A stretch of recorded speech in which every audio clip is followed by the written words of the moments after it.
Welcome everyone to the second day of the Chennai Grandmasters 2023. This is your host Sagar Shah and joining me is the one and only Amruta Amruta Mokal. Mokal. Hello Amruta. Hi Sagar, it's the second day today. Can you believe it? Yeah, it's the second day. We had a very exciting day one of the tournament where we had two decisive games and also the top two seeds of the tournament were toppled, which is quite unbelievable, I would say. I agree with you. Quite unlikely because everything was going, and towards the end, it was like a twist Yeah, in the story. it was completely, and Parham lost to Pavel Eljanov, and we had Arjun Erigaisi losing to Pentala Harikrishna, and now today we have four more games, and the big clash between the two Indian youngsters awaits us today. But first, let's have a look at the format of the tournament. So, the system of play is 8 players, single round robin tournament, and then we have the time control. 90 minutes plus 30 seconds increment from move 1. That's a single time control, so there is no 40 move rule here. Then there is default time 15 minutes, which means if a player comes late until 15 minutes, it should be okay, but after 15 minutes, he will lose a point. Draw agreement. The players cannot draw a game by mutual agreement before black's 30th move. A claim for a draw before black's 30th move is permitted through the chief arbiter or his deputy in case of 3-4 repetition. Now we go to tie break, and that's a direct encounter, the first one. Then we have Sonebon, Burger. Then we have number of wins. Forfeit will be counted as well, and number of wins with black. So that's the tie break we have. Let's look at the prizes now. Yeah, it's 50 lakh rupees prize fund with 60,000 total US dollars. 15 lakh for the first prize, $18,000 there, and with second place getting $12,000.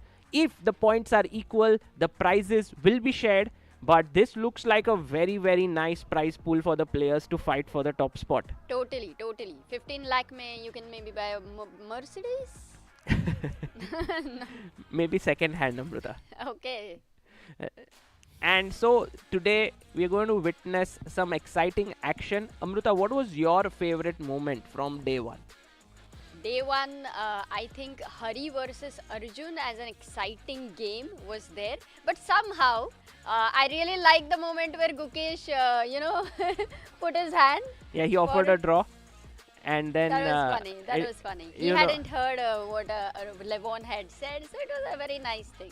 Right, these are our participants of the event. And Amruta, if you see, the youngest is Gukesh with 17 years of age, and the eldest is Eljanov with 40 years. Levon, 41. Ooh, Levon, 41. So it was the youngest versus oldest yesterday. Yeah, so these are the players. We have a rating average of 2711, which is the strongest ever classical tournament on Indian soil. Let's have a look at the leaderboard after round 1. And there we have Pavel Eljanov with 1 point, and Harikrishna also 1 out of 1 already on the leaderboard. Then we have Levon, Sanan, Alexander and Gukesh on half point each, and Parham and Arjun on 0. But today will be a comeback day for them. Yeah, absolutely. It's going to be a very important day for both Arjun and Maghsoodloo. Let's just have a look at the way in which the candidates works, because that is an important thing that players are playing for in this tournament. Yeah, let's have a look at the FIDE circuit points here. So right now we have Anish Giri, who is our official commentator here along with his better half Sopiko, and he is right now leading the FIDE circuit points, and it's a very nice gesture by Anish to join us in the commentary. No, because I thought he's going to get FIDE circuit points after commentating for this event, Sagar. That's why he's come here. Yeah, I hope that he gets some points here for commentating, but Gukesh and Arjun can both catch him in this tournament, but they both have to finish at the top. The candidate spot, 2 spots still remain with the FIDE circuit and the rating spot, and we'll see who takes them home. Is it going to be decided in this event? We'll have to wait and watch. Right, so lot to play, and today the another thing which is amazing is that we'll have the 5-time world champion Vishy Anand, who will be joining us in the commentary room. Amruta, he'll be making the first move and then he'll be joining us here. Beautiful. And we will be getting to see that, right, while he inaugurates the event. Let's have a look at what the pairings are for today. So we had Gukesh and Arjun today. Very, very big fight there. Alexander Predke takes on Harikrishna. We have Eljanov versus Sjugirov. We have Aronian versus Maghsoodloo. And those are the 4 pairings that are there for today. Amruta, what is your prediction in the big fight between Gukesh and Arjun? Gukesh and Arjun, it's very hard to predict because Arjun would be having this super fighting attitude right now to beat Gukesh. That's what he would want. And Gukesh, after yesterday's draw, would be a little bit, recovered on his rest of his travels and play. So I would say in prediction, the one who wins likely could be in top 2. Yeah. That's Possible. what I could say. I think it's a very important game, and that's why Gukesh has arrived early to the game. You can see him adjusting himself in the chair, rolling his sleeves up, and we have Aronian, who is also going to play a very big game today. He has double whites, Amruta. He had white yesterday as well. Today he takes on Maghsoodloo, and there we have Harikrishna, who is against Alexander Predke. If Hari manages to score another win today, he will make a very strong claim to winning the first ever super tournament in India, which is amazing. Oh yeah, actually, every win matters too much over here in a 7-round event. Absolutely. It's going to be very, very critical, this thing. And let's see, there you have Hari getting up, which means his opponent has just arrived. Let's see. Oh, Vishy has arrived, not his opponent. And Aronian shakes hands with him. This is so cool. We have Vishy Anand here. And this is just brilliant to see him. He shakes hands with Gukesh from the Westbridge Anand Chess Academy. That's so cool that Gukesh gets to meet Vishy. And then he'll be inspired today to play a good game. Wow. Wow. And there you have Vishy standing in the center. It's still 5 minutes to kick off. Anand is usually, playing in such tournaments. But right now he's here as the chief guest. And we have Arjun, who's going through the screening of the fair play. And will enter the room and, of course, be greeted by Vishy. Nice. And there you have By Arjun. the way, Gopa Kumar is the chief arbiter and also very, very well known in the anti-cheating measures. Yeah, So absolutely. we have very strict rules over here for anti-cheating. And there you can see Arjun. He's in a very different mode, right? Yeah. Right now, he's completely into it. He knows today is a very, very critical game because if he loses today, it will be like he cannot win this event, if I'm not wrong. Not- With 6 out of 8, it would be a practically very difficult Well, thing. Amruta, it's only a 7-round event. So 6 5 out out of 7, then he could score if he loses today. But of course, he will be looking to fight back today. And if he manages to win, he makes a very strong claim. But of course, his opponent is not an easy one. He is facing Gukesh, and that is quite a tough opponent. And you can see here, Hari, he's thinking mostly about what his opponent is going to play. He's trying to recollect. He's just trying to, all his preparation, he's just doing a blindfold revision. And there we have, they keep looking at the board. Many of the Sanan. players, Yeah. Sanan here. Sanan Sjugirov and Nice stories yesterday Anish shared about him, by the way. and he is really, really focused today as he takes on Pavel Eljanov, who won yesterday over there. And Vishy in the VIP room waiting for the first move. Beautiful view out of the Leela Palace, which is the official hotel for this event. And this is the VIP room. We are live from Hotel Leela Palace. So if you are in Chennai and you would like to visit here, do come here. It's open. And Sagar, I did meet a few people right now. Today we are going to have a lot of people. It's Okay. a weekend and downstairs they're all saying hi. Okay, that's So that wonderful was to know. nice. And I think more and more people should come in and take advantage of this opportunity that they have such a important tournament happening in their uh, city. Exactly. And tomorrow is going to be Sunday, so the whole point is everything else will have a holiday, but not for chess. Yeah, chess will be big time here, happening big time, and Harikrishna there taking a sip of water. Today, he will be playing with the black pieces. Amruta, You know, Sagar, before the game starts, like the first move, yeah, एक बार शुरू हुआ, then you have no time to think. And this is the time where you want it, like, यार शुरू हो जा, like, you know, just begin. yeah, exactly. The round should begin very soon. It's just 1 minute away now, and you can see both these youngsters so calm, collected, cool.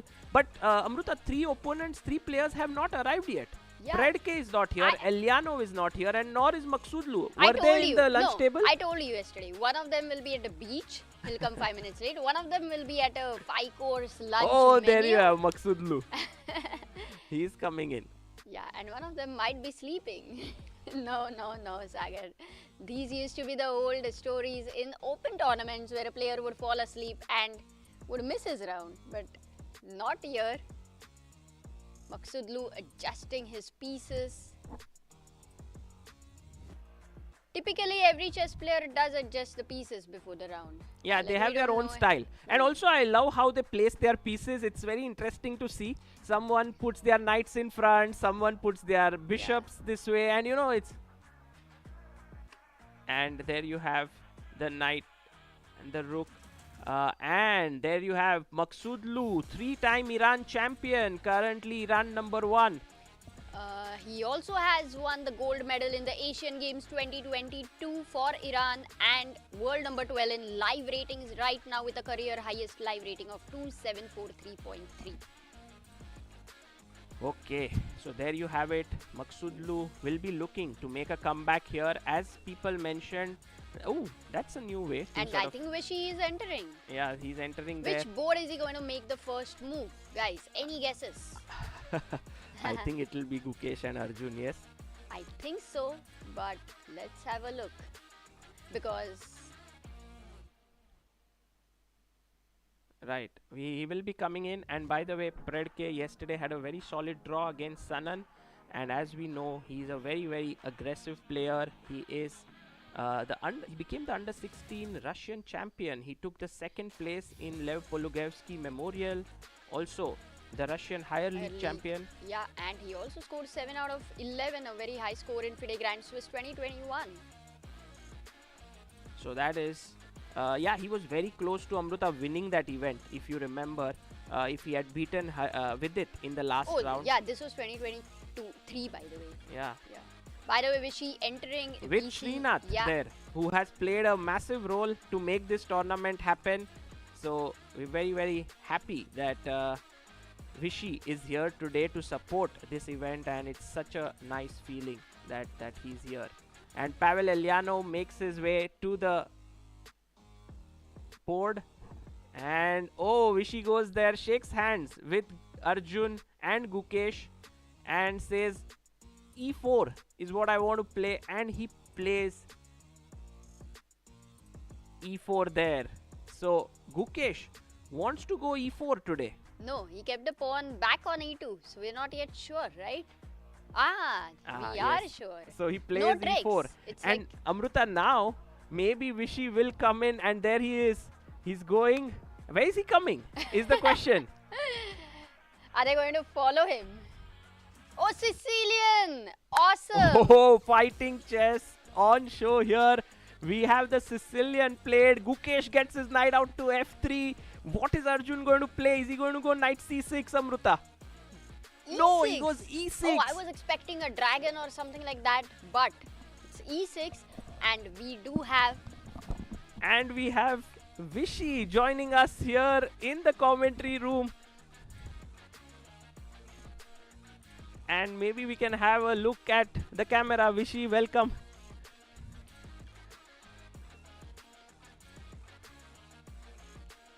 You may have to put this on.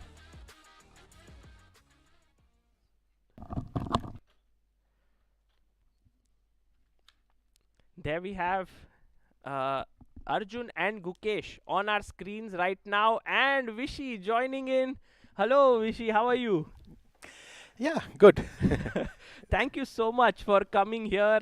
We are honored to have you today in the commentary, and also you made the first move there. How does it feel to have this tournament very close to your home? It's a pity that I've not had too many chances to just maybe even stay at home and play, which would be a nice treat. It happened. I did it once Oh, in you did? Madrid. Well, I went home the night before the rest day, and then came back the next evening, and I was literally able to stay at home once, but not not here. Well, hopefully there will be one tournament someday where you will be able to stay at home and play in the days to come. But today is the big encounter between Gukesh and Arjun. Hmm. What is your feeling about it? Also, it's a very exciting Sicilian that has been played. Uh, they've played the Open Sicilian, Knight f6 and Knight c3. Okay, and Arjun's actually gone Bishop b4. Ooh. I think the official verdict is still that this is a dubious line, but Arjun's situation requires him to be extremely provocative. Yeah, I mean, it's such a short event, right? 7 rounds. Yes. And if you lose the first round, you're already under big stress.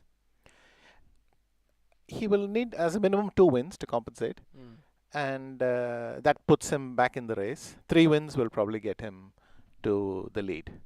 So that's the ask, and exactly, with only so few games, these kinds of risks are necessary. And have you ever played this from? I'm sure you faced this with white, but with black, have you played this ever? Actually, it's the opposite. I don't think I faced it with white. Really? Yes, at least I can't remember too many games. But with black, it was my. I built my house with this Really? opening. Yes, When? because when in sub-junior days, because you'd go bishop before, somehow your opponent wouldn't know the refutation. You would take on c3, come back, win some queenside pawn. He will get queen g4, g6, bishop h6. I'll play g6. He'll take immediately on f8. He'll be exchange up. I will get some 2-3 pawns on the queen side and then win. This was just formula. So it was it's really funny to see it now, but computers do not like the move. I can tell you that much. So Eh, So in this situation, this line which Arjun has chosen, would you say it's a... you have to switch it on, maybe. So in this situation, the line which Arjun has chosen, would you say that it is definitely a good line to consider at this point? it depends what work has been done on it. Arjun must have found something in the best case scenario and in the worst. Worst case scenario is that Gukesh is familiar and knows kind of into the details of what you're supposed to do. It's not very difficult. I think e5, I'd be very surprised if knight e4 turned up. Most likely is that it's knight d5. And then you go bishop d2. You take knight takes c3. B takes c3. Bishop e7. And then queen g4.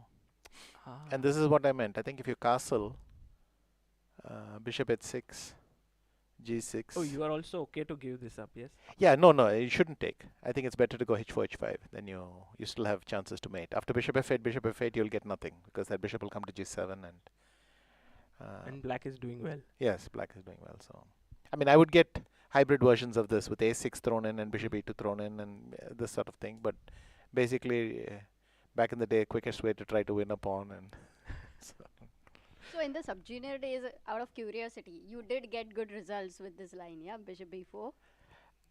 if the bad results I've probably forgotten, but the good ones, I've definitely won many games with this thing. I mean, the Khan was very good weapon because unless your opponent knew what to, you got into trouble very fast with white.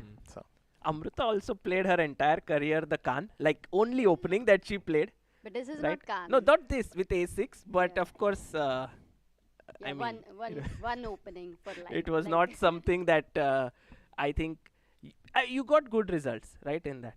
Yeah, kind of. Okay, but that's not important, Sagar, because I got 50% losses there. So that's not Let's have a look at the other game, which is happening between Harikrishna Mm-hmm. and Predke. It was the Catalan, Mm-hmm. and just yeah. Okay, So he's taken on c4. Is there a pawn on c6? E6. No, oh, it's a knight c6, bishop c6, bc line. Ah, Okay, and yeah, there's a double pawn on a3, so we know what position this is. castles, castles, and DC, and he goes for this line. Knight takes, B takes. And now knight a3, yeah. This is actually becoming popular of late, right? Like, It's been around for a while. no, I mean the main line, of course. I think Vishy is bishop c6, bc6, Yes. take knight e8, and then I think Queen recently. a4 or queen c2, and then they also play knight a3, you're right. I think even nowadays they're playing bishop e3 and queen c1 and Yeah, Nihal also- played this with Nepo. yeah. So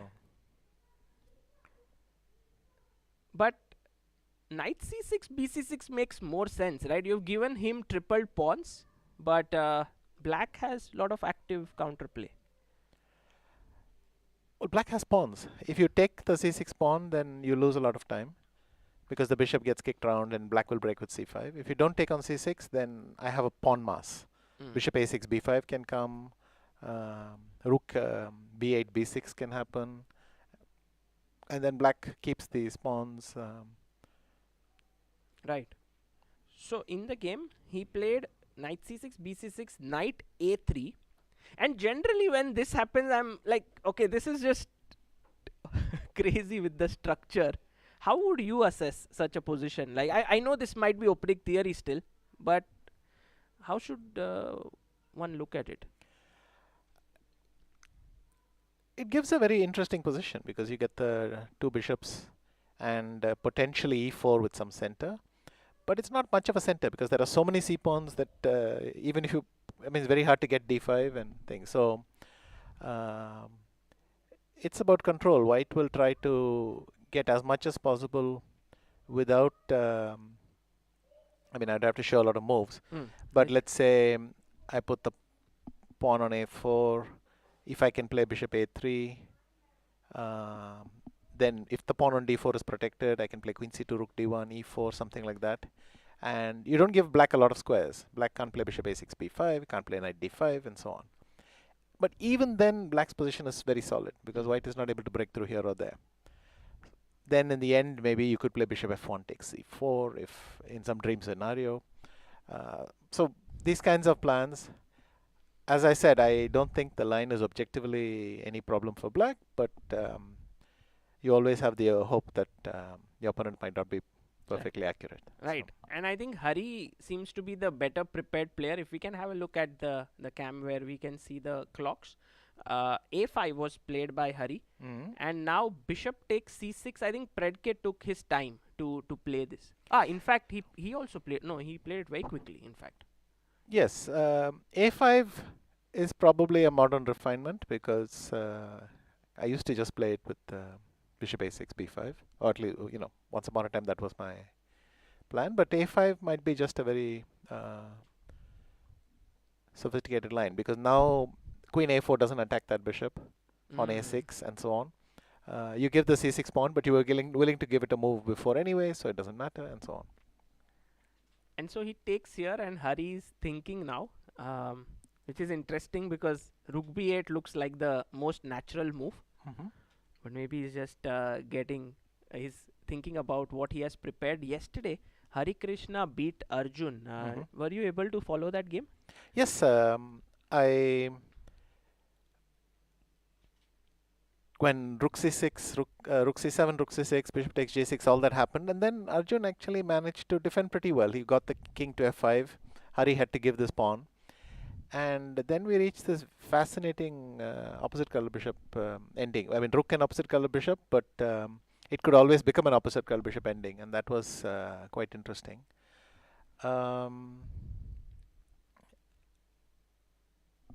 Then I was in my flight, and so I missed the bit where it came very, very close to a draw. Yes.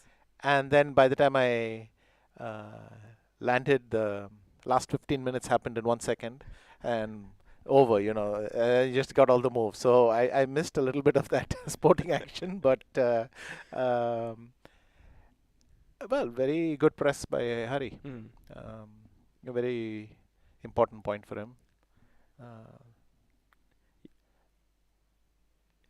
I was actually so surprised when Hari played the opening, which he said he has prepared and the engine gives it as minus for white. Like it was giving -0.2, minus -0.2, d takes c5, which he took. I can just show you here. Yes, I don't think the evaluation there is very important, but it's a little bit.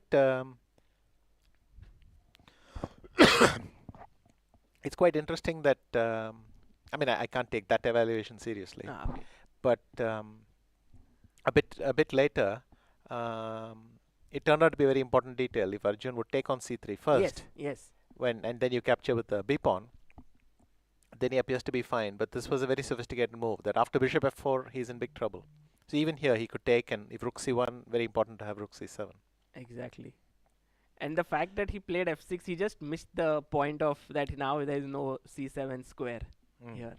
So that turned out to be a big Very unpleasant, yeah. Yeah, very unpleasant here. And by the way, we can see some scenes of the commentary room. And I'm sure that today there are a lot of people who are going to come in, who are waiting in the lobby. If you are in Chennai, this is your opportunity to come here and watch this live. Also get a chance to interact with Vishy here if you come in like 1 hour. Maybe not so easy, but Vishy, shall we look at another game Sure. here between, let's go to the next board. This one is Sanan taking on Pavel Eljanov.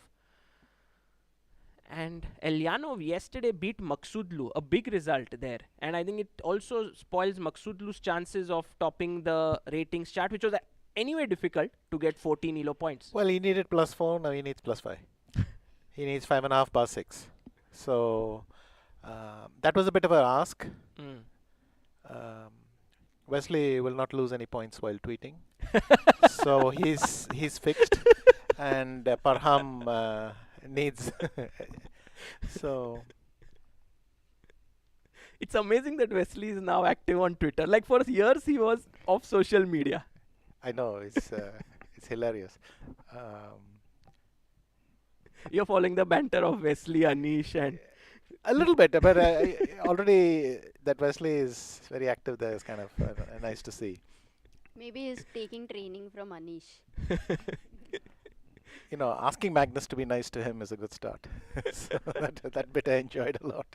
and then he says, what should I prepare? Fab, he says, play b3, and he actually goes and plays b3, and it's so unbelievable that social media and actual events are now getting connected. Yes, but I think they just think any opening, it doesn't matter.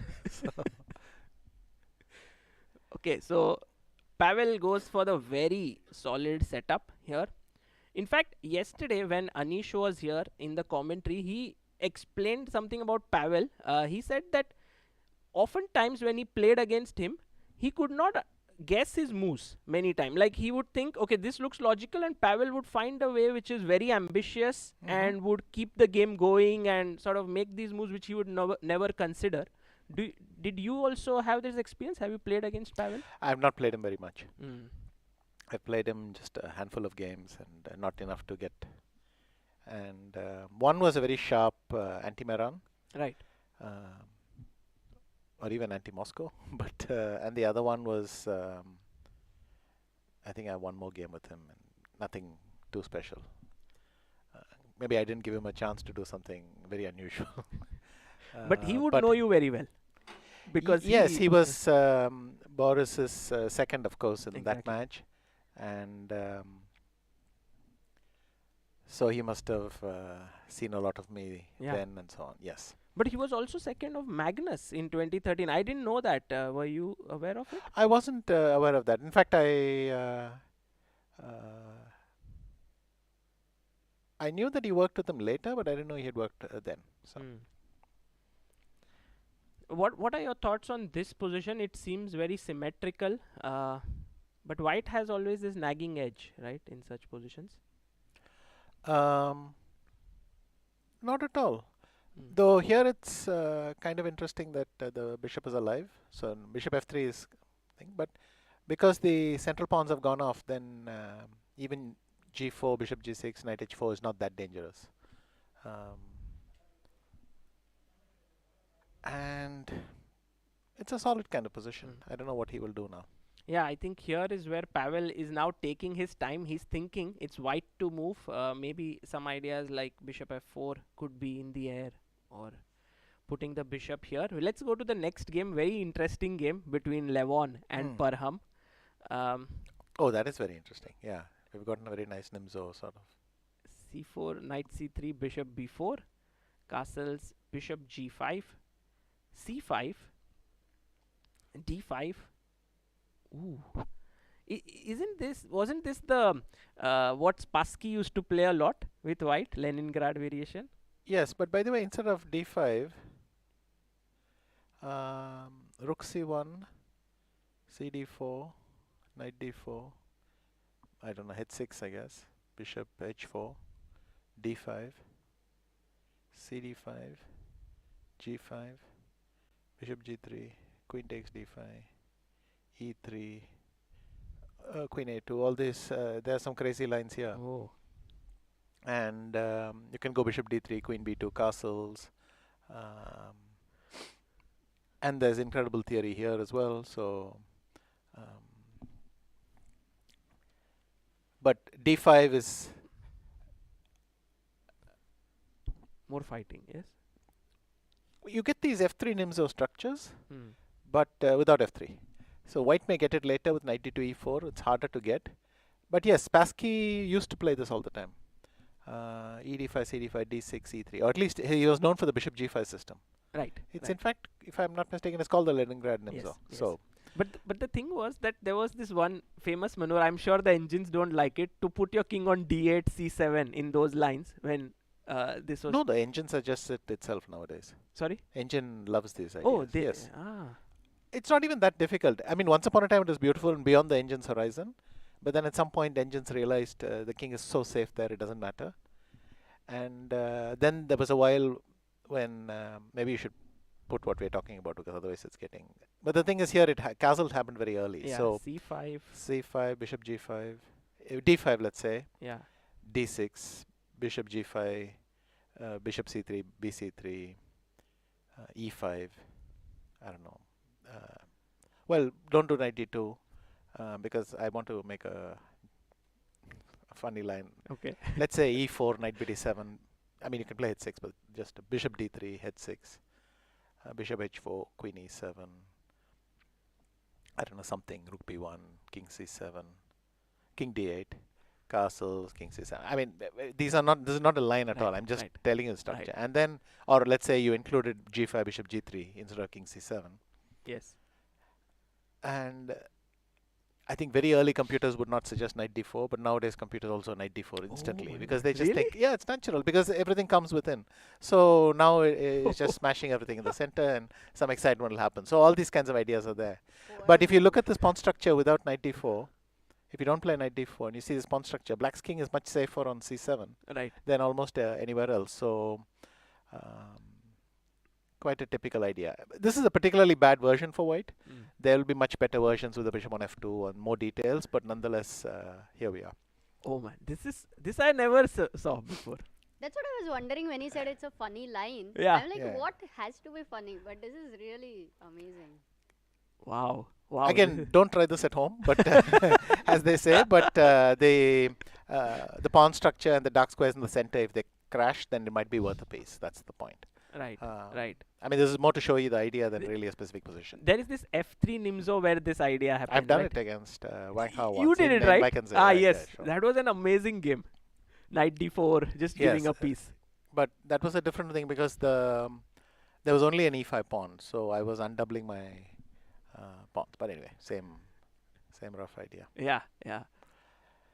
So here. But here, castles has already happened, so no more king c7. And then if we get to the game, let's just see what's happening in the game. d5, h6, bishop h4, d6, and E3. e3. So now there are these lines: E d5, C d5, Knight b d7, Bishop d3, Queen a5, Queen. Sorry, Queen a5. castles. G5 is not good. Yes, here like G5. Anyway, after castles, you'll get the pawn for free. So Okay. castles, and then Bishop c3, bc3, Knight d5, and White is supposed to have good composition here. Okay. You can play some move. So there's a lot of theory like this, and as a result, you may not even need to play g5. You just get the pawn anyway, according to the theory. So these are. This game should be interesting. Yeah. It gives me a chance to look at this line again. Always you look at a line when it's employed one more time, and then you think I should go back and check what I did before. So something like that. Vishy, tell us what do you do when you follow these tournaments nowadays? Do you still update your notes which you have, or do you follow it very seriously? Yes, I like to update my notes. I think that's the habit I will not lose ever, because somehow you feel incomplete if your notes are out of date. So every chance I'm watching some tournament and some idea happens, I want to see first of all, what did I once think, and what do they think now, and just to have my notes, even if I'm not really going to play it. Even lines I don't follow, I like to keep track of what's happening and do it. So that's hardwired into me. No. You don't No, feel like, oh, this is a lot of work or anything like that? But this is the most enjoyable bit. I have nothing at stake, but I just want to know what's happening, and that is important. By the way, if we go to Maghsoodloo's game yesterday against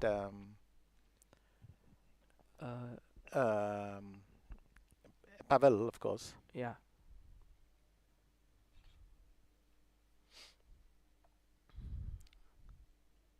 At which point? We'll just go to the very end. I just want to show this ending.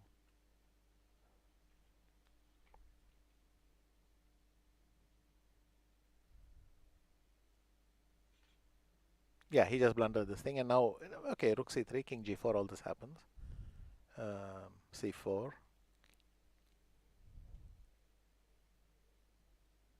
Yeah, take. You can go much further. We thought this will end in a draw. Yes, my thing is, these are the moments when you have to stop and find one plan and execute it. And if I play rook h3, Yeah. rook takes g2, Bring the king. Yes. bring the king back somewhere. There is this thing, you can go rook g5, let's say rook h1, king f7, king d3. Of course, king e3 is an easy draw, but I just want to make this point. King f6, king c2, king f5, That's king the d2. margin. Well, I'm sure there's a position where the king is too far, but some reasonable place like this, king g4, you cannot improve. Because when you take on h5, I go rook g1 takes g7. Oh. So that's the idea. And if you have some idea like that and you just implement it, it's nice. Again, it's easier to be calm and follow these procedures at the beginning than at the end of a 6-hour game or 7-hour game. True. So by the time they reach this, I'm sure Parham's head was not very clear, and he just played g3, lost the h5, and just lost. But also, I don't know when he overstepped the drawing margin. But g3, There was a king point. f7. But what you said, I think you follow it a lot. I've seen you many times from a complex position go into these 3 versus 4 end games of rook or like this. Yes, And in a way, that's why you study. Why do you study 3 versus 4? Because you know there is this exit door somewhere, and you can use it. Otherwise, it's like rehearsing what to do in the case of a fire and never using the fire exit. Right. That's Right. exactly. So you should use the fire exit, so to speak, when you can. Exactly. And I thought he should know rook. But here, this is absurdly simple, because after rook h3, Yeah. the only thing you can say is that black can play king f7. If we can have the board on the screen.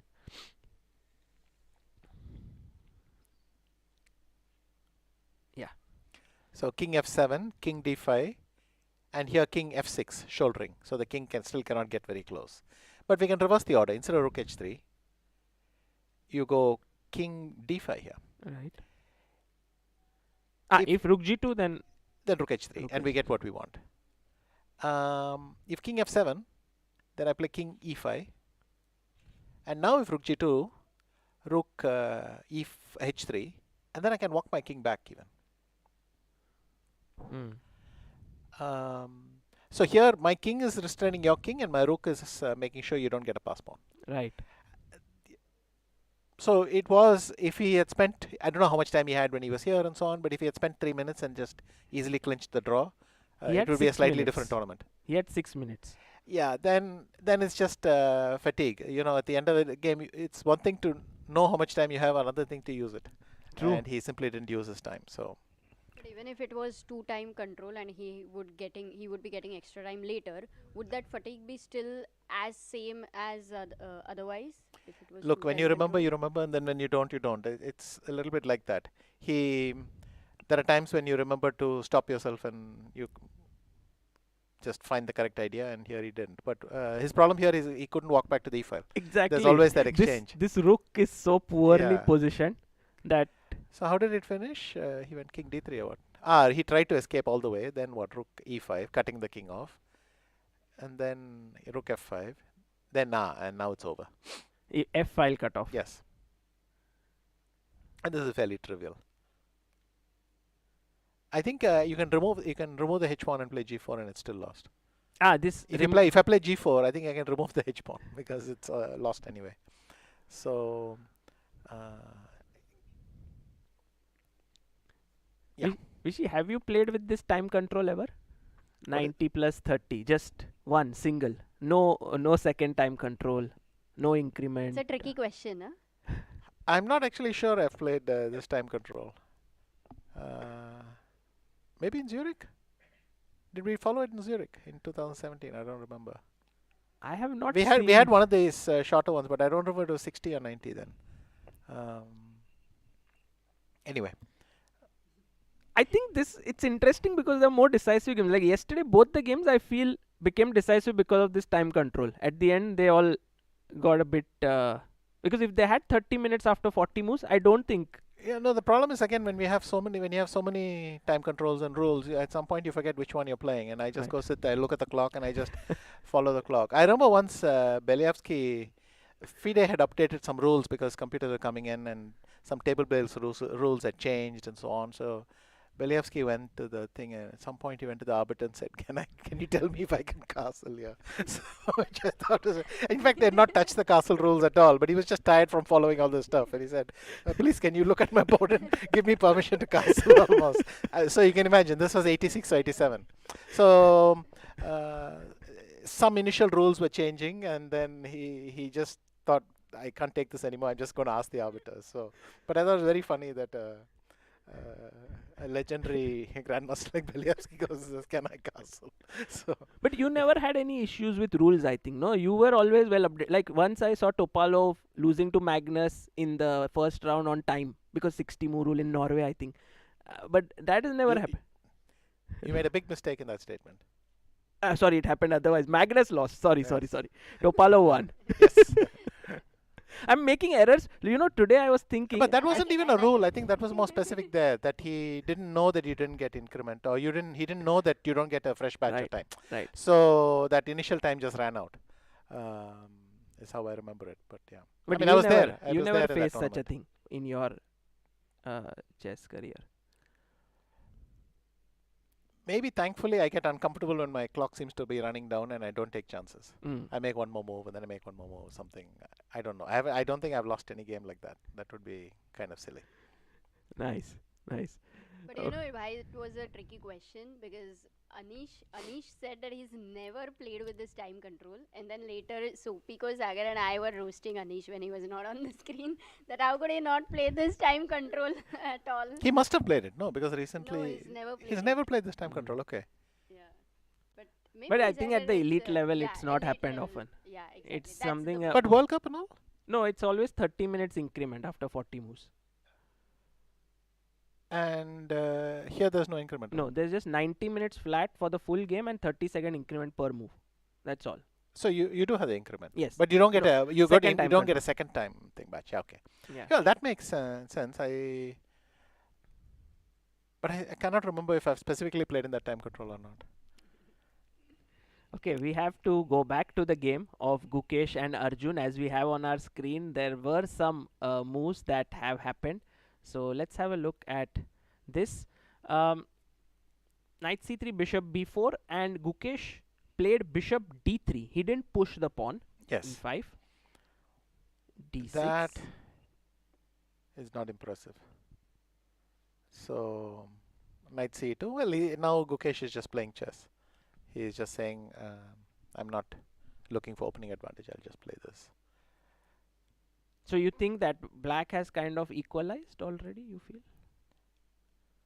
I can't see why white should be better. Except that if you play knight e5, then I can play knight b3, and then your bishop is quote unquote trapped.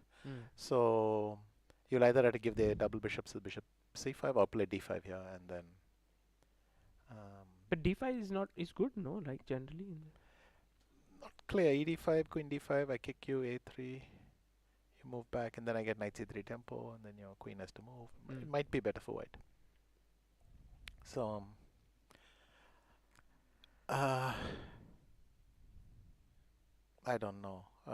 But if I play bishop c5, it's a great Khan, no? Yeah. Because then I play e5 later, c3, e5, and then I get my super Khan with the bishop on b6. Because bishop will normally be stuck on e7. So here it's lovely on. It could go to a7, but it's also doing the work on b6. So maybe bishop c5 is not a bad move here. Just go back. Yes. And then if c3, you can e5. e5. Yeah, knight b3. Even knight f3, knight g3, or knight c2 is possible. God knows. I mean, just to play bishop e3 and swap those bishops, something like that. Ah, got it. But Vishy, with Gukesh, who is right now, training with Vishy Anand Chess Academy, how are things going? It's very interesting for the world to follow this, because he is sort of improving very rapidly. He reached 2758, and I think you and the Waka played a very big role in that. So can you tell us a bit about that? So we have been, I mean, he's been in the Westbridge Academy pretty much since it started. Yeah. And essentially after the Olympiad last year, and he was already 27-30 something then, well, 8 out of 8, and so and just very, very good. Then there was a brief period when he was struggling. In Vike he struggled and so on. But one of the things we did was he started working more consistently with Gaevsky, and the idea was now, well, he will certainly get invitations to all the elite tournaments. He needs different openings, maybe full-time coach, that kind of thing. This year it's like this elephant in the room, the candidates. It's impossible to think of anything else. Just candidates. It's in his thoughts, everybody's thoughts all the time. And because of the circuit, it keeps on. No, not even that. Yeah, well, it keeps his hopes alive, but somehow till the Grand Swiss finished, we didn't think, and then the circuit started. In a sense, the Grand Swiss solved his ELO hopes. No chance by the rating list. But the good thing is he can afford. Well, the point is, someone like Dominguez, in trying to overtake Wesley, he can lose any chance of overtaking Wesley also. Right. Whereas in the circuit, it doesn't matter how many times you try. Your worst results keep getting discarded, so you can keep on trying. Correct.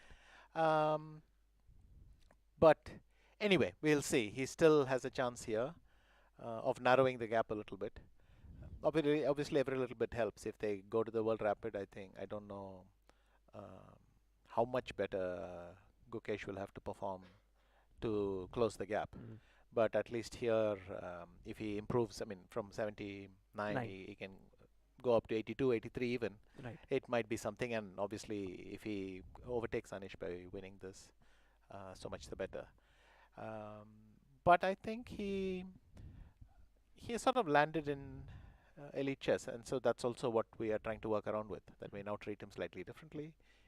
He is a top player, but that's not the end of the road. It's the beginning. As you can see, you can still have lots of ups and downs, and Yeah, it's a long journey. But it's like you have to be very alert, right, at this level, because you can't have like a one strategy. There are small issues creeping up from somewhere, and you have to fix that. I mean, it's not easy to sort of take care of such top players. I don't know how you'd separate the two. I think what you mentioned applies to any player. You have to keep Mm. on learning and updating and moving along. But and even there are top players who stay at number 4 or number 6 for many years. But they, even if it doesn't look like there's a lot of movement, they're still working very hard to keep that position. So long journey, but he is now competing in all the elite tournaments. In a sense, that's what Waka was supposed to do. Right. We wanted somebody in the top, and both Gukesh and Prag are there, Vaishali in the women's thing, and we are working with some other hopefuls, but a long journey. It's also fair to say that a couple of results this year have been quite difficult for Gukesh. Um, that Musard game, Yes. Jules game, that's a really tough when he could have a half-point lead, and in fact he falls half-point behind Absolutely. Mickey, and then by the end of the tournament he even loses one more, but he's clearly pushing very hard. Um, but you got to give it to him. He's come again and he's trying again now. He doesn't look So tired. Like Amruta was telling me that when he came at the opening ceremony, we thought, okay, London, he's played. He must be very tired right now. He was brimming, happy to play another event. well, good for him. He has more tournaments next year, so he'll need to be fresh. Yeah. There is this one meme that was not meme, but a video. I think you have seen it. It's made by Gotham Chess about you. There's an anime that was created that Vishy raised this entire sort of army in order to beat Magnus. Do you remember that? Some kind of an I anime. remember the idea. I don't Yeah, yeah. remember the actual one, but yes, I know that So it the was subject matter. it was Let's say. so nicely done, portrayed. But I had one question specifically because you know you worked yourself with Gaevsky for over 5, 7, maybe almost a decade. No, indirectly, because I always tease Gaevsky that he was my second but he didn't know it for the first 3 years because He through was working Radek, through hard. he was my second through Radek. Anybody says, yeah, of course, but I know what Radek is using it for. Um, yes, if you count Radek, then it's a decade exactly. And Um, but I started working with him in 2014, so it was six and a bit years. and when you work with them, like when they get to work with a top player, there's so much of knowledge that is being sort of shifted both ways, and he becomes one of the top sort of seconds. How easy or difficult it is, like when Gukesh was here, to say, okay, now Gukesh, here's you work with Gaevsky, and I think you are no longer working with him. In a way, it suggested itself because I was not working with Gaevsky that much anymore. I mean, if you play 1 or 2 tournaments a year, difficult to really maintain that relationship that we had. Of course, I'm in touch with Gaevsky constantly, but we don't have the same thing. Um, but Gaevsky is a coach in Vaka. Yes. So he's a coach in Westbridge, and his thing was to come across with a lot of opening ideas and things like that, and teach, work with our program fellows. So I suggested that why don't you take him to a tournament and let's take this to the next level and see how it works. And initially it was very happy.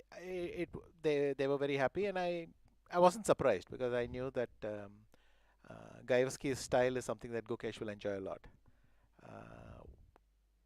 And I think personally also they seem very happy with each other. So that part I couldn't predict, but I'm glad it worked out. Amazing, amazing. It's really not easy when you did it so seamlessly. It's fantastic. I want to look at more games and moves, but I have one question, if you don't mind. People would love to know, what does a day in Vishy's life look like on a regular basis right now? Now that you are not playing so many events, although you played several this year, you played GCL, you played the European Club Cup, but just if it's a normal day when you're not going to tournaments, how does it look? Okay, I will start off with a disclaimer that a normal day for me involves a lot of procrastination. So, good intentions that never happen. Once I've said that disclaimer, I'm fairly regular with exercise and things like that. So in the morning I get a little bit of that out. If there's a tournament within the reasonable time frame, say 3 months to, then I'm at least mentally making a list. This is what I need to do and thing. Otherwise, I just follow um, everybody in Vaka. I follow the general chess circuit. I see games. I want to be at least have a bird's eye view, even if I'm not always thinking, what am I going to play against this next? I follow a lot of material, and then when there is free day work, then I keep some time for that, and I have other engagements and so on. Yeah, so at home it's that Akhil going to school, Akhil coming back from school, maybe we play something together, Aruna and me. So that's how it is. So I'm just there a lot. Um, Slightly unemployed, but I'm there. So The Sometimes he deputy also has president of ad FIDE. shooting, like Subway and dancing and all those trainings. I think. yeah, obviously those are the commitments, and you. I don't sweat all the time like that, but but sometimes I sweat. But did you see Akhil at the opening ceremony? It was Yes. amazing. I'm happy he enjoyed it, but uh, I thought he delivered his explanation very well. What inspired him, because he actually came and said, last year in the Olympiad I got this Poikal Kudrai. Why can't I put that? And that was his idea, so it was very good. And very sincerely, he did all 8, and yeah, it was nice. It was very strange watching him on ChessBase India, but anyway, you get the picture. But And but not Levon. in an unpleasant way. Yeah, Levon, yes. Well, he's what shall I say? Akhil is the least tricky person I know.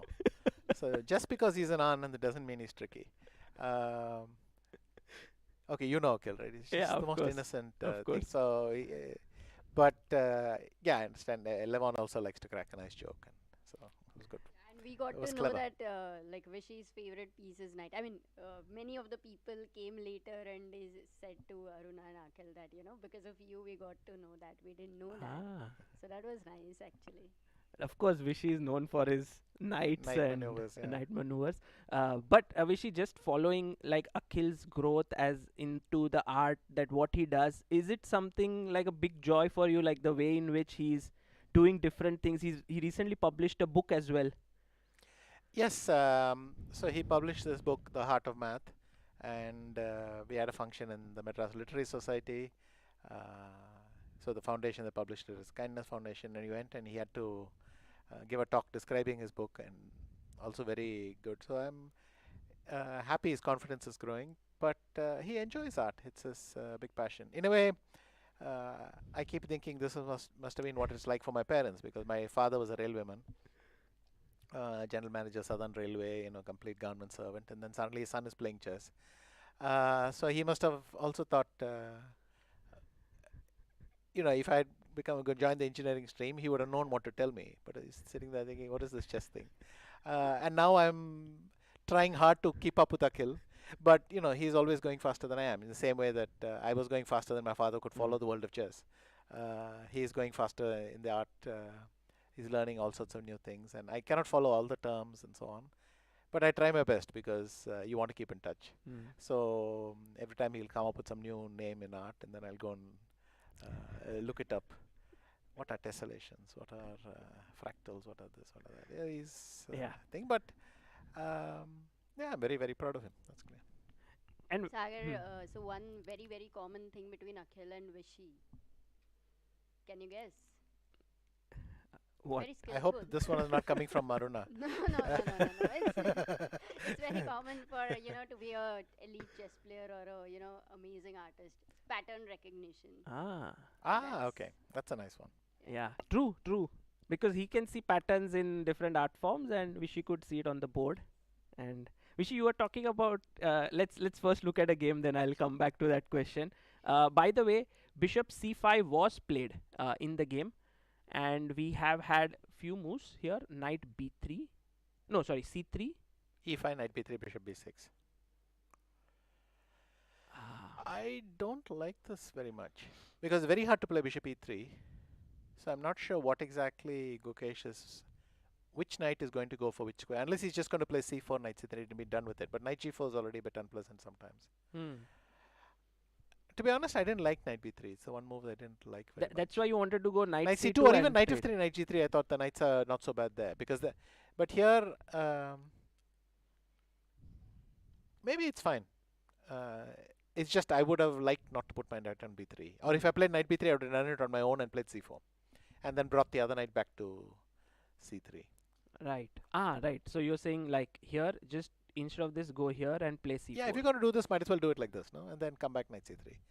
Again, here the problem is the d4 square, so it's give and take. It's not like there's any cause for worry, but knight b3, bishop b6. It's not easy to tell what I should do next. Yeah, as white, maybe bishop g5, trying to put the bishop there, and After h6, what do you want to do? bishop h4. No?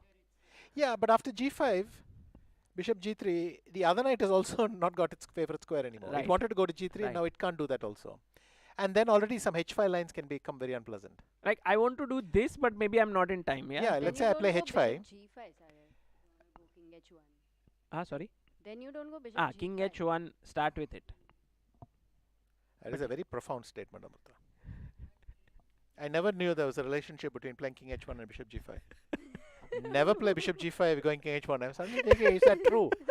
That's No, that's when Amruta talks to me. no, but here knight g4 is a problem, no, because you have queen h4, so you cannot play No, king but that h1. doesn't matter. King But no, she just threw out a very profound relationship. I'm a bit shocked. I didn't. It's broken now. And yeah, of course, queen e1, there's queen h4, so Yeah. that. No, but hang on a second. Bishop g5, h6, bishop h4, g5, bishop g3, h5 is already unpleasant. Oops, sorry.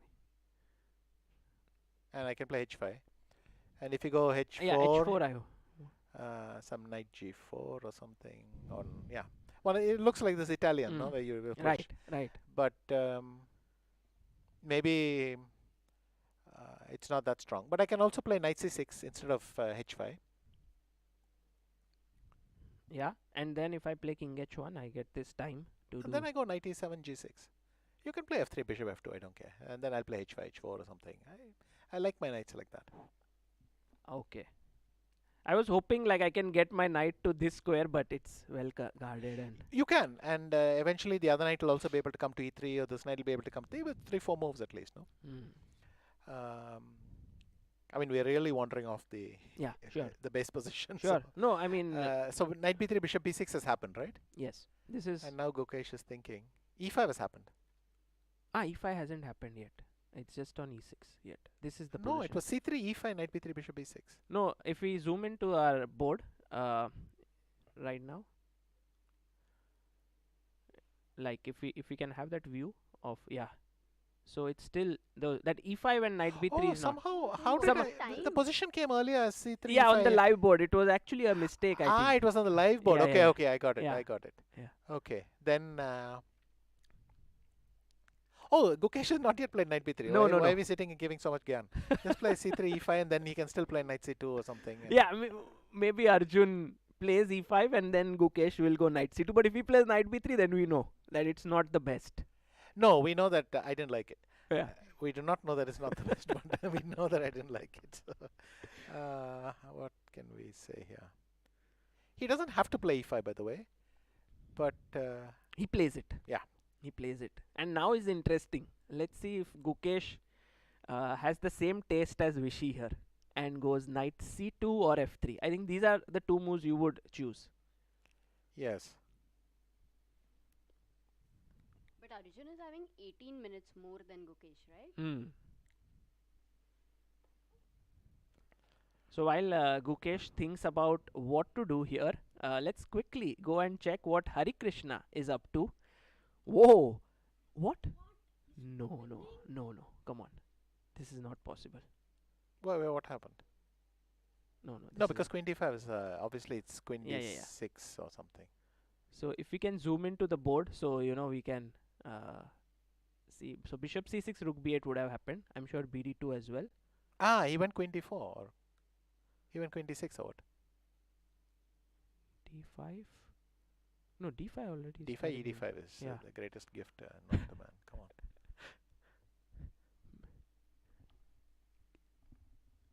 Can we zoom into the board and see like maybe full screen of the board? That would be easier. Yeah. So he went queen takes d4. Okay, Vishy, you might be able to reconstruct this. Yeah, queen better. d4, bishop c3, queen d1, rook fd1, bishop a5. Bishop a5. But wait a minute, what is bishop a5? If I go queen c5, he wants to go bishop no, what does he want to do after? Oh, queen a4. Maybe queen a4. And yeah, okay. And now the problem is bishop b4 is a threat. Right. So instead he took on d1 and he went bishop b7.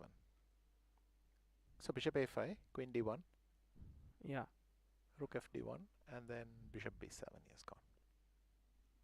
Hmm. Okay, now it's clear. You have to play bishop takes b7. I think more or less only move, and I don't know. I would think about rook dc1, but maybe rook ac1 is fine also. Rook dc1 just to keep this pawn guarded. Yes. Oh. Yeah. It's a fantasy that one day my rook will be behind a pass pawn. But the problem is here it's behind the pawn, which is behind the pawn. It's like behind the coach, but the locomotive is still on a3, no? So it has to slowly move along. But maybe rook ac1 is fine. Yeah, we Rook can have the AC1. board maybe. Yes. But why did computer doesn't like it and Rook thinks white? dc1. Computer thinks white is better and. Oh, this maybe this. Yeah, will that's be- why it wants to go rook ac1. So okay, now we understand knight d7 is a problem. So rook ac1, and computer thinks white is Now sort of no knight better. d7. Yeah, now no knight d7, knight d5, maybe bishop c5, and then rook takes c4 or something. Yeah, or even okay, it says rook takes c4. Directly. Yeah, because there's a back rank. So and it likes. Maybe we'll get 4 versus 3, but it'll be 5 versus 4 Yes. if it happens. Just to go back a second. So the thing is, how much of this do you think is Hari's preparation? Because it's a line he knows very well. But the time, if we can zoom in once again to the clock and see. I think he's used a lot of time. 1 hour 7 minutes. I see. So maybe, but it could be right that he thought a lot. I mean, he was prepared. Sure. What do you think? Like he's prepared? He could be prepared, but he remembers half the line but doesn't remember the rest. I mean, you can be prepared in all sorts of ways.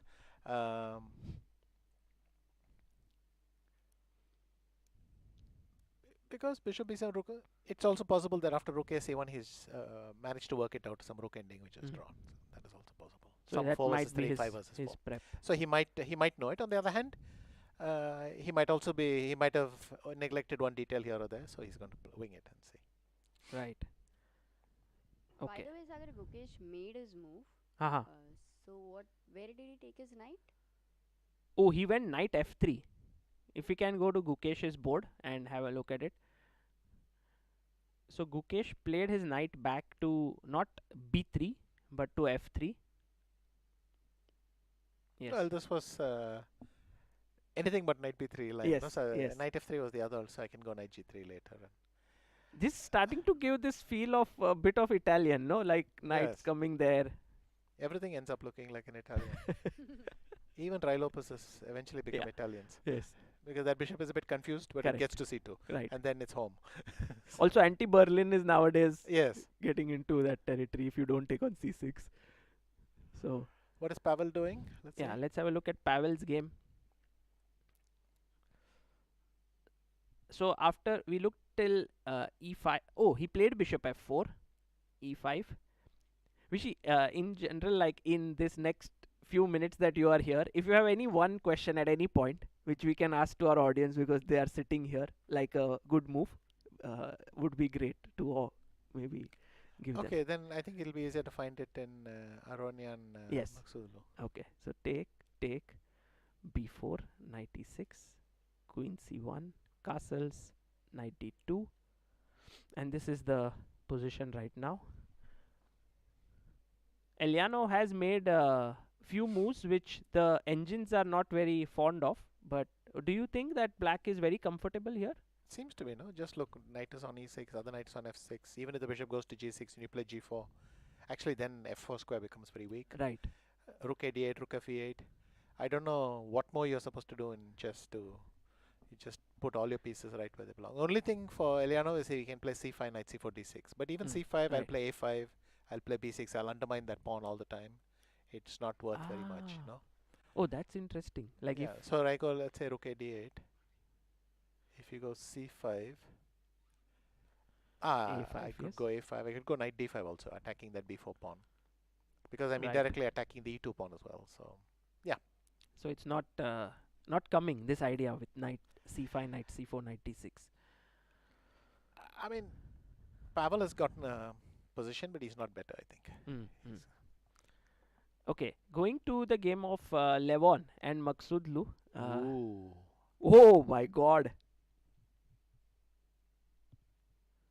Wow, this is a fighting position for sure. If we can have Levon and Parham, I hope this. Yes, this is the position.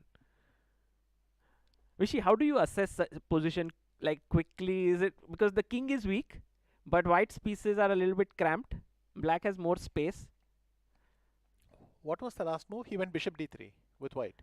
Yeah, so we can just look at a few moves here. Yeah. So d6, e3, g5, bishop here, knight e4, queen c2, f5, and now knight d2. He takes here. And he went king g7. Shows no hurry to play e5. And then after bishop d3, well, I want to play e5, except he wasn't interested last move. I don't know why he'll be interested now. But if last move h6 was hanging, no? Oh, because he had taken on g3. So Yeah. he had to pause for that. Okay, good. Then bishop d3. Now I can play e5. Yes. Oh, but he played. He went queen f6. Oh, he played already. Because I think he wants to keep that square for the knight. Knight d7. You know, Vishy, there was this one crazy game you played with Magnus in Tata Steel with black. Something like this. He had h file open and. Yeah, but that was a Ragozin. So my But pawn it was on was d5. like Yeah. little similar. Very crazy. But there the black pawn was on d5 and my other pawn was on c4. Ah, so yeah, yeah. It was different dynamic a little bit. right. So he's gone queen f6. So here we're basically fighting for what? Squares. Mm. I don't know. f4 seems to suggest itself. Because then I can play king f2, rook h5, rook h1, for instance. And then the question is, can black play knight d7, move the queen and play knight f6? That could be one way to counter that. And then take this square. Yeah. But f4. Yeah, f4 is firstly such a tough move. I mean, the first thing you feel is that the king on g7, maybe long castle is what white consider. So f4 is amazing. Yeah, I mean, it's also a tricky question where to put the king for white. Because definitely you don't want to short castle. Long castle also seems a little weird. But On the other f4. hand, there's no problem with long castle because The problem is I said it. no, it's just that the king can be on f2, but it can also be on c1 because I still now can play rook h2, h1 or something. And the other idea is to play g4 as a sacrifice somewhere, bring the knight e4, g3. That could be another. So you feel white has more possibilities? I like white here. Also I time don't wise. like what Parham has done. So Where do you think he could have done better, like in general? well, the plan I mentioned earlier, but okay, I'm a sort of a. Once I know the main line, then I just stop and say, well, why can't I just play the main line? But here I must admit that this one went off the rails very fast. One of the most difficult things for Levon here is fighting jet lag. I think he's been here for 4 days, but he's still not into his Have you had a lot of problems facing jet lag, like when you played, let's say, in the US or in Canada and so on? Okay, Levon is what? S- Yeah, St. Louis. Hmm. So that's still 2 hours earlier than San Francisco. When I went to the West Coast couple of times, it took me 3 days to get past this thing of waking up at sleeping, being unbelievably sleepy at 6 in the evening, waking up at 1, and then no matter what you do, I can't sleep beyond that. And then again being sleepy during the day, and you're just completely wrecked. But the last time I went, it was perfect. I went to sleep at 6 or 7 because I was very sleepy, and I thought that's it. Tomorrow I'll wake up at 1 o'clock, and then whole morning I'll be spinning around. Then looked at I woke up in the morning. I took my watch and looked at it. 6 It's at a.m. 6:30 Oh, a.m. Wow. I was like, oh, I was so happy. A full night's sleep, and it was great. So it's a bit random, but at least I think for him this was part of his plan. That at least for Samarkand he won't be in some other universe. yes, yes. So he's got 2 tournaments Right, right. he's thinking of. But yeah, But talking about Samarkand, we'll be seeing you there as the official commentator. yes, That will be great fun. yes. You are excited for World? I think first time you will be doing World Rapid and Blitz. I'm sort of excited, and of course I'll be happy to be there. But on the other hand, it's a lot of games, and already I realized during the World Cup you can be stuck there for a long time with if there are 30 or 40 games happening at the same time. Here everything will be faster, Yeah, yeah. so that's a good thing. But well, you remember the tie breaks day in Baku, Of whose? just the tie break day. Ah, it can I go was doing for commentary in the second tie break, and we all agreed to go to the Indian embassy at yes, 7, yes. and then at 9 I was able to message them saying I might be there at 9:30. So because there's one game that's going Right, on and on right. and on. But hopefully, This I won't don't think happen World Rapid this in is the what will happen. world, So but it will be, as you said, lot of games, and which one to yeah, see? which one to see is another thing. But it'll be fun. I think I basically am quite excited, and also I've not been to Samarkand before, and I was always thinking once I have to do Samarkand, and so it's nice you get a chance to do it like this. But Vishy, do you enjoy commentating? Yes. Um, it's nice. You get to watch, but at the same time keep speculating what happens. I think, I mean, I try to talk a little bit, but essentially I continue being a chess spectator. Right. So I'm following the game myself. So Nice. And maybe someday, there'll like the spectators here, it's a nice thing. Generally, there are two types of. One is like commentary box is just closed. There are no one watching. Or what do you prefer? Like having people, or because in World Championship 2021 you did it that way with Anna Muzichuk, like it was open. Anyone could join in. And like in Jerusalem World Team Championship, then I was in the closed Right, area and so right. on. So it differs. I don't mind either. Um, Sometimes when you have spectators, you can ask them a question or two and then Yes. back. Yes. So why don't we ask our spectators what they would play as white here? I mean, they already have 2 suggestions. Which one do they prefer? And they can maybe come up with some other moves. Yeah, what do you guys think? What would you play as white? We have many strong players here. I can recognize a few faces here. We also have someone today as they fill the form where they have to come. I saw there were many 6-year-olds, 5-year-olds who are going to come. So maybe there's also a little girl there, 9-year-old. Obviously, when you say there are a lot of strong players here, everyone is thinking, am I included or not? So No, I must tell you, you did that to me once because Oh. we played a simul, like you played a simul. I was one of the players, and then at the end of this, I had lost. You had beaten all 20 of us, and then I was standing in the crowd, and you said, "Okay, that boy really played well." And you pointed, but actually it was Aditya Udeshi who was standing in front of me, and for brief 10 seconds, I felt so good, and then Aditya went up. Oh. Yeah, but any suggestions that you have? Rook B1. You mean this one, yes? Rook B1, yes. Would you like this move? Vishy, Rook B1? I don't think it affects too much, but it gives black an extra move, and I don't see the point really. Hmm. You're A4. concentrating on the b7 pawn. Hmm. I did not consider it because I was so focused on getting my king out. So I wanted f4 king f2 or long castle. But rook b1, b6, a4. But I also think white's playing on too many wings, maybe. I don't know. And I think black would be very happy if he gets this, right? Then already some stability. Yes. Okay, anyone else? Any suggestions here? Sorry? G4. Ah, G4. G4. You had mentioned it briefly, like takes and I you mean, I fight. just saw that I have knight e4 g3, and Right, right. I didn't do anything further. But wow. Nice suggestion. Well, but G4 is like a Levon-like move. Yes, he might do it. Yes. Okay. So this one, let's see what happens. We quickly go to Gukesh. And we have some development here.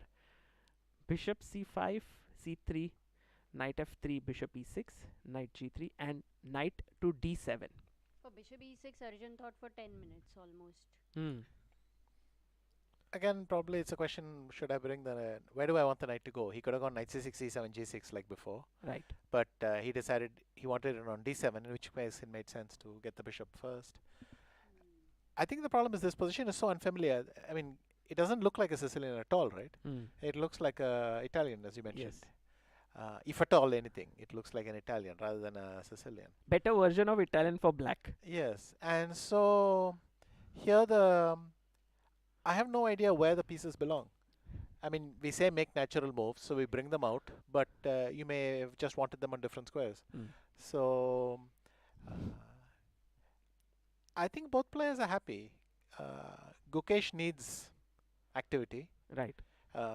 So he's happy to play an original position, and Arjun needs it even more. So it is in luckily in neither of their interest to play some strong theoretical line. It is in both of their interest to mix it up. Right. But at the end of the day, one will be happy with this decision. But the point is they're both happy with having a new position to play and maybe getting some chances because they know both need to move quite fast. True. And I mean Gukesh because it's white and Arjun because he lost yesterday. So yes. I think they will provoke each other even more going along. So we'll see. That should be fun.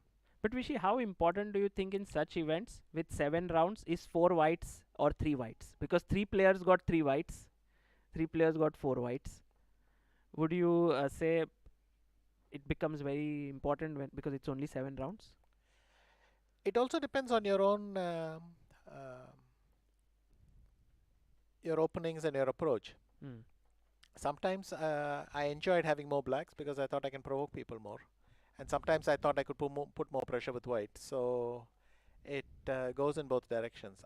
I don't think of Arjun as being particularly unhappy with an extra black. Okay. Because quite often in tournaments he has won, he like he did with Sevian in Grand Swiss. He can sometimes, he has very quirky openings with black and he can get the positions he wants. Right. In which case it's better to have black. I don't know with white if you had gotten so much. Very interesting take. Yeah. And while Vishy drinks water, if there's anyone who has a suggestion here, because these are the positions which are not like tactical, there's no like one move per se which is better. But if you suggest, maybe you can learn a lot from that. So if you have any suggestions here, please go ahead. What would you play as white? Bishop c2. And why would you play that? Because bishop b3 and after the exchange of the e6 bishop, with the f3 square and the d5 square. Aha. But will you follow up with knight h1? Knight h1. Why? Okay, no, I'm teasing you. Bishop c2, I go bishop c4. What do you play? Bishop c2, I go bishop c4. What do you play? And I go knight g4. Oh, that's a knight. So then, no, you can play knight h1 and then play h3 and come back, but it's a bit of a stretch. So when? In initial position. Initial. That is interesting. It looks like these knight offs, right? Where you play knight h4 to put knight f5, then black plays g6, and then you come back because you provoked some. You have now bishop h6, bishop g5. Interesting thought. Um, Yeah, this looks I don't know. interesting. To be honest, I'm also, because the position is so unfamiliar, I don't. How shall I put it? Once there was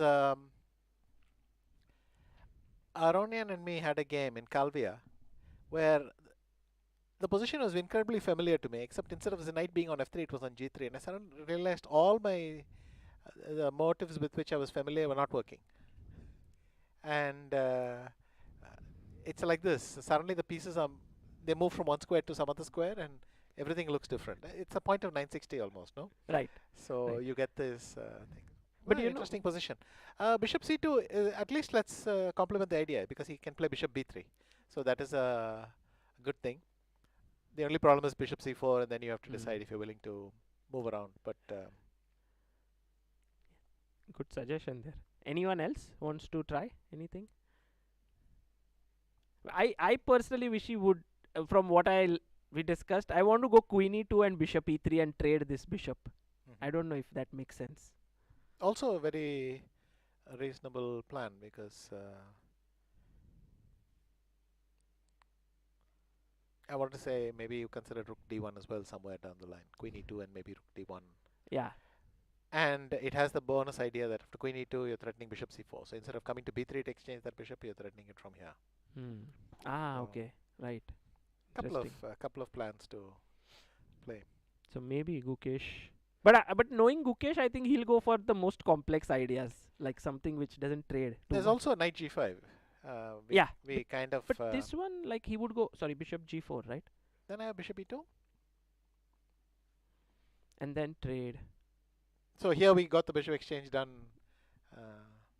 in a different way. Right. I'm assuming that because of this d5 square, I have a small edge on the white squares, but on the light squares. But as I said, because the positions I'm familiar, all my evaluation functions are a bit haywire. So I don't exactly know how to evaluate this. Like even if the bishop was on e7, I'd recognize it as a knight off. Put the bishop on e7, put the pawn on a6, at least I know where we are. But you put it on c5, it's fascinating. By the way, what has happened is Gukesh went rook e1, which I think is interesting. I did not. This is the one more I didn't consider at all. Just to give you an idea how much your and I also don't understand why Arjun went rook e8. Mm. He could go queen b6.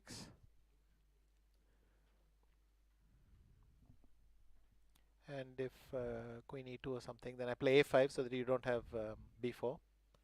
And I would have thought that's kind of reasonable for white. Right. Right. So rook e1 maybe. Sorry, for black. Yeah, for black. He was. I don't think he's thinking about bishop e3, right? Has he Trading. played rook e1? Yeah, yeah. Rook e1, rook e8, I think has happened. Yes, it's on the board. Yeah. So what I was can't that see the rook on e1, but I can see it's not on f1. Yes. I mean, in this zoom. But suddenly I don't understand what they're thinking at all. Because I have no idea what that rook is doing on e8. I have no idea what this rook is doing on e1. Maybe he wanted knight f8, knight g6. That's his plan, maybe. Perhaps, I don't know. But okay, but what if knight I'm saying that g4? suddenly I have no idea what they're thinking. And you can see, you Yeah. think Different, yeah. all players basically work with the same ideas, but no. They have a plan. I have no clue what it is, because for me, another problem with rook e1 is exactly what I mentioned for bishop thing, that after knight g4, I have rook e2, but so here it's a better version. But rook e1, rook e8 is for me mystifying. Right. Vishy, on that, like this sort of weird positions coming in, do you think that in February what Magnus is doing, this chess 960 event, and 8 players are going to play, that's going to be exciting, classical chess? It's not new, is it? I mean, chess 960 has been around But, since Hans-Walter was doing it in right. Mainz and so on. And recently, St. Louis organizes a lot of them. Mm. So 960 events have their charm. You get some very interesting positions. they're good to study because again the pieces are slightly shifted and you have to understand a new kind of chess almost. You But like it's it? not as extreme as not being able to castle. Ah, right. So No castling, yes. no castling. Although you played really well in that Well, I was against very Vlad. proud. I mean, getting a chance to play King E2 in the Berlin. I mean, that's just epic. But D3, whatever I think, King E2. Yes, That was yes. just a great move. So And also Kramnik had studied like chess 960 quite a lot. So in a way he was maybe a slight favorite, yes, with all the yes. So what I did was, how do you get the chess 960 position? knight f3, knight g1, knight c3. Yes. So you move your knights, move the rooks back, move the knights back. Right. Do the same for black. So it's 8 moves. And then you get the 960 position for your computer to understand. That it No understands castling immediately thing, that white can never castle. Or both sides cannot castle. And then you start analyzing from that. So I have a separate database where I've included these moves. And that's it. Now I can study 960 chess there. So I keep a separate database there because all the moves will not correspond well. So you cannot. He has played bishop e3? Yeah, he played. We thought he wouldn't do it, but he played it. Bishop e3. And But if black plays h6 here, what is white threatening? Is he going to play bishop takes c5 or what? Because I can even play dc5 first of all. DC. I mean, your knight is on g3, so very far from the action. Right. So if I can play c4, I can play knight c5 also, no?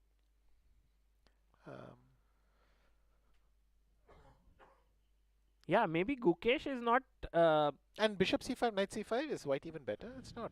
Yeah. I think both lines white is not better.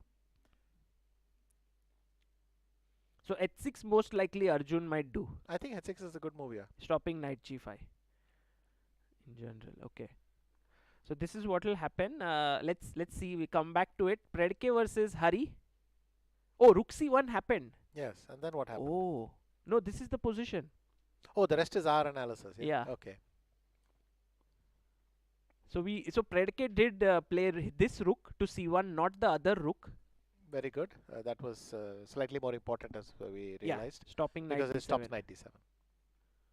And Hari now has you can't say tough task, but at least some work to do right here. He has not equalized. He might be very, very close to it, but he has not equalized, and I think that's the conclusion to draw. Right, and then going to Pavel versus Sjugirov. Oh, he didn't. He played a5 here. Yeah. That is nice because after a3 he wants to do something dramatic. Okay. Can we ask if it's dramatic? Okay. Yeah, go ahead. Okay. Guys, what would be dramatic? Because I have no idea there's something. I said maybe he will do okay, something dramatic. So Sagar assumed that I had seen something. In fact, I was just ad-libbing. But but Vishy said go ahead. Okay. Okay, my thing was once you have AB4, rook A1, queen A1 included in all possibilities, then something dramatic can happen on the other side. Right. And the thing is, black can choose when to do this exchange. So it hangs in the air, and therefore I got slightly carried away. No, I mean, I don't know that there's anything dramatic. So, when you my said knight h1, there, I was like, okay, maybe just a joke, but actually you saw 4 moves ahead already, so.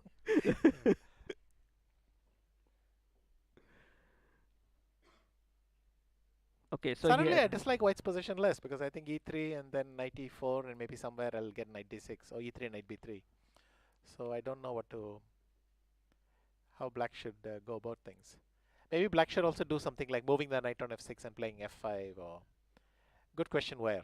I can go to d7, I can go to e8, which looks very strange. But the idea is to play f5. And who knows? Right.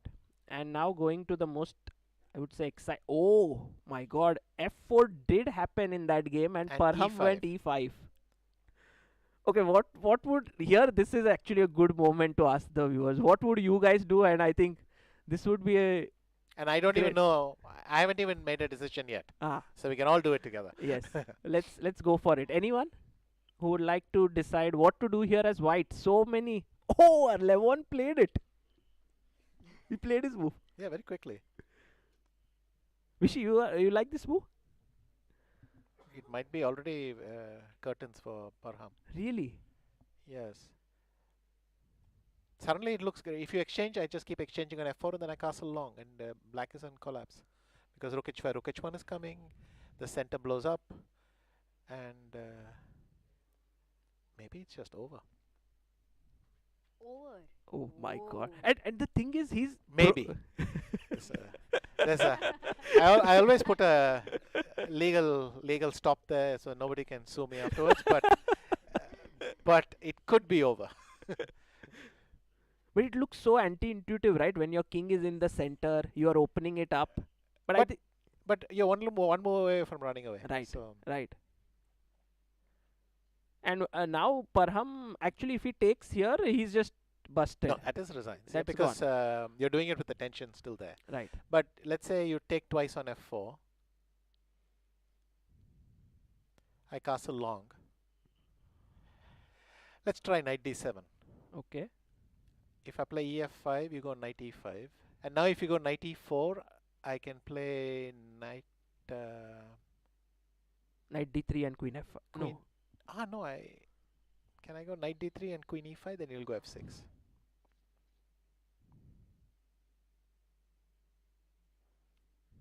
Yeah, so I can't do that. I can play queen f5, but then you play knight takes d6. Take and take on d. Maybe knight d3, queen d3, queen d3, rook d3. Should be unpleasant. Parham should be happy, to reach here. Maybe that's already something he can be happy with. Oh, but Levon, look, has gone long. So ef4 happened, and Levon didn't take back. He just long castled. Param has 40 minutes. Yeah. And Levon has 1 hour 15 minutes. Okay, tell me what's the difference if I go knight d7. Let's see. So the question is, what would happen with... What's the difference by not including gf? So if I go knight d7, you can play gf, and we are back in the line that we were looking Right. at.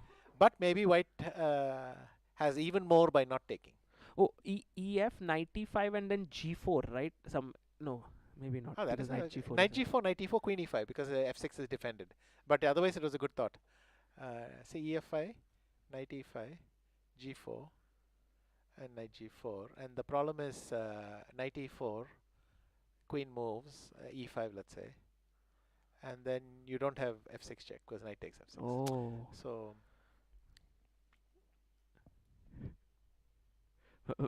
when actually there's a very nice way to look, like we see 1 or 2 moves ahead and Vishy's seen like 6 moves ahead. So this is amazing. So ef, knight e5. I don't see the difference too much. I think Parham has no real choice. He has to play knight d7, knight e5. Because Right. otherwise, if everything blows up and I play rook d1 before you can do anything, then suddenly rook e6, rook e7, all that is coming. Right, right. So you have to get. So that you knight have to out, get yeah. the knight. But this looks pretty okay, right? To get the knight here and then... It suddenly my optimism for white was tempered. In the sense that I thought white might be much better, and suddenly I think it might be a small edge somewhere. So who knows? So was long castle a little bit early? I don't think so. Well, you cannot make any progress without getting your king out of the way. So f4 and e4 would have been very bad in no castling. No, but you could put now not king on it. Like you were saying that king f2 King was, f2, but then but you with the wouldn't be pawn accompanied with e4. e4 and saying, come and get me, that's a bit much. Right. So here, I think fighting position, yes? Yes. Anything can happen here. And In terms of excitement, that would be the most exciting game. Yes, today. Yeah. queen d2. More and more, I think if black plays rook a d8 and somewhere d5, white may be okay, but he might also be worse because the queen is facing that rook after rook a d8. Maybe it would have been better to go queen c2 or something, I don't know. Sorry. But Arjun is not being tempted to play a6, this Sicilian move. Yeah, he's like not needed in Yes. this. Just keeping it. He So might still play it. and also he hasn't gone h6. But now maybe Gukesh is threatening knight g5, right? Or not? Why was he not threatening it to the previous move? Because bishop g4 was at least coming with a tempo. I don't know, like on the queen. And if I go queen b3 Attacking here. and then h3, But it's true. You'll take on e3 and you have intermezzo knight c5. So here h3, bishop h3. e3, and then you have knight c5 first and bishop escapes. So that doesn't work. Ah.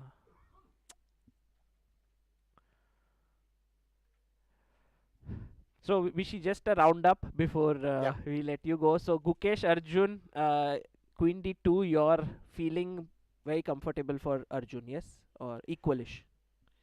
I White hasn't really been playing for an opening advantage. He's just getting a position, and I mean the critical line would have been e5 in the opening. So Here, right right at the very beginning, yeah, instead of bishop D3. And this is a bit random. Um,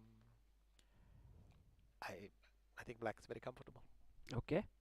So this one, black is doing well. Hari versus Predke.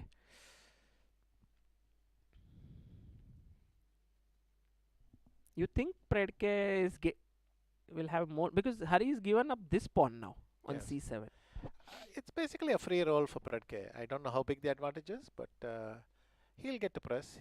He'll have an extra pawn in some rook ending maybe, and then we'll see. Okay. So I think that's all you can say. Closer to this ending in a draw, you would say, then Hari in trouble right now.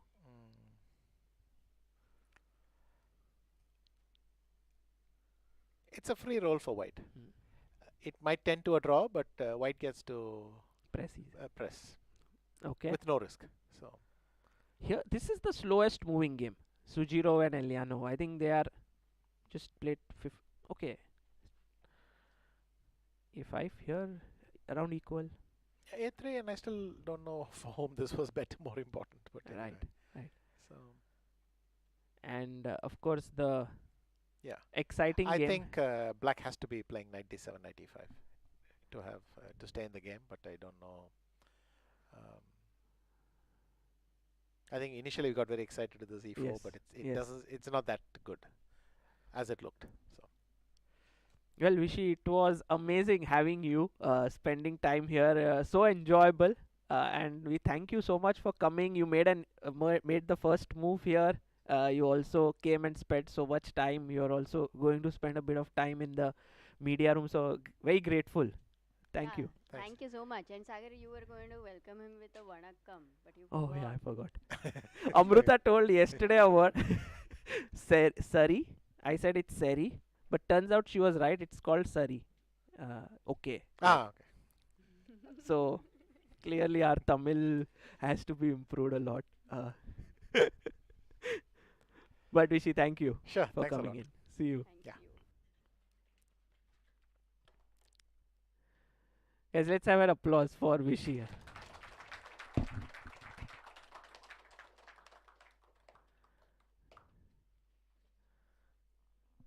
Bye, Vishy. Yeah, very good.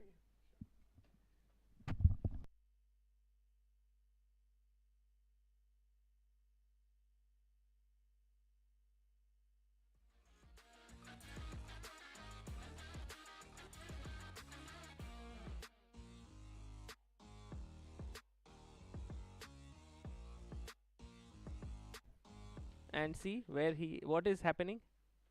Yeah, can we look at Vishy? I think he was going into the media room. Our camera. Let's see if the gimbal is able to follow him.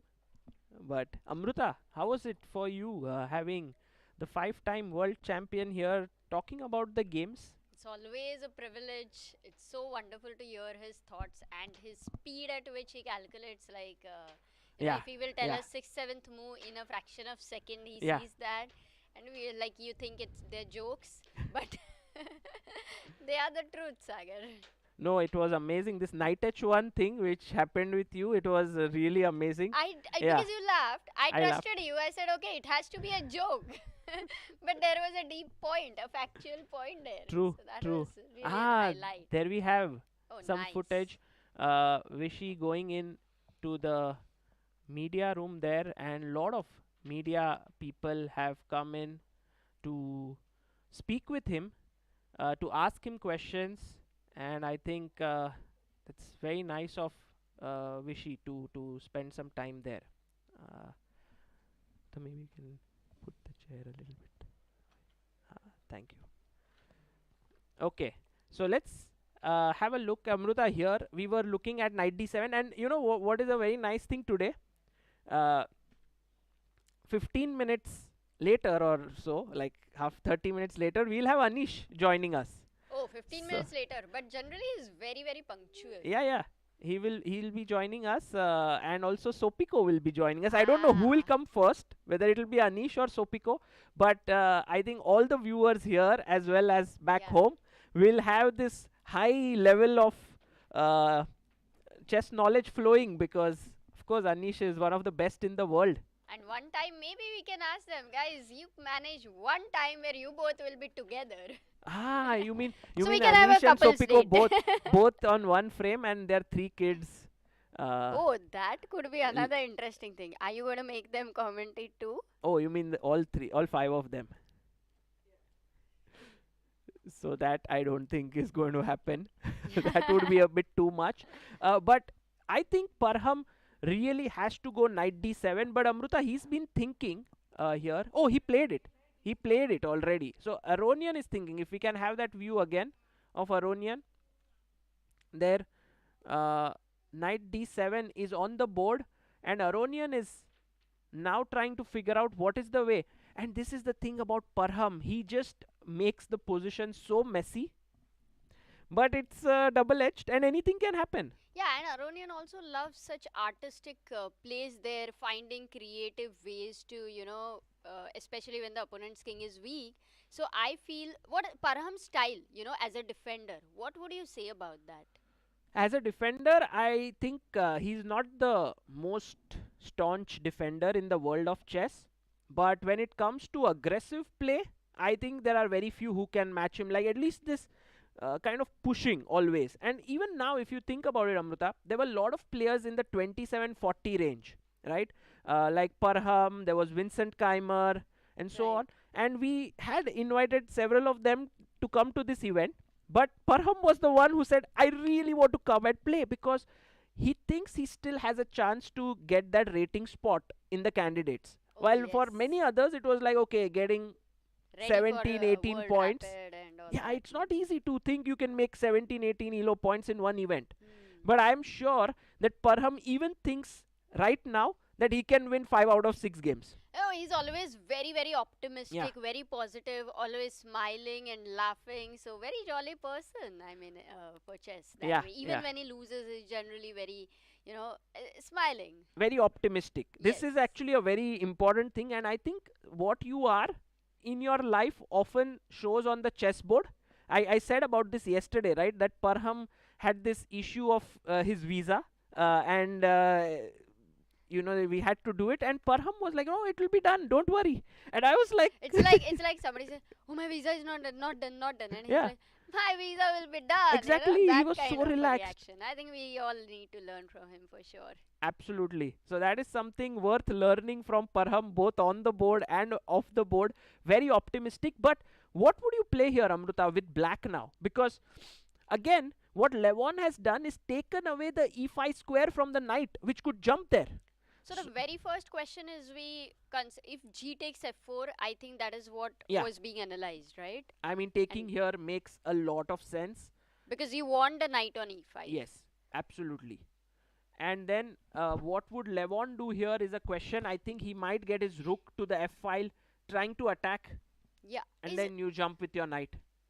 Tell me, just before rook F1, if we go back a moment, G4 would be a mistake, right? Because after G4. G3 there is F4. Like, I'm just But trying to Amruta, break what open. about this?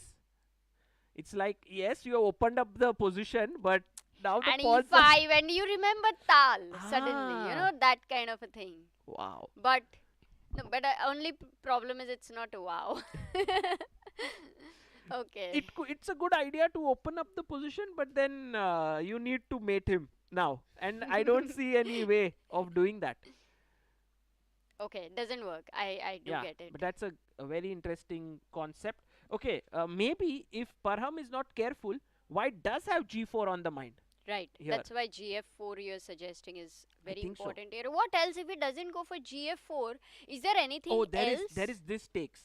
That's why Parham is thinking, and this looks like a terrible move, because the knight comes in and attacks the queen. But let's ask the audience here, what would black play here? Exactly, it's falling with a check here. We have a very strong audience here, so Amruta, we can't ask simple questions. You're like, whoa, what is this? Okay, king b1, and then maybe just knight e5. It looks very scary because rook could come on f1, but for now, let's say if you put your rook here, the queen somehow is in the zone. But actually, I would really be calculating this on the board because it feels like rook takes f8, king takes f8. You have to take. I don't have time to take on h6 because d3 is hanging. Exactly. Yet I will give it a thought and then discard it because d6 is hanging in there. Rook f1 check. But you are right. The queen on e3 counterattacks and helps black. Right. White has very less time. And now very less pieces. Parham is actually hanging on by in every position by one move, I feel. Like black's position is that critical. So, but if he finds finding those moves don't look that tough somehow. Right. Because it's like either you take here or here. What else do you do? You're not going to play a move like rook b8. That's just senseless on that side of the board because all the action is happening here. So that's what is going to happen. What is very interesting is, in spite of his loss yesterday, which was the first game, today he's not going for anything safe or something. No, he can't go for... If he wanted safety first approach, this is not the tournament he had to play. Yeah, that's here, true. He's come for the kill. Yes, exactly. As we were talking about, this tournament might have the most decisive games for the kind of, number for classical of rounds chess. and for classical chess. Could be. But let's look at Gukesh versus Arjun, the big Indian clash there. And I'm actually very excited because right now the bar is right at the center, showing that both are equal. And time also. Also time-wise, both are equal. But let's ask our viewers here, who are they rooting for? Let's try to see, we have a live audience. How many people rooting here for Gukesh? Because local boy here. Okay. And how many for Arjun? Okay, I think it's around 70-30 in the favor of Gukesh. But that's in Chennai because this is Chennai. But that is amazing. By the way, now this is a Maroczy-bind structure we are having on the board, Sagar. Right. And maybe the d4 square is weak, but the knights cannot reach there easily. So the question does remain. Also, white would love if a knight could somehow magically reach that square. No, I don't think you need any magic. You just need to be a little bit more alert and find a path. You mean knight e2, come here. Was that magic? Could be that knight e2, c3, d5 might happen here. But Arjun, it's black to move for the time being, and Arjun is thinking about what to do. As we all know, Arjun did lose his first game to Harikrishna, so this game really means a lot to him. And he has to deliver. But as Vishy said, he was very happy with Arjun's position. Like opening, everything was fine. He played well. So we'll come back to it and wait for what Arjun would do. Because there are many options. He can play rook c8 is the most natural one you will consider. And for rook c8, Sagar, I had a question. You do have a threat, right? Bishop takes e3, queen takes e3. If bishop c4, rook c1. Then you pin it, right? No, there is no threat. Actually, there is no threat. Yeah, there is no threat here. So, for example, if I go h3 and you take, there is rook a c1, b5, and there is b3. This was the question we could have asked the live audience. No, but no, maybe that's still too Come easy. on. You are in Chennai. So, strong players here. Oh, look at Arjun's next move. I guess they have not seen it. It's a very weird move he's played with black. Can you guess it? Very, very weird. And there we have the arbiter on our screen. He's the live games arbiter, Arasu. Now they could see the move. And what's the move? Oh, yeah. Knight to b8. The magic which you were talking about for the white knight, the black knight says, wait, let me be magical. I want the d4 square, says Arjun. I need that. And that is where he has moved his knight back, even ready to lose a tempo, to come to c6 and d4 because Gukesh's last move did weaken this square. But immediately, like as soon as he left the control of d4 square, black knight was alert. Yes. And that means we have to see if Gukesh can take advantage of the time which he has got, that Arjun has played knight b8, because if he doesn't take advantage now, then it's knight c6, knight d4 does look pretty good. So my first question, Sagar, over here, maybe also the audience can try to think. Yeah. But for a moment, the black knight has gone passive for a moment. Is there anything we can do which is like b4? Oh, b4. Wow. Hitting here. So clearly I will take. You'll take with the queen. Okay. And then I jump. Sorry? Oh, now No, but our friend here who's very strong says that now you no longer have b3 ideas. nice. Oh, that's a very, very good. But what if rook c1, Rook b5, c1, b5. and knight d2? I might.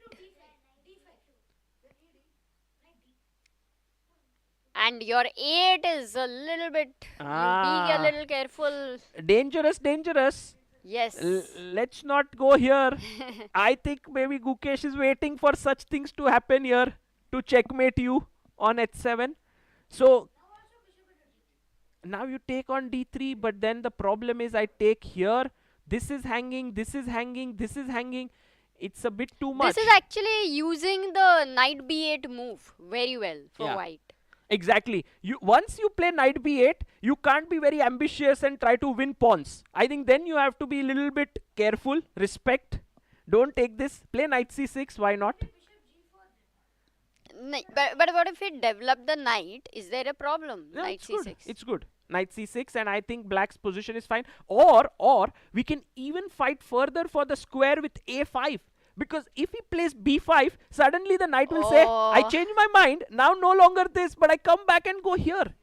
Right. So it's all about fighting for different squares here, and Gukesh and Arjun are involved in this sort of positional battle between each other. Let's see where this heads to, because now Gukesh is the one burning his time. He's down to 45 minutes, and remember, he just played 15 moves. He spent 45 minutes for 15 moves. Yeah, so maybe he'll have to think whether forcing b4 or anything like rook a c1.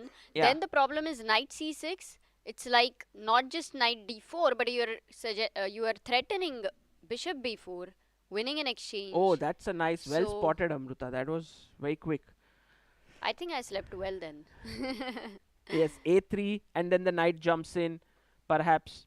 But still, it's not so clear like such a position. I think white should be doing pretty okay. So, yes. He takes d4. Okay. Yeah, I think white is doing well here. Mm. Okay, we'll wait for what Gukesh comes up with. Let's go to Predke versus Harikrishna. And Predke did go and snatch this pawn on c7, and Harikrishna entered and said, I'm attacking both your pawns on a2 and e2. So we have a double attack there. Then he attacked here, and then he defended, I mean himself, and king f1 defending this pawn. Rook e8. Very surprising. I mean, when you have so many open files, you choose to go rook to e8. Yeah, He has something in mind for sure. why not rook a8, right? Yeah, That that's looked the more- first thought. Or even rook c8, for that matter, defending c4. Yeah, So- I'm a so bit wha- confused. Why rook e8? Let's see. Let's understand. King f1. Yeah, what? Maybe we take this pawn, and then I take this pawn, and this is very serious advantage. I mean, Yeah. Vishy was talking about 4 versus 5 positions, but here you have the bishop, which is a nice piece against a knight, and you also have the a pawn, which is very, very well protected. Yeah, the rook pawn against the knight. Very irritating. Psychologically, it's very irritating. I have a feeling, Amruta, this tournament is going to be such a your favorite word, bloodbath, because first Hari beats Arjun, and I think today Hari in trouble against Alexander. Then tomorrow Alexander might be trouble with someone, Oh. you know. So it's all very, very evenly matched players here. But, if this endgame, Hari can actually, now that we understand it's a little bit tough to Yeah. defend this. And if Hari can defend this, that means he is in amazing form. Yeah, and also he's a good endgame player. We all Yeah. know that. Yeah. So we will But still. just Actually, the endgame is very hard to Very defend. tough. Very, very, Very hard. tough. How much ever you're good at that. Exactly. Exactly. So let's go quickly and see the game of Eljanov versus Sanan. And as Vishy said, he was not very impressed with this move a5 happening here. Attacking this pawn because a3, take, rook takes, queen b6, attacking this pawn on b4. Queen came up and now rook took the open file. I don't know who's doing well here. But if white gets this plan rolling, c5 and knight c4. Yeah, why not now? 1 second, that's the question. If you go c5, right? It's a blunder. Let's ask our chat. Is this a mistake? We should have. How many people think it is a mistake? Yeah, white to play. Knight c4, yeah. And this move attacks the queen, defends here, and threatens to take the knight. But then black can still continue. What's the only move? What is your strength, my friend? 1-4-2-1. What's your name? Sai Abhinav. Oh, he's very strong. He sees queen a6, counter attacking the knight. And if you take here, then take here. Nice. I mean, the line could go on. Yeah. But yeah, right now I think Eljanov might just go e3 and just play it. He yesterday did beat Maghsoodloo, and he is slightly better here in this position with this space. And what is the time scenario there? 39 minutes for Pavel, 53 for Sanan. That's the time situation. And going to the most exciting game. Oh, what happened? Oh, Levon. no, we can't Levon- move even one move here. Oh, it We has can't miss. happened. It has happened. He took on e4 first here, knight e4, and now queen f4 with a check has occurred. But then you were looking at queen e3, where black was getting a No, first decent a check. position after Yeah. check. Yeah. I mean, King b1. I'm not gonna make an illegal move, Sagar. Like with it. Yeah, we would have loved to have him here, playing here in India. But of course, he is in great form. He's on fire. Vidit Gujarati. He won Kashimo Memorial. Yes. And he is going to play the World Rapid and Blitz. And who knows, maybe he wins that.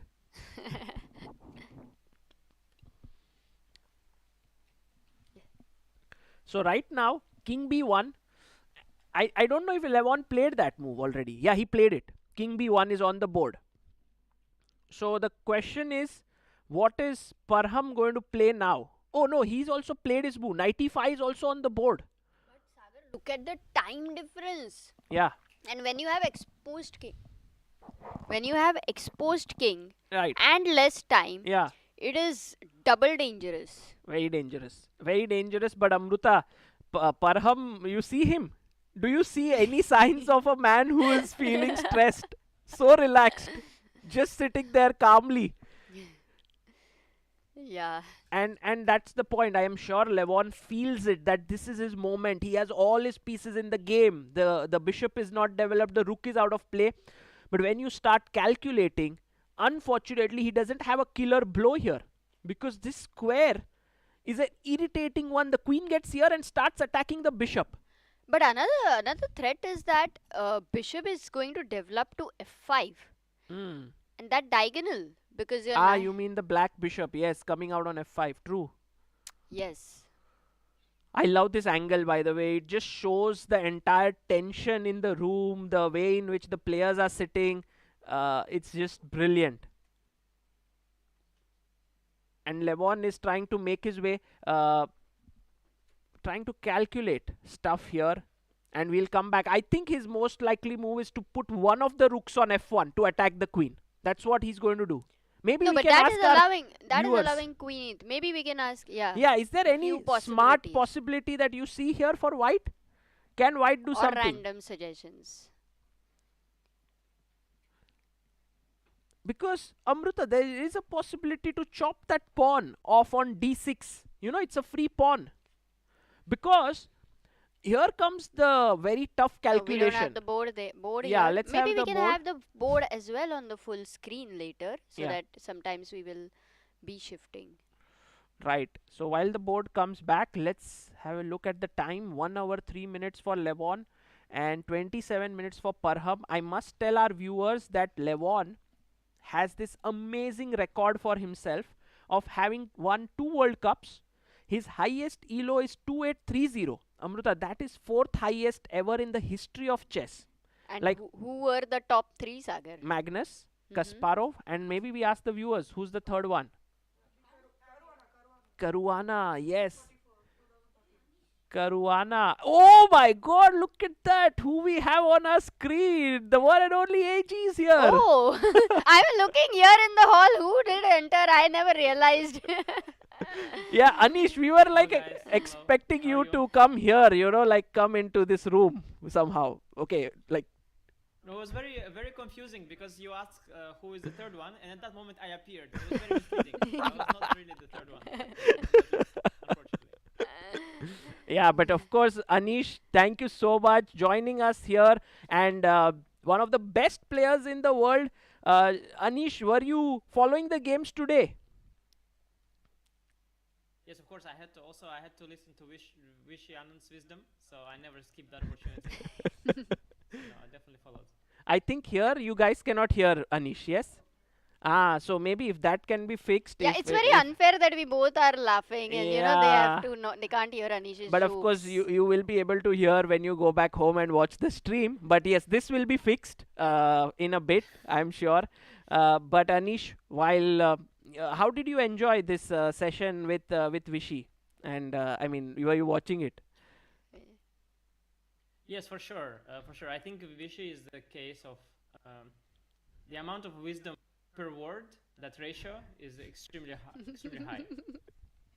There's no, he's able to put very, very deep and smart thoughts into very few words. That's a remarkable skill.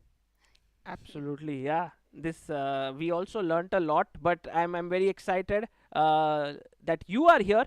Anish, what are your thoughts on this position that's on the board? And maybe while Anish tells that, if we can ask Parth, director sub, if someone can come and fix the sound here so that they can hear Anish, that would be wonderful. Anish का आवाज थोड़ा कम कर सकते हैं. Yeah. Yeah, no, it was a very, very interesting game. I understand Vishy, when he saw f4, e4, he sort of got overexcited on White's behalf. I completely understand that. He said at that point, I believe, that like maybe White is crashing, right? Right. More or less what he Right. said. Right. And I think the reason he felt that is because this action is happening while the knight is still on b8 and the bishop is on c8 and the rook is on a8. So black's pieces are on the queen side, very far from the action. And White's pieces are kind of all facing the king side, and White is just one move away from safety with the king. I also felt like this position is amazing, but it seems that Black was in time to get the knight from b8 to e5, and I think that's like a massive achievement for Black. I think once the knight from b8 reaches e5, you feel already much more comfortable with Black. You know that the king cannot be too bad. Because that's really the key, that you're getting development in. The e5 square is fantastic for the knight. And okay, now Parham is feeling a lot more confident, but still, of course, it all took a lot of time. And in the meantime, the d6 pawn is kind of falling, I guess. I mean, I was thinking rook. I thought hf1 maybe, because then I protect the d3 bishop. Then queen to e3, right, is the only sensible square, I guess. Or am I? Yeah. Maybe not. Yeah. No, this Queen the logical square. By the way, I can repeat once right after queen e3. I can go rook f1. Ah. You have to go back. And then go back. Yeah, and I got an extra rook e1 move. But okay, it probably doesn't bring me much. So rook f1, queen e3, I thought. Now you can kind of pick up the d6 pawn after rook f1, queen e3.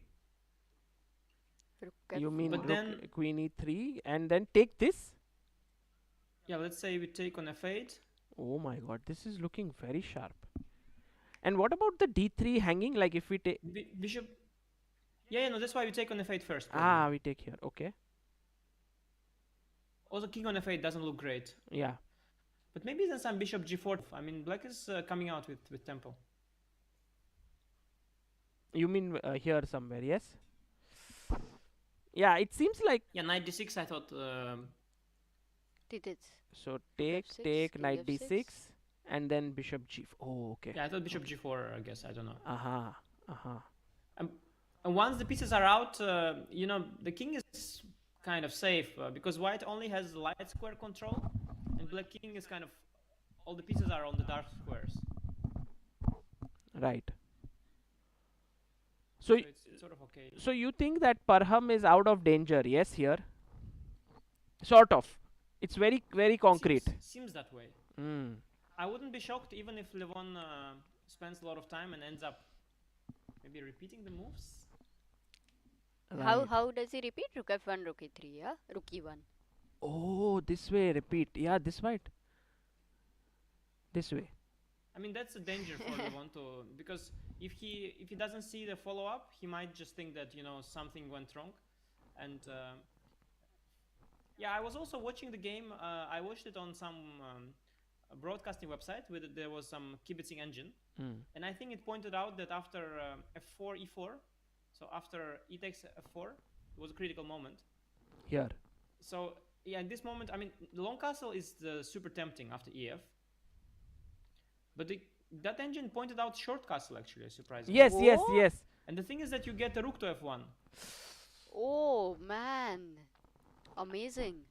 So okay, but fg3, of course, he thought, you know, fg3, g4, queen h4 is a little bit of a danger. I guess that's what he saw. G4. Oh, rook f4 maybe, and knight f3, but then queen h5. What did he see here?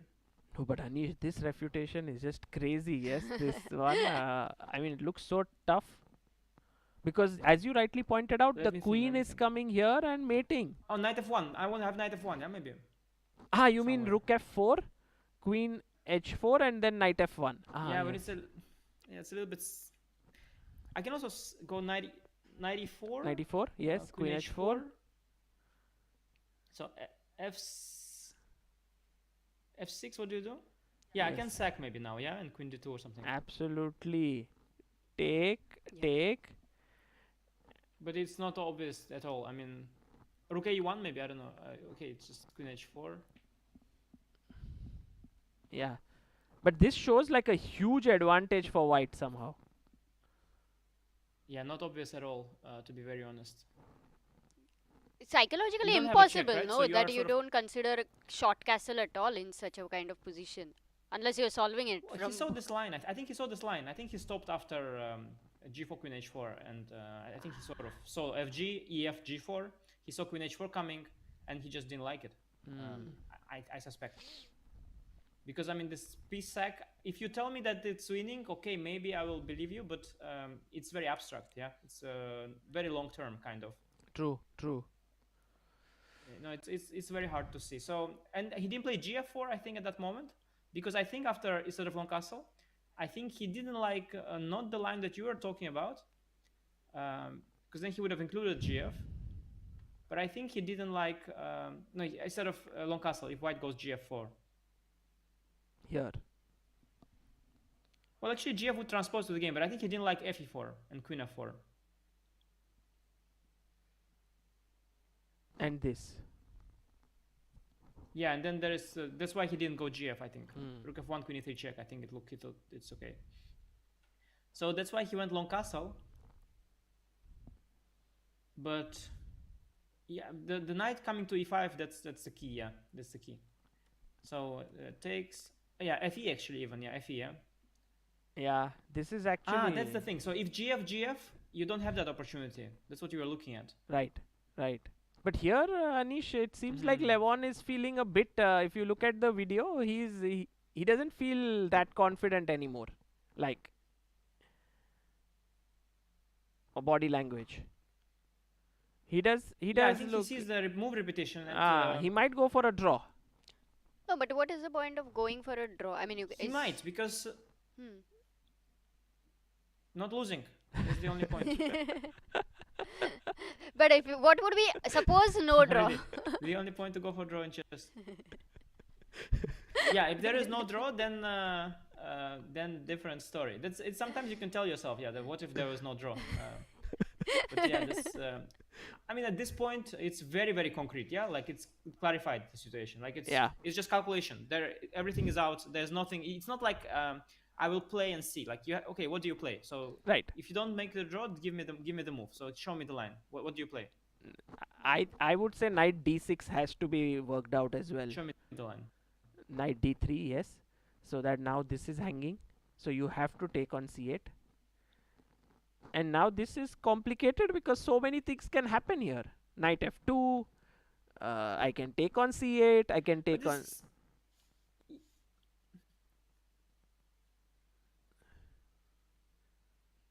Yeah, Anish. I think you hung up a bit. Yeah. I'm sometimes hanging a little bit. It is not just my slow brain, but also the internet connection a little bit sometimes. So I'm slightly getting some freezing, but it's good in this position to freeze a bit and to think more instead of talking maybe. Right. That gives our viewers. But I think here black has. also I mean, time. here black has many options. You know, black has many options here, and I think we even passed that moment because he already had the rook on f1, so we can no longer get this. Yeah, no, he's repeating moves. He's repeating once. Let's see after queen f4 if he has options. Maybe Anish, if you don't mind reconnecting to that call, that might solve that problem of some delay. Let's try. Okay, so rook. Oh, they have repeated already once, or has No, Levon gone once, directly rook once. h1? No. Okay, they have repeated once. Okay, so take king b1, knight e5, rook h f1. No, but it's not. It happened. It's happened. It's happened. Look, Okay, rook on okay, e1. okay. Yes. Oh No, no! he wants doesn't to repeat. play. He wants We to want play. Anish. We want Anish. G3. G3 Nice. has been played. Nice. Yeah, g3. Yes, I was thinking about this move as well. g3 is nice. Yeah. Fighting. So that means he doesn't believe he's Yeah. losing. He can lose, or he can get into trouble as of now. As of now. Yeah. So the reason you don't repeat, by the way, is because you want to win. That's the logic. And the reason you do is you don't want to lose. So that's the trick. He wants to win. That's clear. Anish, this is a great next chessable course for you to just make like basics to explain why you do things in life, like something like that. That's very important. Yes, you marry because you don't want to be single. You play chess because You don't want to work. okay. So G3 here. Yeah, but I like very much. Queen doesn't have a good square now. Maybe g4. But no good square for the queen. Yeah, what if Why queen not G4? G4? What happens there? Yeah, g4 maybe that's the square. Yeah. What if now knight d6? Queen is a little bit odd on g4. You know, it's a little bit. Knight d3. I guess knight is kind of hanging. Yeah. Oh, rook e7 looks dangerous. Oh my god. Oh, Oh my doesn't guess god. knight d3 at all. Oh my god. One second. Is it okay, over? king f6 is too brave. Yeah. No, this is going to end very badly. Yeah, you can feel it. Yeah. You can feel it. It should end badly. It should. You are a piece down, but the king is just too exposed. And maybe we can calculate this out, but Anish, you are already feeling that this is really dangerous. Yeah, I mean, but white has options. Even some rook c7 kind of moves how black will defend the knight. So, too dangerous. Yeah. Okay. So let's go back and try to think after knight d6, what would you play here with black? That is a very important moment now. Because if you don't find the best move here, you might lose. Maybe we also ask our viewers here. Anish, if you have any questions, you know, there are many people who are here watching, and so they can always solve. So I should have questions to the viewers. It's the way around than usual, yeah? Like I ask you, yes, that's how. You can, you can of course ask the questions. They can hear you, by the way. Yeah. Yeah, they can hear you. No, it was interesting. I saw many asked questions to Vishy. Some good suggestions were there. Right. So it looks like you got some strong. Yes. It is Chennai. Chennai people are very strong chess players, 30 GMs, but yes, there are strong players here. Maybe the internet is not that strong, Anish, here. Perhaps that's why it's getting a bit patchy. Yeah, I don't know if it's on your side or on my side. There is small delay there for sure. Ah, so whenever I say something, that's why you have to wait, right? A bit. Probably. No, maybe the way around. Maybe I That, should, no, was maybe that you have to planned? wait. Was that planned? No, he had to wait. He didn't say anything. No, but I know that he did it on purpose. You know, Anish, No, come no. on.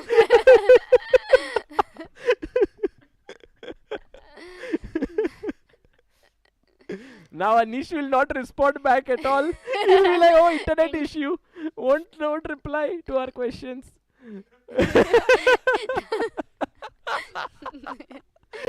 Oh my god. Oh, Yeah, but that nice. looks so freezed up. I think a lot of it's memes not so coming bad. here. But it sounds not very good either. Wow. New talent discovered, unlocked of Anish.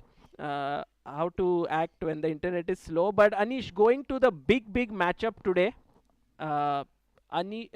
Gukesh versus Arjun. Wow, a lot happened. A lot has happened. We can just go through the last few moves because knight b8 was played by Arjun. Gukesh did go h3, knight c6, rook d1, take, queen takes, knight b4, b3, rook d8, and now takes, h6, and we reach here. What do you feel, Anish? I feel Yeah, I white think it's has clarified improved. to like a sad position for black. Yeah. Yeah, no, it's very sad for black. I think I mean, can we go back? It's the black played very inconsistent at some point. Very inconsistent. Can we have the Starting camera? from a few moves earlier. Let's go back. So why is the pawn a6? Why did the knight make? Or why is the rook on e8? I mean, these moves they didn't contribute at all. Right. He wasted a lot of. He had a very comfortable position, and he wasted a lot of time, and basically getting a little bit outplayed. And now he got some sort of a standard position, which is slightly worse. But where did he go He has to wrong? Knight break with a b8 b5 break at some point. looked such a Knight nice b8 was a idea. nice He went. move. I mean, all the moves were. I think all the moves were a little bit wrong. Queen c7, rook e8, a6. I think they're all not the best. Rook I e8. don't imagine they were to be the best. Did you also feel like Vishy Because that if you look at the couldn't position now, like you wonder, like how did guess the moves of both the players?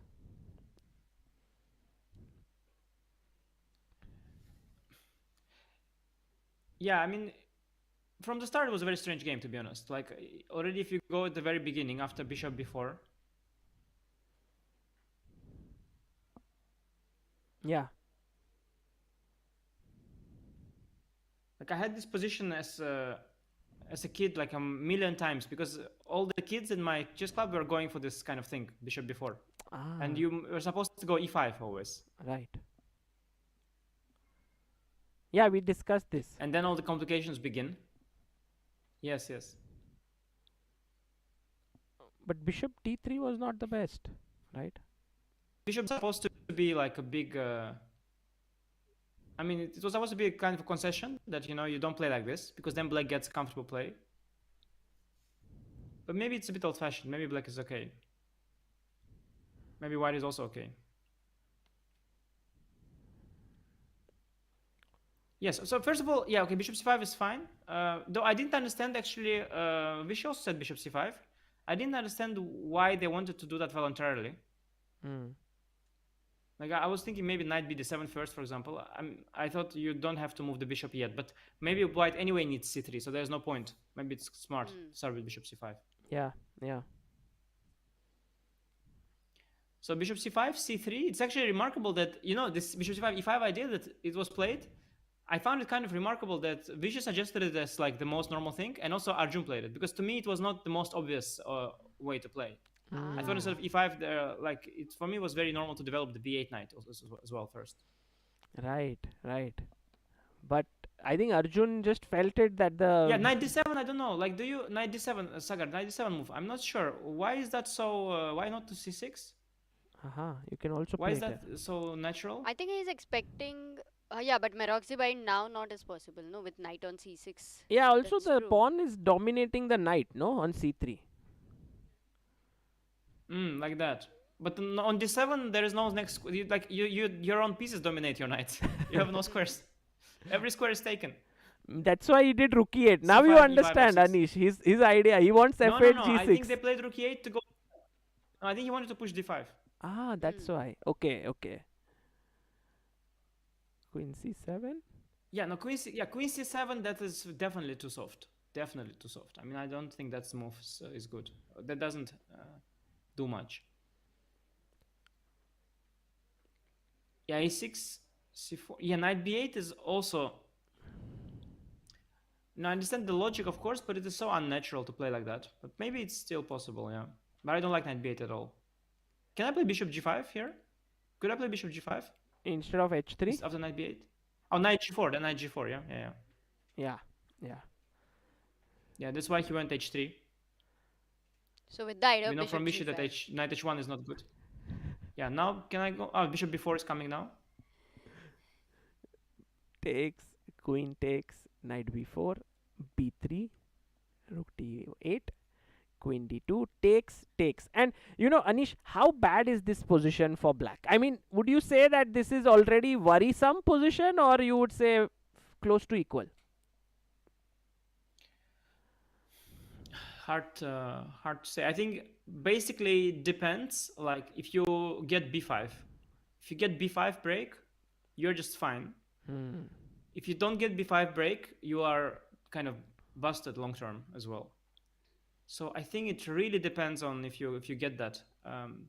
Because if you white gets like rook d2, rook d1, and he reroutes the knights back to like I don't know, some knight comes to f5 or something like that, or yeah, it's just you'll be cramped. But of course, b5 break will come. So maybe rook a b8, let's say. Yeah, you can stop that break actually. But black, white to play. Maybe you go knight f1 now. Yeah, well, let's say you play. I'm not sure if that. I'm not sure knight on e3 is much Oh, better because knight on g3 protects the e4 pawn. yes, Also yes. b5 directly now. Ah, That's a guys, good you move. realize that players like Anish, they just know what is needed in a position. And like b5, he's all the time looking at it. And the moment the e4 square is left, he goes for b5. So then take, queen takes, and already e4 is hanging. Nice, nice. So, no, Sagar, the players like Anish, they know what's needed, but they don't know how to get it. And players like Vishy Anand, they know also how to get it. And there are players who don't know what to get, don't know what is needed, Yes, and don't know how to get it. So, you know. that is true. That's why I'm not so bad. That's what keeps me afloat. But actually, the more I look at it, honestly, the more I start to wonder how is white stopping b5 eventually. What is your long-term idea? Is it maybe okay? Do you go a4, a4? Because if you go a4. a4 anyway, I will break it. How? I mean, I will anyway prepare. So okay, a4 probably is good. He Okay, played he rook went rook c1. a1. Rook a1. Okay, he's stopping b5 temporarily by this X-ray. I Mm. will move my queen. Let's see, where do I move my queen? Oh, a5, a4. But then this is typical, no? Queen comes B. in, hassles here, b5 coming up. Mm, No, but you won't go a4, yeah. no? Yeah, Sagar, I'm changing my mind on the whole thing. Actually, I didn't see how. I think b5 is just coming, and whenever b5 will come, it will be just full equalizer. Just Wow, full equalizer. wow. So Arjun actually is banking on that break somehow, and he should get it, right? He has to, yeah, he has to. I mean, if you imagine that black has a pawn on, let's play a5 here, just for demonstration purpose, and then watch let's see how the bar, what happens to the bar. Oh, See, the nice, bar is taking a nice. big hit because the idea of b5 is gone, Mm. Very cool, very cool. and then white has a free hand to maneuver the knights. Like maybe the f3 knight goes to c3 or e3 or h4 first. A lot of plans, a lot of ideas. Hmm, interesting. So But that too, if white knight would have goes a to free hand, but d5, this b5. Anish, Is it a worry because bishop d5 is always there? Yes, that's not a. I think knight d5 is not necessarily my idea. I just wanna. I don't want to go to d5. I think because then you will take, and then I have to take with the pawn, and my pawn will guard your weak square. Right. Okay. So for the time being, Anish, can we leave this game as equal? Yeah. Okay. Let me reconnect one more time to see if I can be even faster because I think you get a 1 second delay with me still. Okay. Please, please. How do you think he's going to manage that 1 second? This time he's surely frozen. It's Yes. not his acting. No, This time. this time is frozen. But the good part is he speaks so fast, he's already in 2x mode. So that kind of compensates. Ooh, guys, Harikrishna.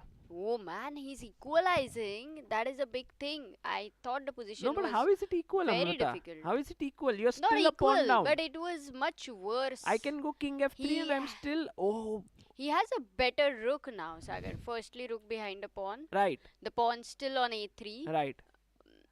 And the knight jumping. The main thing is that the knight will jump in and take this pawn. Which So, pawn? H2, like knight g4. But then there attacking is h3, no? H3.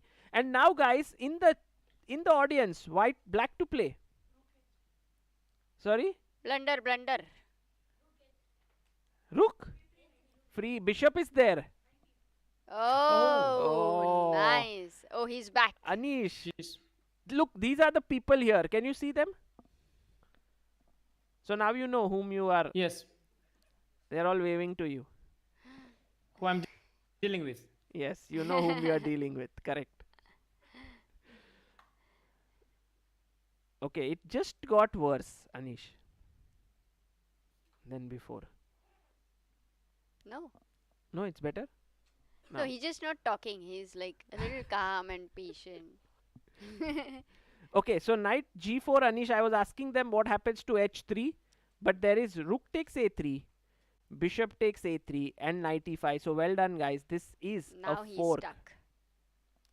And I think this is the reason why Harikrishna has a fine position. This tactical refutation is the reason. If he didn't have this, he would have been completely in trouble because the a pawn is very, very strong. So yeah, I do think that Harikrishna will manage to hold this position. Yeah, let's go to the next one. I think here is where we might need Anish's expert opinion because this position is not so simple to understand, Amruta. Like, what are you going to do here? So And are you saying in simple positions you don't need Anish's opinion? He's not here, Sagar. Don't take advantage of that. no, he watches everything later. So, no, we need him always. But I think what Pavel is essentially trying is either to get knight here or here. These two squares if by moving the pawn. Yes, Anish is here. Oh, Anish. Yes, yes. No, I'm trying to still reconnect sometimes, but looks fine now. Yeah. No, Pavel is doing his little queenside expansion. Right. Do you think this is slightly better for white here? You feel it? It has a potential to be for sure. If he gets the c5, knight c4, so the bishop on h5 it is kind of out of play, and the bishop on g2 potentially is a monster. Yeah, potentially. Ah, this way. Right. Right. Also, if I play e3, your e6 knight is sort of dominated. Yes. Yes. Exactly. Yeah, I think he's been making progress, and I know these kind of positions where h5 very often you know the thing is that black is doing this it's very common where black is trading, because black feels they're maybe slightly worse, so they feel that very often when you're slightly worse, trading is making it better, yeah, because it gets you closer to equality. But the illusion here is that you keep trading and white keeps trading, and you both trade a position when this is on the board and there's the bishop on h5 which is out of play, and that is the one piece you wanted to trade but you can't. And all these trades, they only make it worse for you because the less pieces are on the board, the more the fact that h is out of play will be relevant. But then, Anish, shouldn't black just move his knight, play f6, bishop f7, try to get the bishop into the game from that side? Or maybe that's too much. Yeah, that is quite slow because on also f6 it has a disadvantage of if you do that knight d7 f6 bishop f7, you have knight on d7 becomes very passive. Yeah. You weakened your light squares, and I go c5, knight c4 maybe, and knight comes to d6, and then you have this weak diagonal b3 g8. Yeah. And you just don't have a good way to solve this. So you had to do something different earlier to solve your problems, because now you are just slightly worse. Got it. So Sanan in some trouble, and Pavel is playing some great chess here, beating Maghsoodloo yesterday, now putting pressure on Sanan. Yesterday, Anish, after you went, Sopiko joined us. By the way, were you able to catch up the commentary? Sopiko was here in the last. So it was actually quite funny. I was looking forward to do that exactly. So I opened the commentary. Okay. But then the thing is that our two-year-old son, he also started to. I thought he'll enjoy the commentary, but he really did not. Like, he pointed at the commentary. He said that, no, Mama not here. Mama should be here. So then I said, like, no, but Mama is working. He's like, no, Papa, you working, Mama here. No, then it's a great idea. He said, like, okay, Danny will be working. Mama will be here. Oh, wow. At some point, he went a step further. He realized nothing is working. He said, I will be working. Myself, like himself. Basically, he's trying to solve the issue for a very long time. So then I had to switch off the commentary because it was getting very difficult to negotiate. Anish, is it possible that you and Sopiko take rest and Michael commentates here? It would be epic. It would be so If much it's fun. up to him, I think so, yes. But I have to say I mean, he can definitely provide the vibe, the correct vibe. But the verbal explanations, I think the terminology. He's still learning terminology. Let me put it this way. Right. And not just chess, like general life terminology. Like very limited terminology is there. Okay. So we'll hope that he'll join us on someday, just with you guys. But Queen A6 played by Sanan here. Okay, yeah. I mean, he's going down that path. He's trading, and that's what I also do this, but it's very tricky. I mean, E3. Okay, let's go E3. Yeah. Queen A3, right? Okay, Queen A3. Yes. Take. Okay, I'll take and go B5. Now you maybe get lucky that you will trade also the queenside pawns, but I think I'll keep one. And this is very dangerous. This is gone, yeah, Anish. This is exactly what you said, and no, you cannot. You should go illustrated like after this. Yeah, no, that's the danger. Like, what happens in this? Usually, what happens is two scenarios. One is everybody trades everything, and black is losing because the bishop on h5 is out of play. And another is that everybody trading everything, and somehow black is able to trade the plus pawns as well. And then with all pawns on one wing, it's still holding. Right. But it's a very dangerous strategy that black. It's such a typical mistake. I mean, I also do this with black a lot in these positions, especially in blitz. I lost many games. To whom? The Nihal Sarin. Like Nihal Sarin, he's doing it. He plays this double fianchetto things, right? Where you go bishop g2, bishop b2. Yeah. And then you have this bishop on h5. He had many games with me. Wow. Okay, that's very nice to know. Okay, so small edge here for Pavel. Can we go back to Aronian versus Maghsoodloo? Because after g3, what happened was Maghsoodloo played his queen to f3. Then knight took the pawn. And now Maghsoodloo found the best move to take the pawn on g3. Knight e4, queen f4 and rook f1. This is actually mind-boggling, because what has happened is same position with g2 and d6 gone. So Anish, and he goes knight f3. Maghsoodloo here. So did you see how this position was reached? Yeah, he did.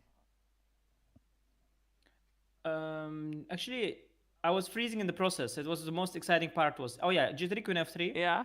Take. Knight d6, queen g3, knight e4. Okay, I see.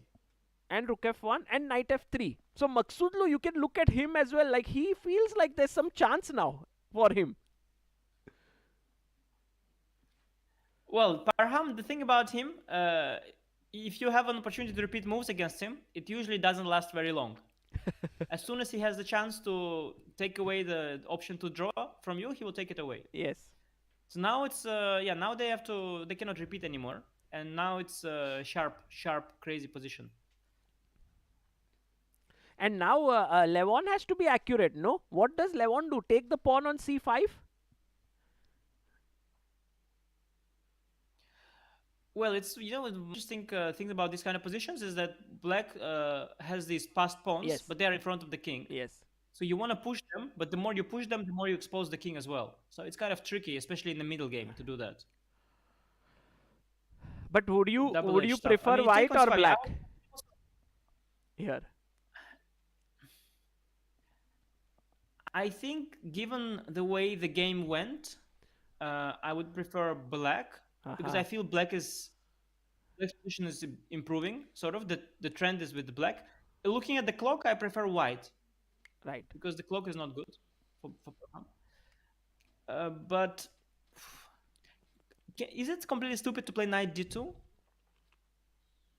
Maybe it's very stupid, but I just want to know, how do you respond? Maybe here knight d2 is one option to take. How? Check. Oh, I think bishop g4 maybe. Yeah. Yes, bishop Yeah, I'll take with g4. rook. Bishop g4 is the best move. And this is now big trouble actually for white. Yeah, knight d2 doesn't help. I wanted to open up the f file or the g file after g4 and knight d2, but bishop g4 is strong. Yeah. Okay, you wanted g4, take here, and then take here and use this yeah, file. and then rook g1 or something. Yeah. Got it. Yes. Got it. But let's see. So knight d2 is not okay. Knight c5. Yeah, I don't know. Knight c5. It's where are you going sort of with the knight? I mean, I don't know. I don't know. I have to do something, right? Otherwise, he just pushes his pawn. Yeah. I think we have to somehow break the f3 knight. We need Can we to go bishop break. e2? Bishop e2. But then again, g4. Oh, then I wanna take and I have the g file, but yeah, bishop on d3 was nice, protecting the diagonal. f5. Yeah, now bishop would sit here. Black's bishop. Yeah, I do have the g file, but I'm not in time. If I had king b2 already, I could do something, but now bishop f5 is coming. But this is so exciting, right? Parham really creates so much mess on the board, and then sort of, I thought he would get busted in the opening, but he's fought back hugely. Oh, but he's a fighter. Yeah, he's bread and butter. He's a great fighter. He loves these type of positions. He doesn't care if it's risky. He just needs his own chances. Then he's happy. Right. So, okay, we'll come back here, but it seems for Anish and for us as well that the trend is going in Parham's favor. Although time-wise, he is doing quite worse. Just 11 minutes left. Let's go to Gukesh versus Arjun. Did b5 come? Not yet. but he's preparing. Not yet. Oh, but he is going to meet it with c5. Smart Gukesh. b5, meet it with Yes. c5. Oh, but how does it help, Anish? If I take? The e5 pawn, I'm a little bit worried. Yeah, it's not gonna. It's okay. Yeah. Take? Nothing happens there. No, okay. This is hanging. Sorry. No, not directly. Yeah. Take here. Okay, the thing is the black has also a2 pawn targeted. Right. So black is kind of okay. Yeah. I guess rook c5 is best here. But yes, then I'll take on d2, play knight d7, and I'm fine. Yeah, I'm just fine. I mean, very fine, I think. Or not. Yeah, I think very fine. Yeah. Yeah. Yeah. Very cool. So maybe Yeah, it's more or less Arjun. fine. Okay, you keep the c file, but and what else after b5? Sagar, that line. Can we continue that line? C5. I think it was critical line. c5, dc, rook c5. Yeah. Because it continues. Rook d2, queen d2. Yes, maybe you're right. Queen d2, knight d2. Yeah. Okay, knight d7. You have rook c6. Okay. You have that one open file. So a5, I guess, or Yes. what? Yes. Yes, and okay, A4 you are a coming little up, bit no? passive as black. No, but this is. Yeah, but a4. Okay, I will. a4 is coming, and I will let you take on b3. Can I somehow activate my knight and attack your b5 pawn, or? No, it's very little. Yeah, it's very drawish, very little. Yeah. Very. Knight f5, maybe I can play. Yeah, looks very it's all very very little. Should be equalish. okay. Yeah. So maybe Arjun is doing quite well if he plays b5. But what if Anish? If Arjun says to himself, I don't want to draw because I lost yesterday and I have to fight. Yes, exactly. Did you see something? Exactly, that's the problem. So That's exactly the problem. He wants to play for a win, of course. then he doesn't play b5 then, and then Gukesh gets his chance. That's exactly the problem. He might think that he gets b5 in a better version later, where he keeps the winning chances. But what can he play then, if not But b5? I mean, Yeah, that's a good question. yeah, if you look at the position, I mean, Black really cannot be. I think Black cannot be playing that for advantage. I mean, I with the queen on a5, like you are a little bit uncoordinated. You are trying to get the b5 at all costs. If you are one move too slow, it might never happen. True. So a lot of psychological battles, not just over the board, but also the tournament standings, and very interesting scenario here between the two players. And anything can happen. Let's go to Predke versus Hari. Anish, Harikrishna was in big trouble in this game, I felt, but seems like he's got out of the trouble somehow. Well, yeah, he's the endgame master, right? So as soon as the queens are off, he's already comfortable. Because the thing is, But why is he out of the trouble, though? what would you play here as white? Because this is hanging. Can't I play e4? E4, but knight g4. Bishop c5? Knight f3. Ah, yes. It's the pawn up, no? But you know, Anish, this idea with g5, yes. knight e5, g4, knight f3, and then creating that mating net. Does that look good? It looks good to give checkmate, Sagar, for sure.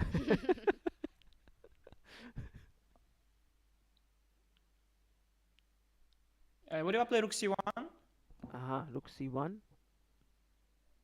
Because if I go knight e5, you will Bishop d4? play this, yes, and dislodge this. Okay, One got second, it. what's happening? Knight No, then d3, I don't you get just knight go f3. rook. Okay. Yeah, Yeah. that's the point. So maybe f6 first, just to go knight e5 and g4. But what if bishop d4 now? But then you lose this pawn. What if sorry, I... there Yeah, is- the pawn is... I don't want to give the pawn. Can I play h3 first here?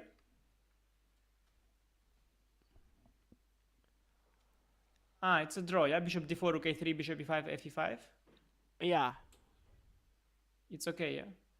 take. Because you will give the e5 pawn and bring the king to g6.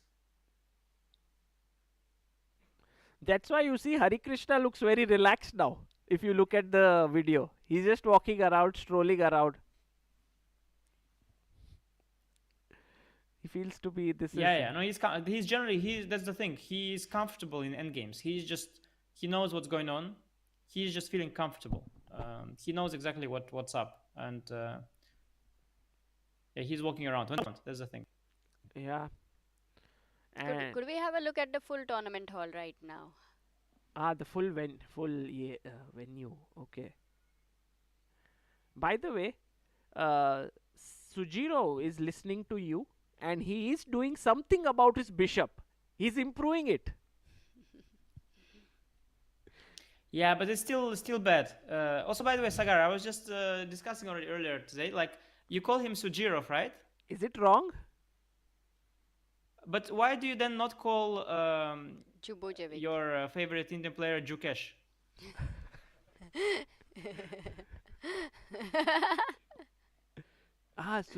Sjugirov. Oh, Sjugirov. Gukesh. Oh, so I should say Sjugirov. Is that correct? I mean, or you say Gukesh. One of the two. Pick your pick. Pick how you pronounce the letter. You cannot do both ways. Man, come It's on. a choice. There's no way back. Then I have to call you Giri. Anish Giri. No, yeah, then you have to call me Jiri as well. Okay, then the whole, the whole game is changing, it's just different. But then you can't say changing, you have to say changing. You gotta roll with that. It's better than calling everybody Jiri and Gukesh. I mean, it's changing. I mean, with greatness comes great responsibility, not great responsibility. It's all, there's only one way. Yeah, we are in trouble here, Anish. You opened a can of worms now. We can't get around it. What to do? Yeah. What is Okay, but the Jude bishop Jim. on d6 G6? is also bad. Yeah. Yeah, but what about G2? Gitu. G2 bishop is still very powerful. Actually, I like, what I like? I don't see for white. Yeah, the bishop is good on g6 because after c5 I go bishop d3 and I control a lot of squares. Yeah, Bishop on d3 is actually very much alive. true. Nice move here by Sjugirov. Yeah, good idea. Bishop on d3 is where he wants to have it. And if b5, then queen b6. Ah, No, but jokes aside, it is Sjugirov. Yes, that's just it is Sjugirov. Just thank jokes you. aside, Thank you, Anish. because I know how it is spelled in his native language. Yeah. I'm actually getting to his right spelling in parts, like right pronunciation. Because first I used to call him Sjugirov. I thought S was silent. Then Vidit told me no, it's actually But we Sjugirov. didn't tell you it No, is he didn't tell Sjugirov. me Girov. So So Vidit is also now Anish corrected the Girov. So now because you are it's also Sagar and not Sajar. yes. So now I need now I've reached the right spelling. I think right true. pronunciation. Thanks to Sjugirov. Anish. Okay. Yeah, so let's go to Gukesh and Levon. Yeah, I think. Levon. Maybe Sanan is doing okay. Yeah, Oh. he's doing well. I mean, he's doing okay, right? Sorry. But coming back to the Levon game, knight c5 was played and queen e3 played. Knight is hanging. What to do? Wow, what How a deep is- move. Yeah. Ah, you didn't consider queen e3? Anish, do you think this is a very, very good move by Parham? No, it's a deep move. Yeah, I didn't see it, but I kind of don't dislike it. Yeah, it's an interesting move for sure. You unpin the knight, and you kick the c5 knight away. I mean, I don't know, like, where's the knight going? Because on c5 it was active. For example, after knight e4 back, then Yeah. the bishop from c8 is gonna come. But can you think of knight e6? Knight e4 looks bad. Yeah, bishop Yes. f5, bishop h3, all kinds of. Yeah, knight e6 is the big question. Ah, knight e6, but then I take. I'll take it Take d5 because bishop twice. e4 Yeah, now. twice. Oh, just take Bishop it. e4. Yeah, looks good for black. I don't see much. Yeah, with bishop e4 of course, but wait, knight wait, on wait, wait, e5, knight d2 is there Ah, also. Anish. All kinds of options. Yes, this Maybe was we- the Sorry, question. Nice move. Keep it on the board Nice. though. Anish because saw it. deserves- Anish saw the move knight d2 and he was like, oh, it also exists knight d2. That's fine, normal. Because rook d2, there is rook f1. And if queen d2, there's queen e4. Very nice. Nice deflection. Nice deflection there. Okay. So this is... Knight e6 doesn't work. Then what? If we can have Parham on the screen, not Eljanov.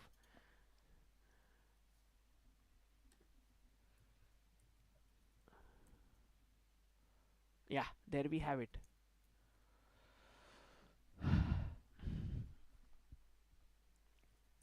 What do we play here? What do you think, guys, Levon will play? Any thoughts?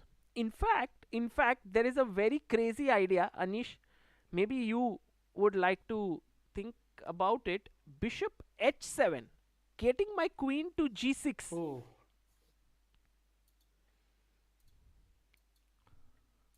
Nice. But knight d2 is still not Oh a yes, problem. yes, knight d2, and the thing is, if Then I just take move the this- king, yeah? Where? Oh, wow. King a1, suppose. And let's say you take on f1. Is it over? This is safe. I'm safe because this is hanging. So So actually, king b2, yes, let's say. king b2, Amruta. And then if I take here, check.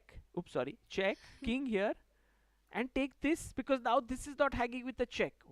But isn't it risky, like even for white? Yeah, very risky, Rook very F- risky. Yeah, Two. white has no way back though, Amruta. White has no way back from the start. I think risky is what you need at this point. Hmm. I look at Parham there. He's getting his tea in the background. Levon is now working hard. It feels the mood is changing entirely. First, Levon was like completely in the game, and Parham was worried. Now it's the other way. But Param is Yeah, that's 12 very minutes. often when you have these kind of games between two good players. There is what happens very often is that okay, one side has to solve a problem. As soon as he solves his problem, then the other side has to solve the problem, right? Right. That's kind of the normal, and it will turn back and forth still many times. Almost every move it turns. You think that now You make a Levon move, then the opponent has to solve it. can turn this around still? Do you think he has enough resources? Bishop h7, yeah. Bishop h7 is. I mean, he doesn't look thrilled. What are his options? By the way, how bad is queen f2? How bad is this endgame? Ooh, Can you try to defend this endgame? take b6, right? Just kick the knight away. Yeah, I mean, I guess black is just better. Yes. I was just wondering if you are very pessimistic with white, can you go defense mode? If you don't see bishop h7, like, what are your thoughts? Okay, this is not nice. And the other move I thought I was considering, but it's probably not good. Some kind of bishop e4 type, but it's not working. There's knight d2. Yeah. Yeah, there's just no, it doesn't work. Yeah, but Sagar, is bishop h7 just the only move? Just the only move or not? Sort of, yes. I mean, there is queen e2. Knight b3. How bad is knight b3? How? I mean, Queen e2. this That's a is- better way of trading queens. Okay. Because if queen takes c5, rook f3 is white would be winning, there. you mean take here? Just a simple suppose. Take here. This looks very risky, but Not winning or anything. Okay. Bishop g4, 1 second. What's. yeah, there's a check somehow. You have a check in hand. Okay. So it's saving. So it's not saving, queen but c5. I'm very excited No, to see. no. But guys, again, Levon's as move. soon as Hmm. as soon as black they will trade the queens, of course. Queen takes e2 without thinking. Of course, will come. Right. Yeah, the h and g pawns look very dangerous. And then knight e5 back, right? Yeah, exactly. No. I mean, bishop h7. Bishop h7 is really the money move. So Levon The money must move. find it. Do you think We have to see. I don't know. money move means he You have gets to money first to of all find spot it? the move. No. It comes afterwards. It's in the regulations. You find all the moves, then comes the money. Okay.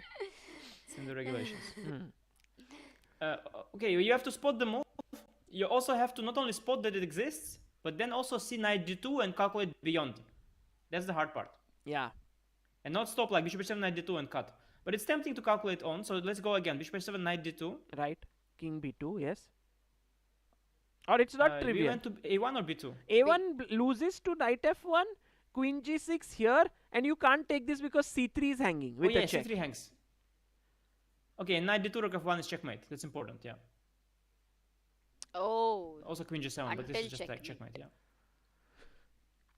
So that's why you have to go to Okay, b2. yeah, this is possible. Okay, so can I go knight c4 is nothing because I go king a1, yeah? Yes. Crazy. Still, by the way, it's not. Still not clear.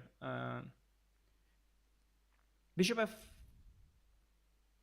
Bishop f5. Here. Maybe. Wow, what a move, man. What a move. Rook f5. Yeah, the problem is that if I go rook f5, you have 96 intermezzo. Yes. You were thinking this and take on c3, right? No, this queen c3. So I thought bishop f5, queen c5. That was sort of the hope. Right. But 96 intermezzo. And if rook f5, queen c5 directly. Here, rook f5. Yeah, it looks after. Yeah, it looks like you're gonna checkmate me because you don't have a threat. You can just queen g6, queen h6, and win. Rook f8. Yeah, it's rook g5 also. Yeah, it's just mate. And maybe here is a good Okay, time so to ask now our forget viewers. this knight takes c4. Anish, last one Yeah. question to our viewers. White to play. Let's do it. Let's do it. What? Man, this. But aren't there many answers, Sagar?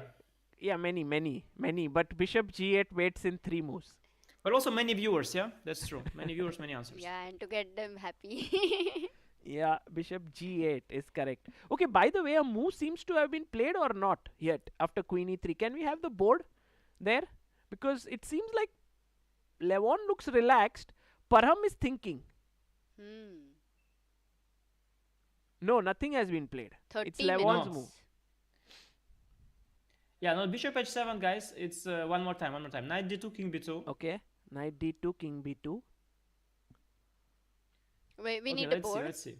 So, Yeah, let's have the analysis board.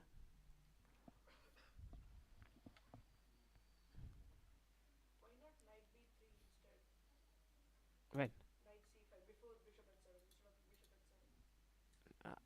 Can we have the analysis board? Knight, bishop h7. You want to go knight b3, but then they're just bishop g4, and that's just yeah. no, bishop h7 is really the he has to play it. Right. He has to play bishop Bishop h7. h7, knight he wants to d2, get something king from this b2. game. Yeah, let's go, Anish. Then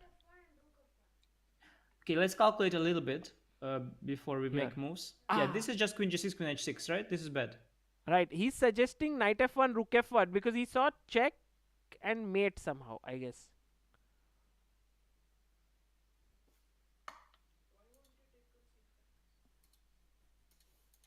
Yeah, maybe queen c5 is just very strong defending this. Okay, so yeah, Anish, let's go. No, but wait, why did we give no queen g6, queen h6? Yeah, after knight f1. Yes, queen g6, king h8, queen h6. This is the whole point. Yeah, we need this. Okay, now I have this rook f2, rook h2 idea, for example. Going here. Oh, bishop c2 check. Sorry, bishop c2 check. Bishop c2 counter Bishop C2 check. check. King g8. But king g8. Is there a mate? No. Oh, maybe this is just a perpetual or what? Do you see the perpetual already? I mean I just assume checks. King f7, queen h7. I assume. Right. Not very creative one because king e7 I got d6 check. Yes, yeah, absolutely. Check. If you go here, then d6 and white is winning. Oh. Yeah. Okay. So that is one way the game could end after bishop h7.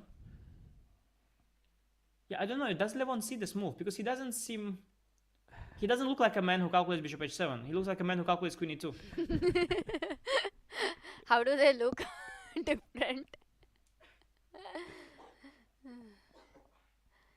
Oh, queen e2. Yeah, Levon he has slightly changed, of course, in the past few years. His body language has changed. Right. Earlier he would be like He used to be more visibly. You can read him, right? Now it's not easy. I don't know. I think you can still read him. I just think that he's got less confidence than when he was, world number 2, which is understandable. Because that time he, relatively to others, he was stronger and he was better prepared relatively to others. Right. And now, of course, his confidence is obviously dropping.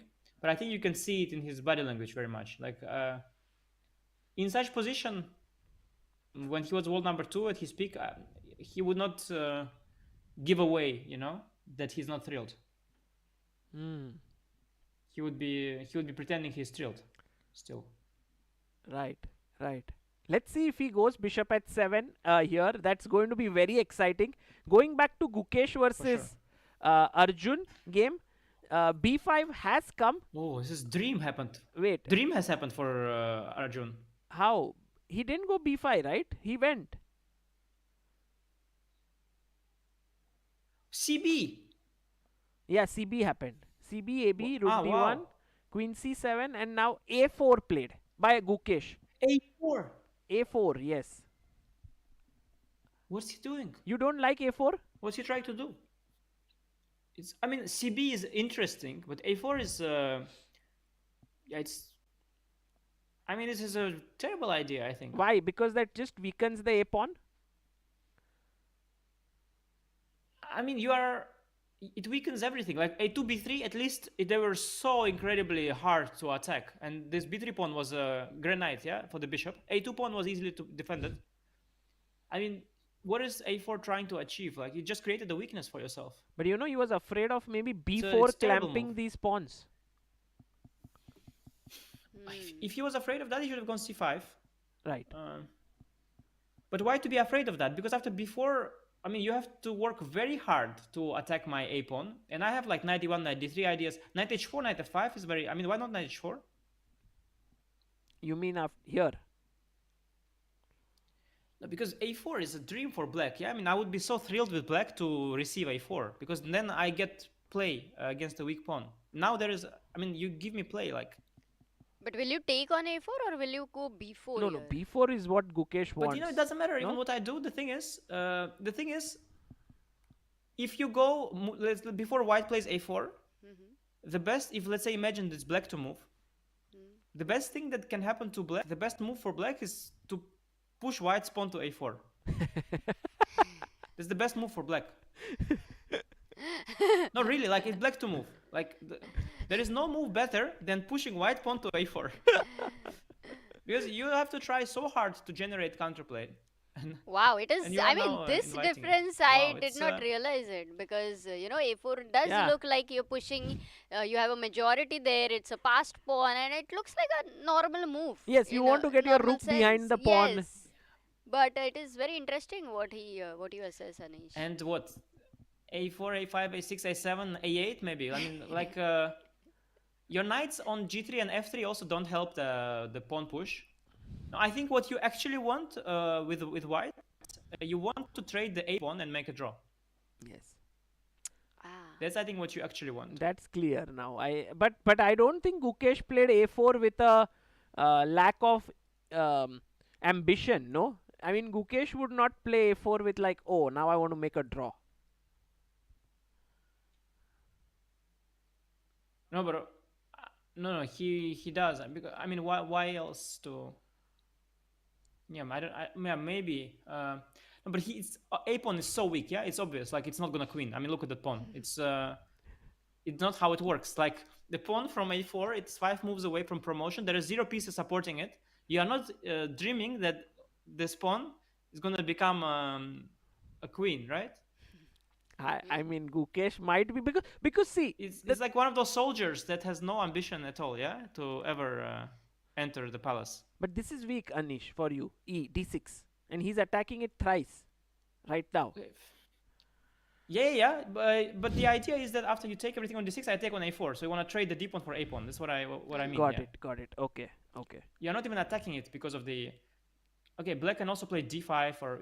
Oh, black played d5. D5, yeah. He played d5. Yeah. Oh, then this is going towards a draw very clearly. Could be. Yeah, I think that's what's happening. Yeah, rook c1 maybe. I think they're trying to simplify the position. Yeah, maybe this might end in a draw. I think that Gukesh is trying to just simplify. Right. Agree. Okay, let's quickly go to Harikrishna's game and see if he's... Oh! Rook endgame came in. Oh, fascinating. Oh, but it's... You know, he fell into this. Can we see how it happened? Rook a2, king f3, knight g4, h3. He fell into this trap, it seems. Oh. No, but I don't think he fell into it. I think he was going to go for this rook endgame. Rook Yeah. a6. This one. Yeah, maybe he fell. Yeah, you are probably... No, you are right. Yeah, he fell into this. No, you don't... Even instead of king h6, you can probably do it some other way. Yeah. Can black draw it more easily than king h6? Here. But why? I mean, what's wrong with king h6? You mean g6? You think nothing, yeah? G6 maybe. Yeah, but rook c7, that's actually tricky. But then h6. h6, that's actually tricky. Right. You don't want to split pawns like that. Yes. It's also draw, but you don't want that. No, maybe he's doing a good thing. King h6, rook c7, f5. And what did white play? Thinking. Thinking. Okay. So black wants to take and play king h6. Oh, okay. Black wants to take this, give Or this. not really, but black wants to maybe. Well, black maybe wants to also just wait, yeah, for now. Yeah, I guess Because if you take, I take. this is more weak, no, Anish? H5 is more weak. I think it's about like Sagar. I want to trade the h for g for sure. Oh, I want to play g6. That's what I want. I want to bring the king to f6. I don't want the king cut off on the g file. I want to play g6 next. That's what I want. G6, Yes, take, and put the king on f6 and draw the game. Yeah, that's that draw. So the danger is like imagine I play rook e7 now. Yeah. You play king h5, which is maybe a mistake, because let's say you play king h5 just to show what you should avoid. Rook g7, king h6, rook g8, king h7, rook g5, king h6, f4. At least your king is cut off and there is some hope for white. Yeah.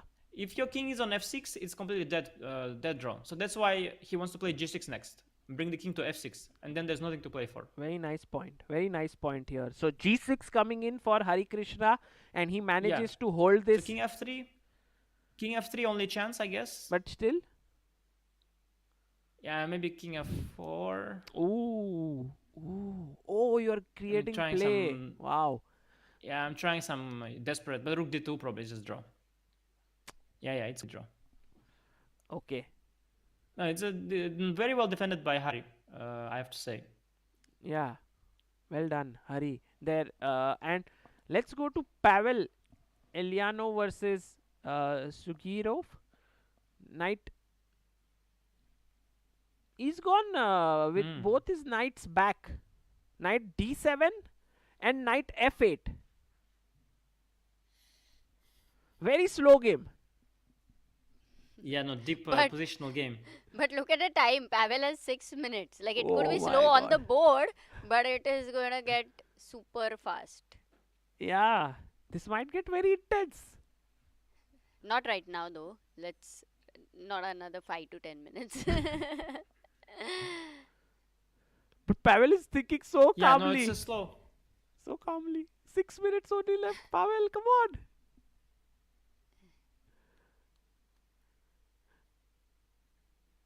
I like for white that black knights are so passive. This is nice. But the small question is how to defend the c4 pawn. Right, b5. No? Yeah, but the b5 always gives the c5 square for the knight. Queen b6, knight c5. I don't know if I want to allow this. The square. I don't know if I like this. I only want to do b5 when I'm sure that you don't get these squares and I get something concrete. True. Okay. I would rather keep the pawns intact for now, but the problem is if bishop f1, which you want to play, Yeah. maybe he's thinking bishop h5 is there, or maybe e4, knight e5 also.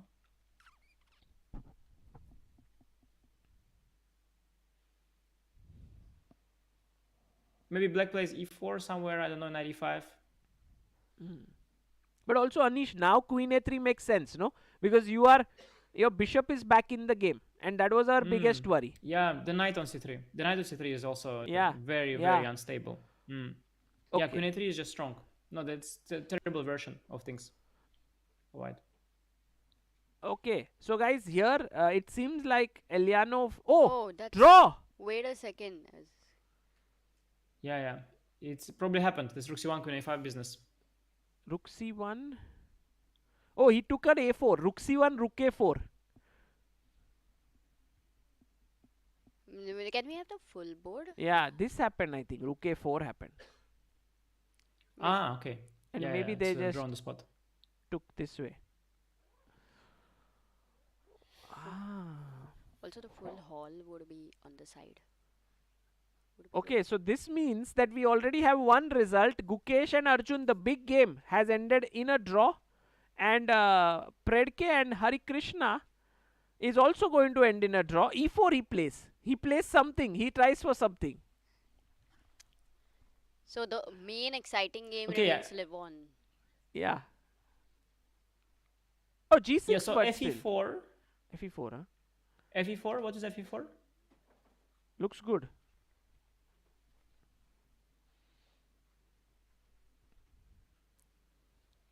Rook C5, Maybe G4, G4. G4, yeah, G4, G6 or not? Yeah. I don't think there's much hope here. I mean, well, you get Rook C4, you get like some sort of 2 against 1. He wants to get a favorable 2 against 1, but even E5 and just King F6, it should be, can be tricky. Very interesting is that, Sagar, like, I'll look at this position, it's a draw, okay, of course, very simple draw, that guy. Whereas Anish is like, analyzing, getting the intricacies, he knows the depth of it. Correct. So he knows that, is there anything where initiative can be found? Even But yesterday, it's my the same job, no, happened. Amruta? I'm supposed to analyze here. They told me, you come, you analyze. That's the reason. Anish has like one-liner answers today. Why he does things in life.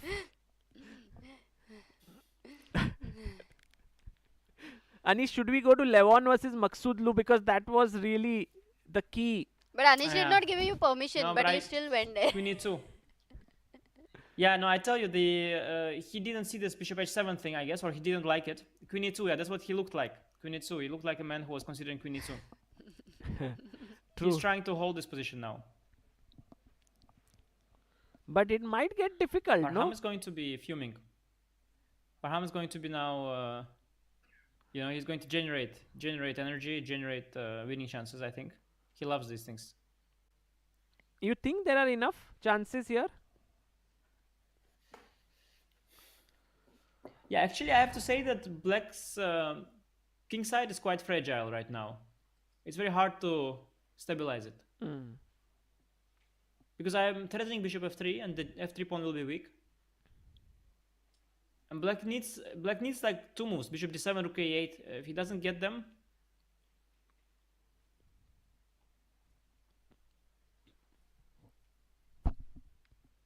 Yeah, also h5, let's say for example I push this, try to get them together, then you take, and then knight e5, and then you are losing this pawn.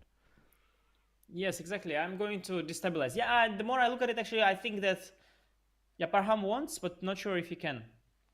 Not sure if he can generate here anything. Also, look Rook at this, d4 Anish. maybe. Take, and rook d4. Just losing the pawn. Yes. Yeah. No, it's just okay. White is okay. White is okay. But I should hold practically, this. you would give chances to Parham, yeah, in this position. I mean, by the first impression is that he has 2 passed pawns. It looks all very good, but I just don't see how. I don't see the move for him to keep things going. Because bishop f3 is a threat. I mean, I don't knight g5, but takes rook h1. Like, it's kind of falling apart. I think these pawns. Right. So today are we looking at 4 draws, Anish? Well, we're always looking at 4 draws until they drop low on time and there were no more 4 draws. And then Sopiko joins and suddenly magic happens. And Yeah, I think it's very likely that this game might be the decisive one for Oh today. no, but go back there. What happened? For Look at sure. the time. Oh, 3 minutes for Parham. No, Anish, this time control you have to play once in your life. You know that this is the real deal. Vishy, by the way, also, yeah? Vishy had my back. He also never played it. Yeah. It seems like the elite players never got a chance. They yeah, missed it. They missed it. It seemed that the elite players missed it. They never stayed in those tournaments which had this time control. Yeah, no, it's quite funny. Probably many things we don't know about chess, yeah? That's Many what- openings. Yeah, no, the different trends, of course.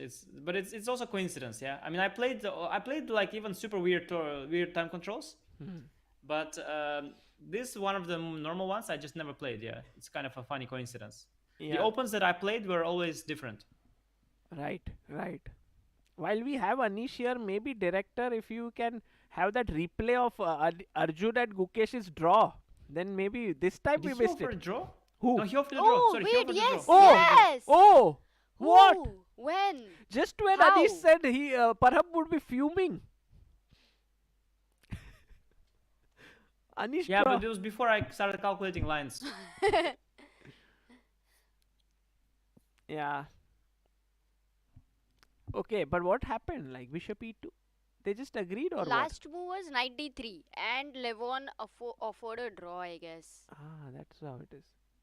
That is the 31st move. Yeah, Levon, he doesn't yet have the confidence that he can have. You know, he hasn't yet reached his peak confidence. He hasn't won a game yet at this event, and he just has 2 draws now. And I mean, you see, like for example, even in this decision, you can gamble. Yeah, a guy has less time. You can maybe gamble to play Right, on. right. Maybe he'll blunder, yeah, in time scramble. But he's being objective, but not, doesn't believe in miracles yet. But I think it will take for him just one good game, one win, and then he might get his confidence back.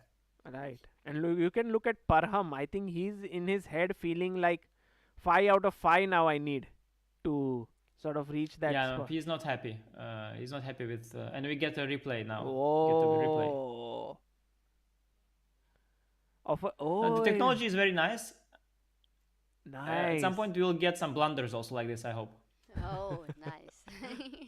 Oh, slow mo. Nice. Nice. That was a nice one. Yeah. Great. Great. Yes. Next We time will see Hari walking and the arbiter also coming by. Who will be first to reach the board? It's a photo finish. Hari touchdown. Oh my god. Yeah. Okay, 2 draws now, like yesterday. But this will be the 3rd draw. Hari and Predke. I doubt if this is going to be decisive. And then Eljanov Sjugirov is the game for today. So they played slow, saying that we'll be the last one to make it interesting. Okay, guys, I think before I curse this whole round and it's all draws, I will get Sopiko in and she will make sure that Eljanov Sjugirov game will explode, okay? Yes, please, Anish. Yes. Thank you for joining. Again, He froze. he froze. He But froze. guys, Sopiko will join us and she will bring in the fire with Anish bringing all the objective moves. You know, like what is best. Sopiko comes in and starts calculating Tactics and all and this is hanging and that is hanging. So we'll have her, Sopiko, of course, an IM and a very, very strong player. And she'll be joining us shortly. But right now, Sanan has 12 minutes on the clock. And Amruta, I'm just wondering, why can't he just take this pawn? Isn't this a free pawn on c4? Because if you take here, knight takes. It's a good question even for the audience. Why can't he take the pawn? Yeah, what is the thought? Or he can. f4? Oh, you want to trap the bishop, but no, come on. No, but the bishop can Your always king come here, looks right? weak. The bishop is safe here. No, this might not be the idea. But f4, yeah, interesting. Rook d6. What's your plan? Oh, nice. Oh wow, that's very Nice. quick. But bishop d3? Trying to stop your bishop f1.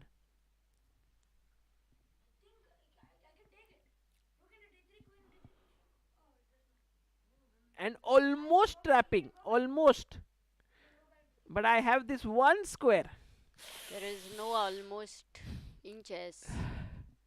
No, there's one square. Otherwise, rook d6 also was not needed. Yeah, It that was a nice almost idea. queen e6, Rook but d6 yeah, is a that nice was idea there. alert. Okay, but then what if queen c4? Black just wins a pawn, is it? How is white getting compensation here? I don't know. That's why Sanan is actually right now thinking and he's Maybe saying... it's more about the dark squares, Sagar. Like queen c4, knight takes g6, though I don't like to consider Okay, that take. move.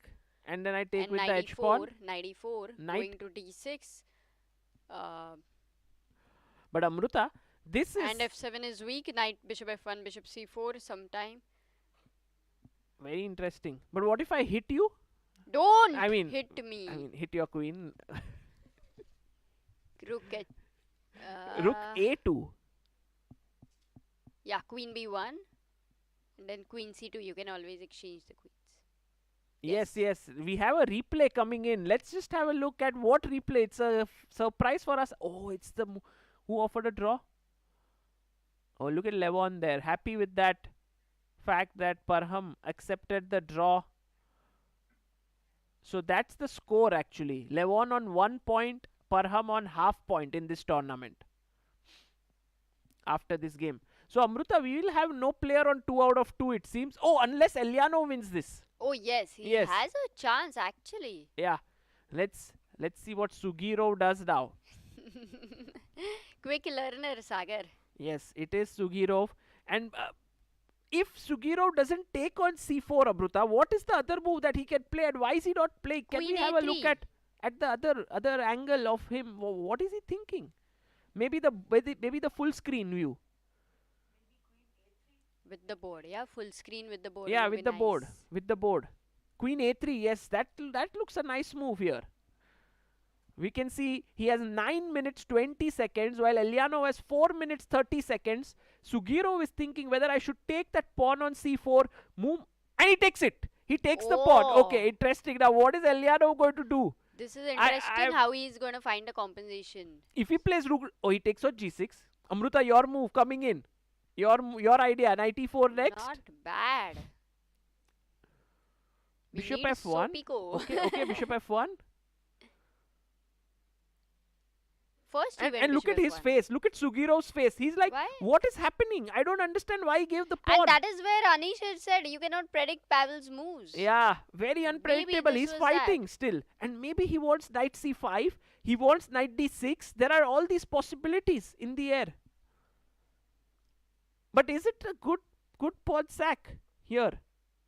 Is the question. Yes, I think b7 c6 definitely weak, but with the bishop now aiming at f7 g6. You mean if the bishop, let's imagine knight sitting here Yeah. and the bishop coming here, that's just so that's what. a great compensation, but black knights, you see they have no squares. Yeah. Even if the knight jumps to e6, maybe we should have a board on this on top We- of this as well. No, we need Sopiko here We to need tell us if Sopiko, there are we any need board. tactics. And we have her. Hello, Nice. Sopiko. Hi guys, how are you? Sopiko, Anish went and made all the games into draws. We need you to sort of set the board on fire here. I'm coming with my magic now. By the way, I have to ask you a favor. Yes. Before I leave, because I'm very forgetful, remind me, what did Anish say? Why he's married? Not to be single, right? Remind me that Oh before my I god, leave. she is very alert. He Whoa. would be thinking that she's not watching. That's a good catch, Sopiko. Was it the reason why Sopiko, Oh my when God. Anish left, it took you like around a minute or two to come? Was there some argument on this? No, I kept it for the Yeah, live yeah, broadcast. it I was needs like, more time, okay, I Sagar. need It's people's not a support. 1 minute, 2 minute thing, right?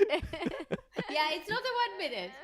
But I'll ask him that. It's- I'll for sure ask him. You see, she spots tactics very well. Yeah, spotting all the main important moments in the stream. Anish was here for an hour, but Sopiko just pinpointed Yeah. that 1 second that Anish spoke. Why is he married? Not to be single. Oh, nice, Ah. nice. It's I have to It learn really hits from me. her. But what's going on? What's going on in the games? So- I see that Levan already finished, right? Levon drew with Maghsoodloo. Gukesh drew with Arjun. Yeah. So now we have this very exciting game of Pavel versus Sanan, where it's like Pavel just sacrificed a pawn. So this was the position. He gave this pawn, and then he moved his bishop and moved his knight. Do you think that there's good Ooh. compensation here? Well, I definitely think that he has like compensation because first of all, the bishop is better than knight, I would say, and his pieces are just like the rook has an open line, semi-open line, and b5 somewhere might be. But if we trade everything on queen's side, then probably it's nothing, right? Right, right. I don't think that white can play for an advantage. But like, why he should be also like better? It's pawn is a pawn. I don't understand, but definitely he is not worse. Yeah, I thought Sopiko, Amruta, I thought the idea was knight d6, bring the bishop here and put pressure here. So maybe black has to deal with it somehow.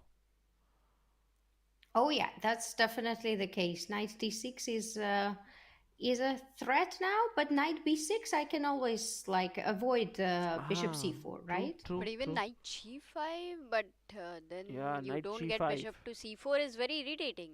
Also knight on c5 is a very, very dangerous piece, no? Looking here, putting pressure.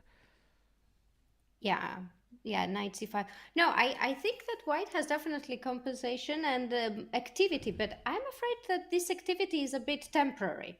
It's not long term, as like, yeah, there are the weak squares d6, c5, g5. Also, g5 is very nice, kind of an outpost for the knight because h6 is not an option anymore. And then I can, yeah, if queen e7, I can play h4 at some point, and f6 you don't want to weaken the king side and open this a2 diagonal.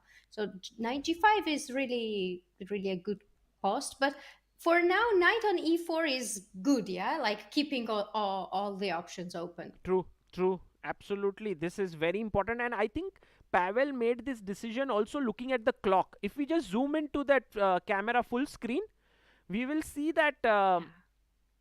Sanan has 5 minutes now. So he was ahead on time, but he's now gone below. He has 5 minutes 30 seconds, and Pavel has 5 minutes 45 seconds. Oh wow, he took a lot of time. That's true. Yeah. Well, if in time trouble, I would definitely prefer to be with white pieces, right? Yeah, yeah, true. But you know, Sopiko, I don't know how long is Sanan going to think here. He's got a bit confused, it seems. He's Yeah, picking he's his move. thinking a lot. Oh, he plays your move. So yeah, What? Amazing. yeah, Knight b6. yeah. Because there were so He many played options. knight b6. Yeah, but bishop c4 is very annoying. Yeah, True, like true.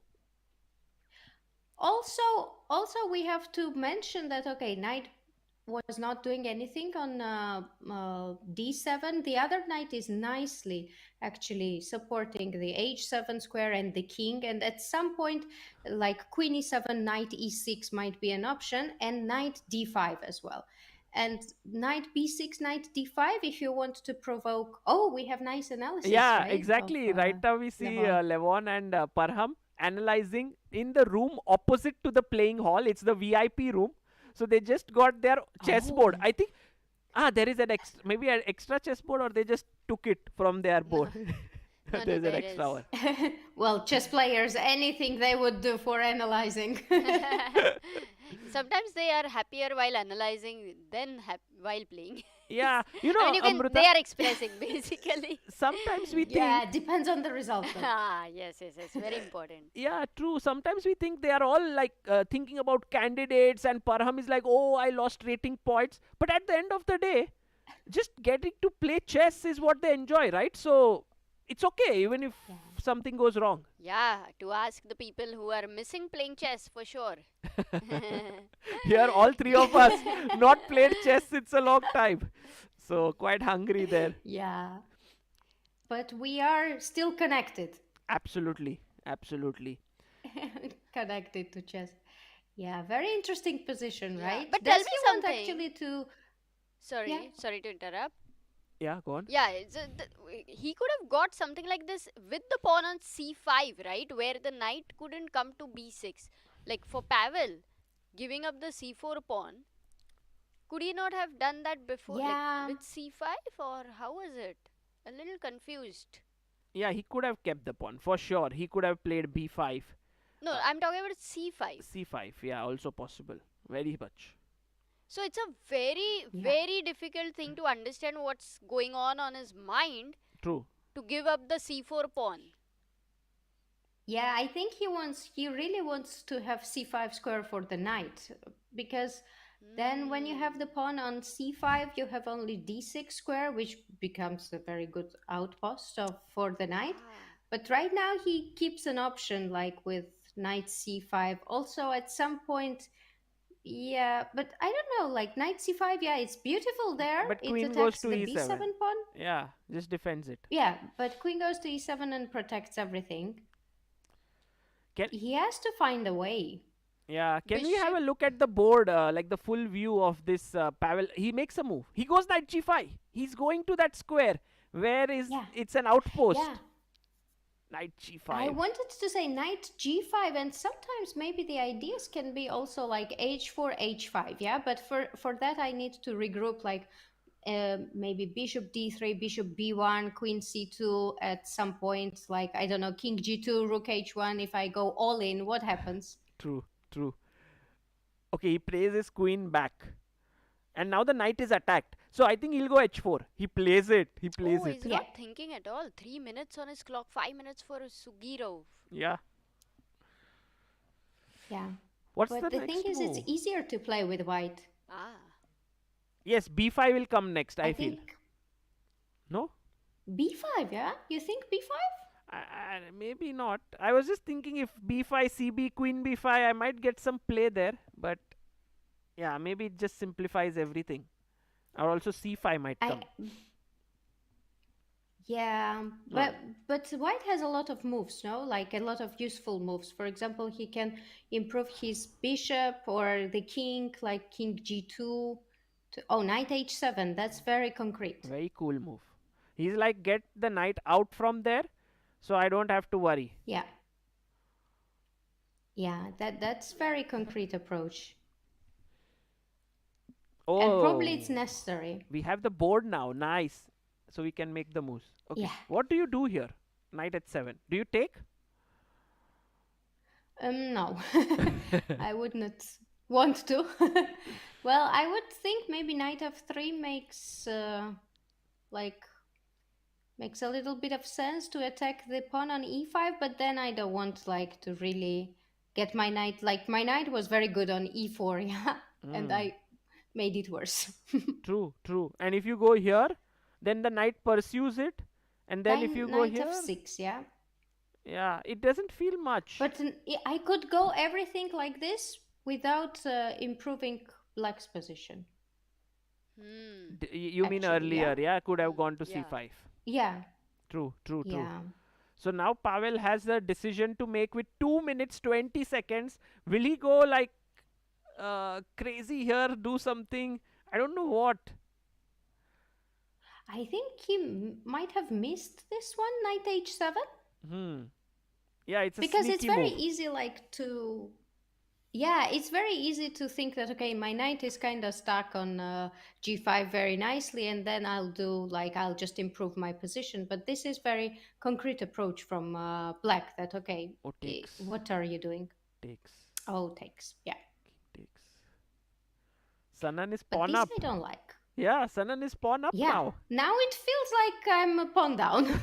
Oh, there you have it, b5. But now c5, no? c5. Just keeping those Yeah. pawns. Yeah, because if c takes b5, then okay, then white has no problem for sure to like equalize or make draw. Yeah, too weak here. Yeah, But after c5, but my thing is if you put the bishop back on this diagonal, then b7 is a weakness. However, you can shut the bishop down with e4. So Pavel is yeah, risking this. yeah, it feels like he missed something, and then in time trouble he just, yeah. Yeah. But yes, let's say c5. c5, yeah. Very likely this is going to happen. c5. Yeah. Now what does white do now? Can I still play though with like something like h5. No, queen c2 h5. Queen.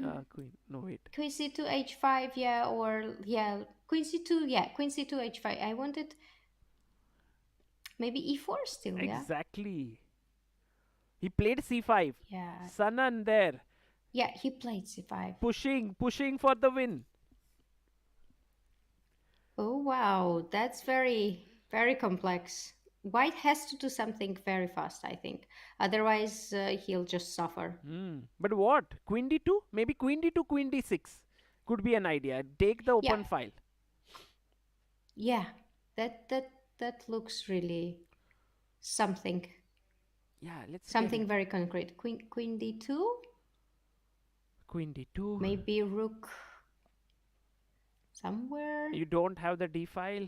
Rook a5, let's say. But Amruta, But this is b5 is protected. anyway going to be Yeah. protected. Maybe we push the c4. pawn. c4. Yeah, queen d6 though. Then the c4 pawn is lost, no? Oh, but c3, rook b6, Can c2. I play rook Ah. a1 c3? Nice. Yeah. Nice. Oops, sorry. Take c2. Game over. Yeah. Oh my god, Yeah, you didn't that's even it. need rook a1. Oh wow. Crazy. Oh yeah. There Oh. is even not need for that. Pavel plays queen c2. Oh, queen c2. His idea is h5. His idea is h5, but we'll block it with Yeah. e4. Yeah, e4 is coming. Also But what was the correct move then? Nothing. It's already dangerous. Too much. Still, the Yeah. best move for Indian would be what? Queen d2, c4, and now not to go queen d6, but play some move like h5. Very crazy move, because after gh, wow. you take here, and play queen c2. Oh, and And queen then- c2. And that's Oh. how you Okay, could at that's least beautiful. But still pawn down, yeah? exactly. Hmm. But this might be easier to hold Yeah. Now somehow. I'm wondering if he Yeah. actually blundered his c4 pawn. No. Sometimes you can forget. No? Hmm. Oh, he played e4. Yeah, He's shut down that e4. diagonal. Now what is Yeah. next for Pavel? Where is his counterplay for the missing pawn? Sanan has actually stopped everything.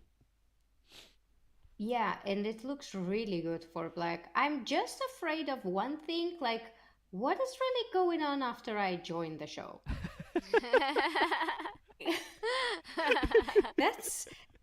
That's a bit dangerous. I don't know. So, Sopiko, can we have tomorrow the timings change? Like you join first so that you create that fire on the board, because Anish comes and 3 draws. There's only one game left. Yeah, we have to deal with kids. Like if I make the deal with them, then we'll try. Okay. Got it. Maybe we can go with the main board now for a while. That Okay. would be nice. Also, Hari is playing, right? If just to Let's have a confirm. look at Hari's game very quickly, because Harikrishna has this rook end game, which looks a little yeah. tricky. Now, I think Yeah. Predke has found the best way to keep the pressure going. Yeah, definitely. And as we've seen yesterday, you can never say that this should be a draw. Yeah, like the game yesterday of rook end games with Eljanov against Maghsoodloo Yeah. was a nice one to watch and learn. Absolutely, exactly. That's what happened there. And now here, Alexander Predke needs to find a way to make progress. And Hari is very smart. He keeps his rook here so that if the king goes up, he can give a check from behind, force it to come back, give a check, and so on. So he's not letting him progress. Yeah, the good thing for black is that king is really nicely on f6, and very important that there is e6 pawn, of course. But sometimes even with doubled pawns, it can be a draw if black is able to blockade, right? But not in this position. True. Yeah, this Oh, one wow. looks like So rook a1, rook b1 is the thing. Right. And Predke can't make progress, I think. Maybe he can move his rook. So let's say rook a5. And you wait perhaps with the rook c1. And I try rook a6 to play f5. At least hope for Yeah. something there. Maybe Yeah, something. f5 is a threat, but maybe I can play king f7. King. You're just going back. Okay. But then can I Maybe go not, king I'm g3 not sure. king here? Try for something. Oh yeah, you have now a thing. Yeah, maybe rook f1. But you can now play No, king rook f6. f1 instead of check. Rook f1. You're stopping me. Right. Yeah, True. Not so easy to make progress. but rook b6. Rook b6. You're Maybe rook b6. Tricky. so that if I king have f6, to make some move also. f5. f5. But still draw, yeah? How? How is it a draw? Wait. Is this the blockade I was talking about? Maybe king g5 and I win g4 pawn. Rook g1. Check. No, And you can't win G4. and Rook guys, g6. one second, Sopiko. Let's ask our viewers here. Black to play. Take on Rook.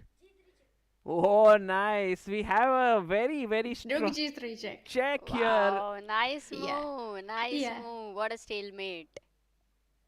And it's Yeah, a it's draw. beautiful. But yeah, we can see that there are Yeah, some but hopes. it's a draw with miracle, yeah? Yeah. It's still very tricky. This is Sopiko, you coming in and even making these Rook and games. Having Tactical. such kind of tactics. But I hope they won't blunder. Otherwise, yeah, I think somebody will check me. What is going on? What kind of vibes are you sending over there? And next tournaments, all where there were a lot of draws, everyone calls Sopiko for commentary so that there is more decisive results. And then what is Michael going to say? Mama, did you hear that? Yeah, That was yesterday amazing. it was a big deal. What did he react? Like it was Yesterday the it was a first big time at home you did commentary, I think. And then when you went back to him, what did he ask you?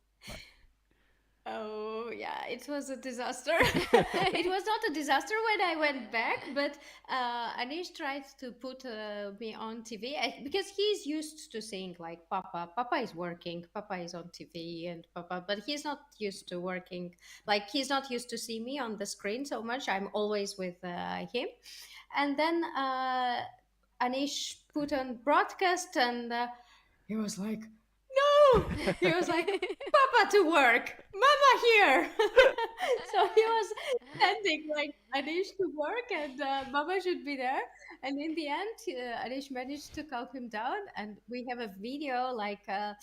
Anish is asking him like, Michael, do you want to go to school? And he's like, no, I want to work. That's really funny. Wow. But That's so cool.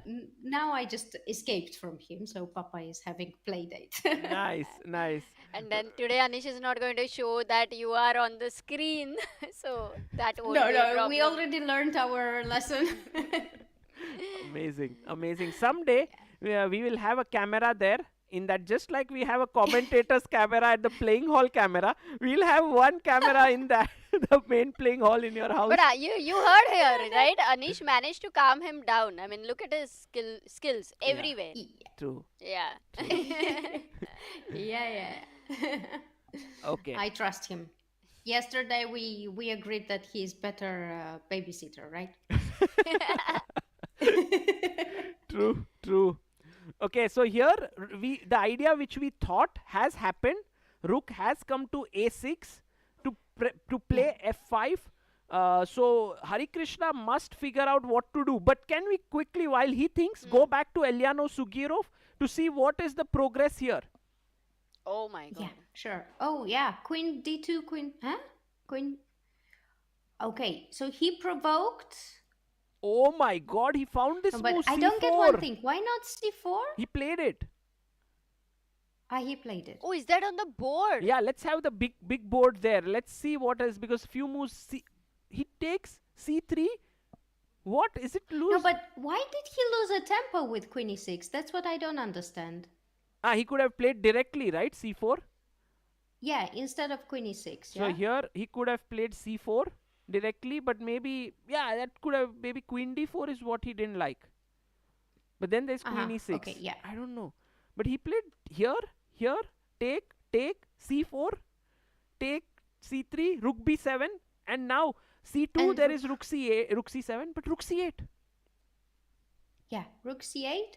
How does he stop the pawn? Rook a7. b6 or what? Rook a7. Yeah, okay, he just sacrifices, yeah? So he wants to play exchange down, but b pawn is alive. Is that a draw?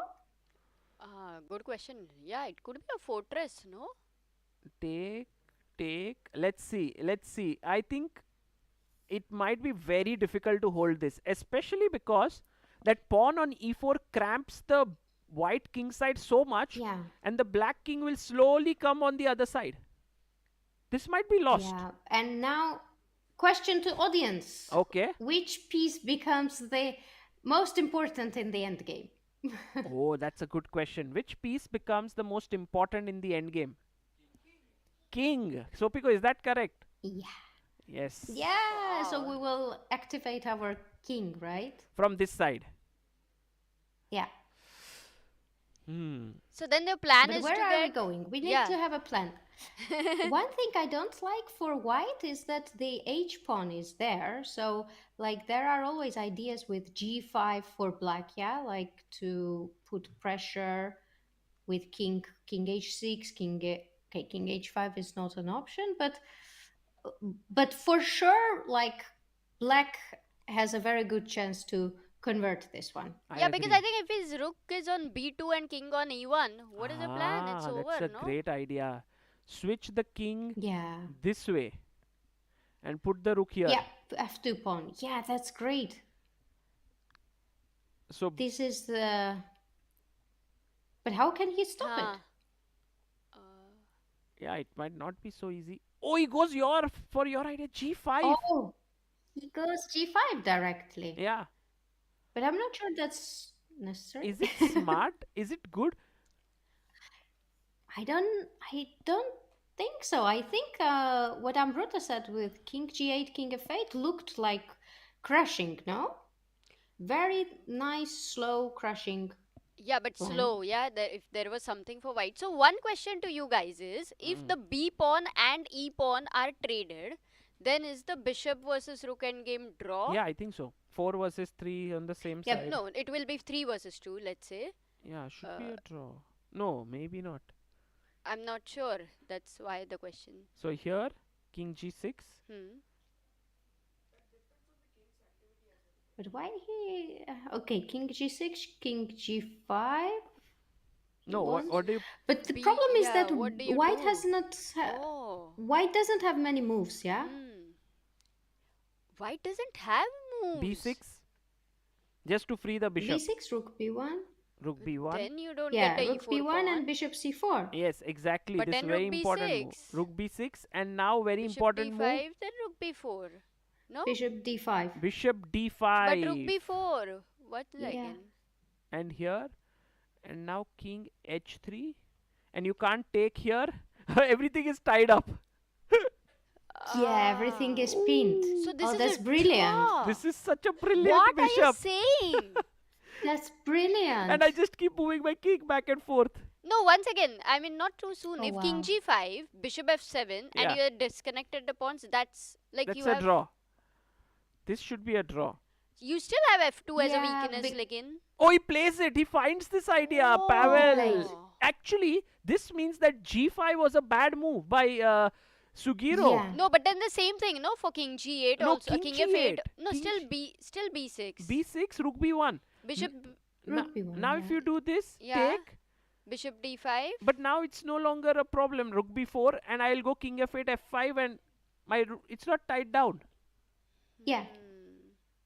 Oh, yes. Yeah, it's a pawn, yeah?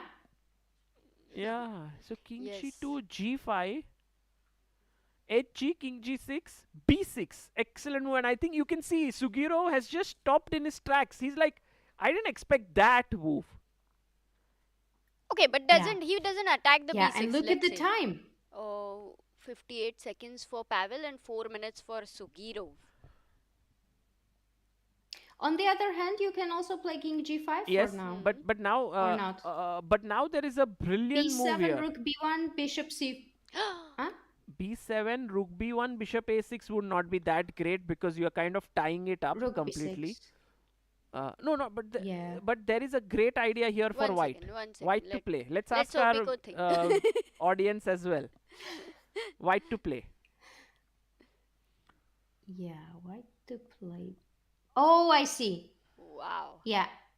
Which is, I don't know if this is the best, but yeah. Oh, Go on. I thought not.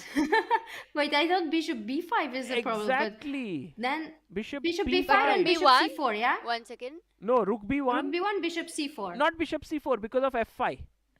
Ah, But Then bishop c6. c6. And the Bishop point is I'm C6. threatening b7 with an active bishop. So you need to take it.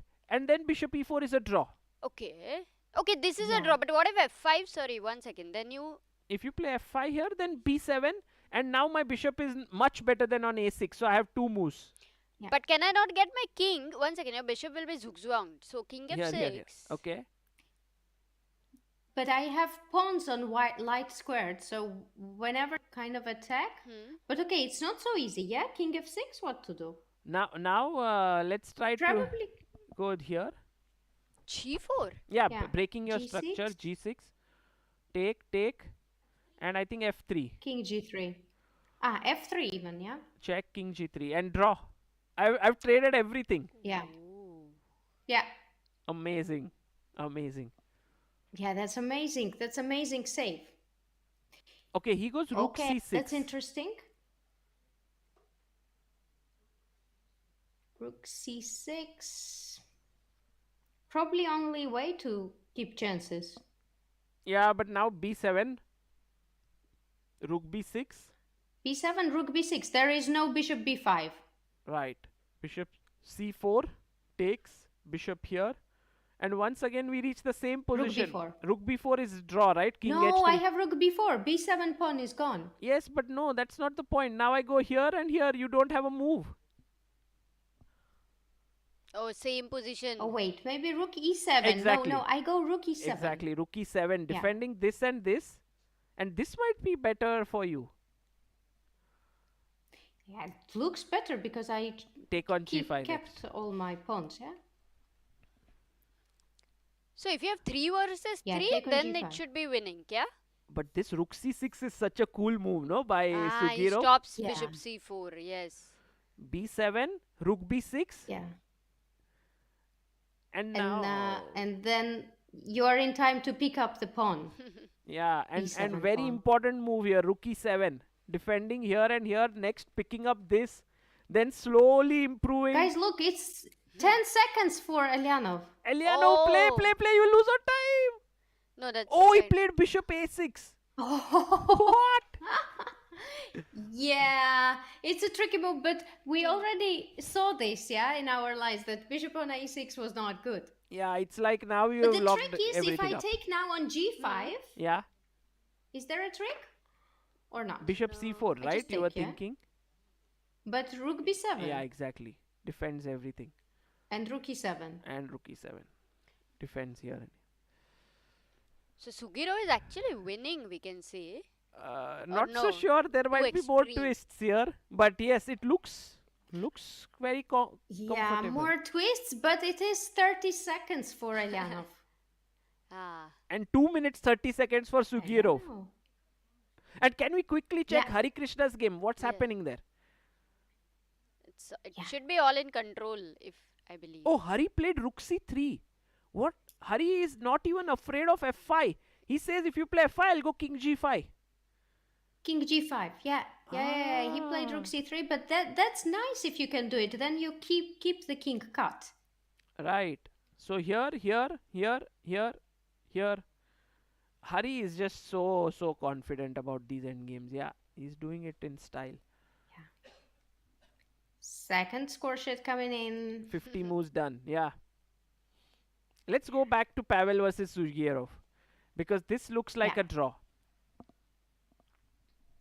Oh, it does.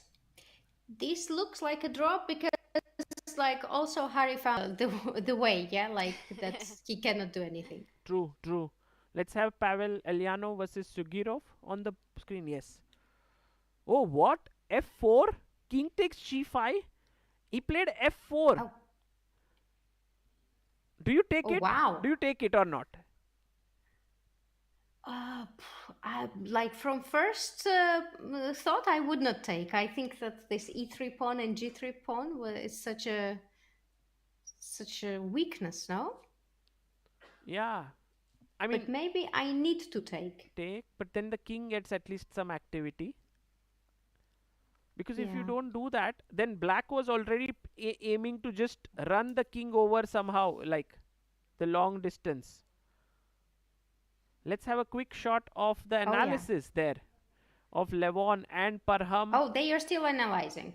No, I think oh, this is live. What? They're still analyzing. Insane. Their analysis session is Wow. as long as their gamer, perhaps. Almost. And look at them enjoying so much. Yeah, that's nice to see. Yeah, maybe we should stay here just.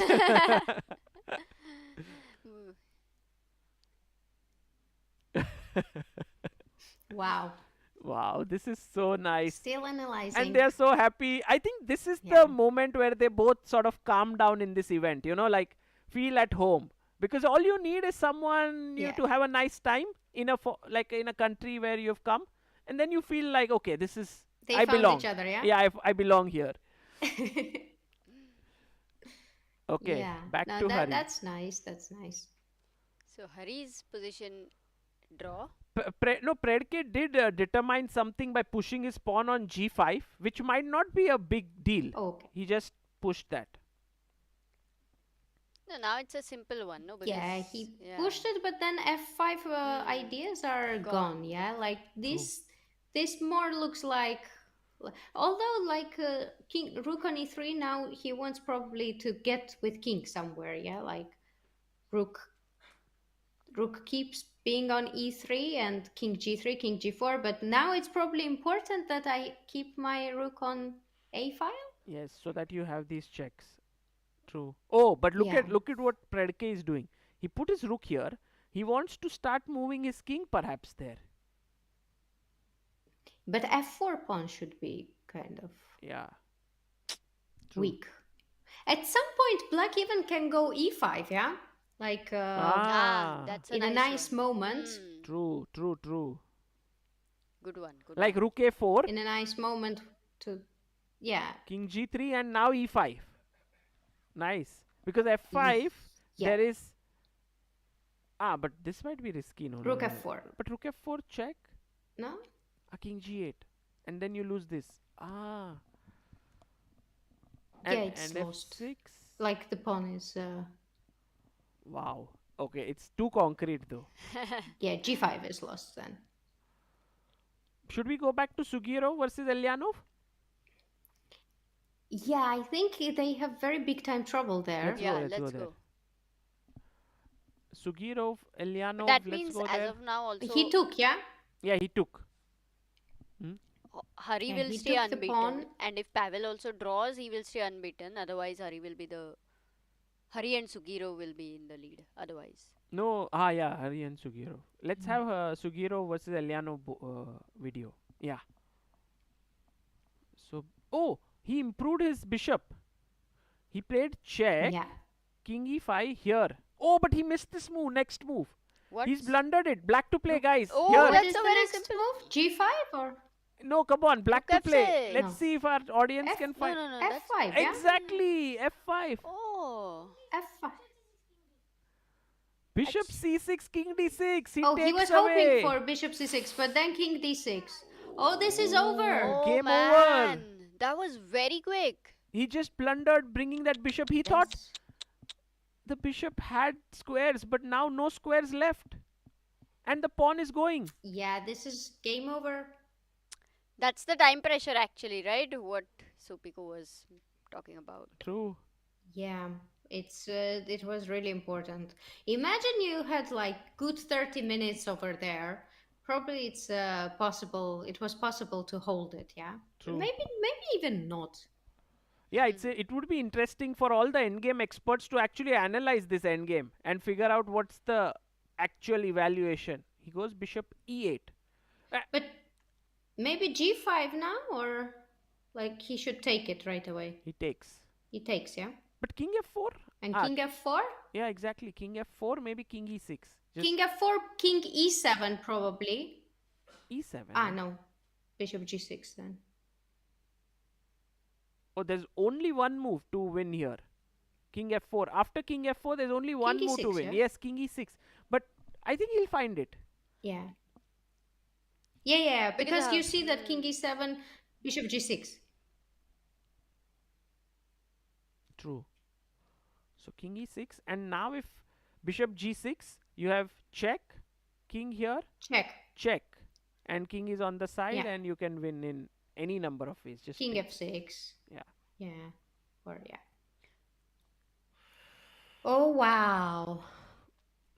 Yeah, he Another, takes a bit of seconds here, let's see, but looks completely lost. last moment, last critical moment of the game. King e6 needs to be Yeah. found. Meanwhile, Harikrishna's game, let's stay there. Let's stay with yeah, game. King e6 found. He plays it. Yeah. Would that mean in hindsight Whoa. the c4 pawn, giving up the c4 pawn, did cause this? We should invite Sjugirov here in the Yeah. analysis and ask him what he felt. Yeah. Because it was very ambitious to give the c4 pawn because it was not needed, yeah. Hmm.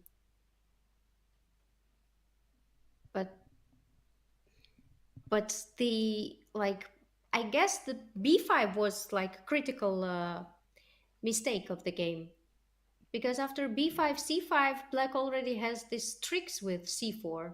Right, right. Yeah, I agree. I agree. B5 seemed like a very ambitious move Hmm. by Eljanov, just giving black this passed pawn on c file. Yeah. But that's what time trouble does. True. Which format, Less than Sopiko, would 20 you seconds. prefer? Like second time control if you get more time after 40 moves, or how would it be? Yeah, now I'm so used to playing with second time control that I think that yeah, without it, it's feels like a bit long rapid. Oh, but it's more exciting for viewers, I think, because there is time trouble, and time trouble always comes with some mistakes. Hmm. right. True, true. By the way, Pavel has played a very interesting move because if you take Yeah. the pawn, then this is a draw. 1 second. Ah, This g4 is a and then drawn bishop. position, this endgame. Why exactly? I don't know, it seems like a theoretical draw to I guess. Maybe we should check with the table bases because in a 1, 2, 3, 4, 5, 6, yeah, 6 pieces. Should be some table Yeah. base draw. But there is a good move here for black. Rook b4? No. Yes. I mean, Rook. Yeah. but that is Pinning. a very simple move, like you kind of pin the pawn. And now here with the idea of g5. G5. Yeah. Very, very, very critical. So if g4 over here, you go g5, kya? He played e4 when he had 2 seconds, yeah? Oh. Ah. Oh. Amazing. 2 seconds left. 35 seconds for Sjugirov. Has to move. Yeah. There still are some tricks. You can it's not that easy. Not that easy for both sides to win or to draw. Finds it. Yeah, rook b4. Good move. Bishop c6. And then king f6. He's putting up a good resistance, Pavel, here. He's finding some Yeah. moves. He's trying to fight. He's very resourceful, Yeah. But king but f6. somehow it's not enough. It's natural to play king f6 here with the idea of just Yeah, pushing very g5. Definitely very natural. Because if you play king f6, king e3, Yeah. let's say, then there is always this annoying check, yeah? Rook b3, I think. King f2. He plays king f6. He finds Yeah, it. Yeah. And now It looks this, nice, how do you this win? one. Because you don't want to get into this position. I think this is not the ideal No. position. This. Yeah. But there should be problem with the bishop, I think, now. You Like if I dominate it. play rook b6 or rook c3. Yeah, so we're heading to similar type, yeah? King f3. Ah, he played king f3. He's hoping for that position where where Sjugirov will take, and then it will be bishop versus rook. Yeah. But that's not happening. Yeah. Because king e5 also. But king e5, e takes f5. What is the difference? Yeah, exactly. That would not be good. So check is kind of Yeah. forced. He gives it. He gives the check. Sorry, king f3. Yeah. Check. And now king Gives the f2 check. force, King right? f2. Yeah, should be Oh, I know what's the either problem. g2 or f2. The thing is, if king f2 or king g2, you go king g5, and after pawn takes, you go king g4 and you win this pawn, and this will fall eventually, and you will have this one. Like, even you can even sacrifice your Oh, rook I for that. see. I see. Yeah, Right. that's the thing. Oh, so it's the only way to win, right? Oh, he goes rook b6. Okay, Yeah, but this is just winning the time, I think. It does not spoil anything. I mean it yeah, it does not do much. Like you just want to get more time on clock. Because once he goes bishop d5, then there is king e5, yeah? Ah, that's smart. That's smart. So can you dominate the bishop But somehow? yeah, I think it's very difficult because rook a6, bishop b7, He always has rook this b8, square. bishop Yeah, yeah, yeah. c6. Yeah, Rook b8 he played. yeah, rook b8. But he's just winning time. I'm sure he's just winning time. He needs to find this king g5 idea. But now it doesn't work because now takes ef. Yeah, there is a Yeah, check. now he has bishop f3. Oh, so he'll repeat now with check, check, and then come there. Okay, it's very smart. King f3, rook Yeah. g3, rook b3 check again. Yeah, rook b3. Oh, rook c2. Oh, no, rook Attacking the c2. bishop. Yeah. Yeah, it would make a lot of sense to play these moves if you had second time control. True, true. But also here Like you to get reach the 30 move seconds 40. for every move. So maybe Yeah, b7. but it's not so much, yeah, this 30 seconds. It goes very fast. True. Rook c2.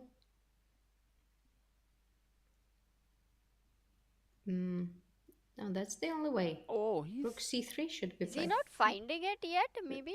Oh, he found No, the but way he cannot. to. He cannot. He found the way to dominate, I guess. No, no, How? not really. There are always. No, it's impossible. No, Too then many three squares. squares. He has No, three three squares. squares. He can't go king f4. It's a mate. Checkmate in one.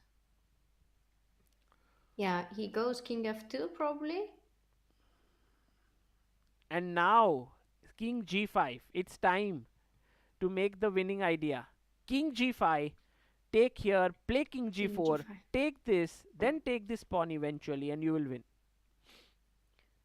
Yeah. Could he go king a5 as well? I mean, or is that a mistake? Instead of king g5. When? Here. Ah, king e5, huh? Yeah. Now he will find it, But I then think. you are too far, no? Yeah, too finds it. far. King g5 Yeah. played. Fantastic. Now coming here, and you see how the bishop was put on a8 so that it cannot move to the diagonal and attack this pawn in any way. It's very, very smart. Yeah. Yeah, that was very smart. King g5 and takes and king g4.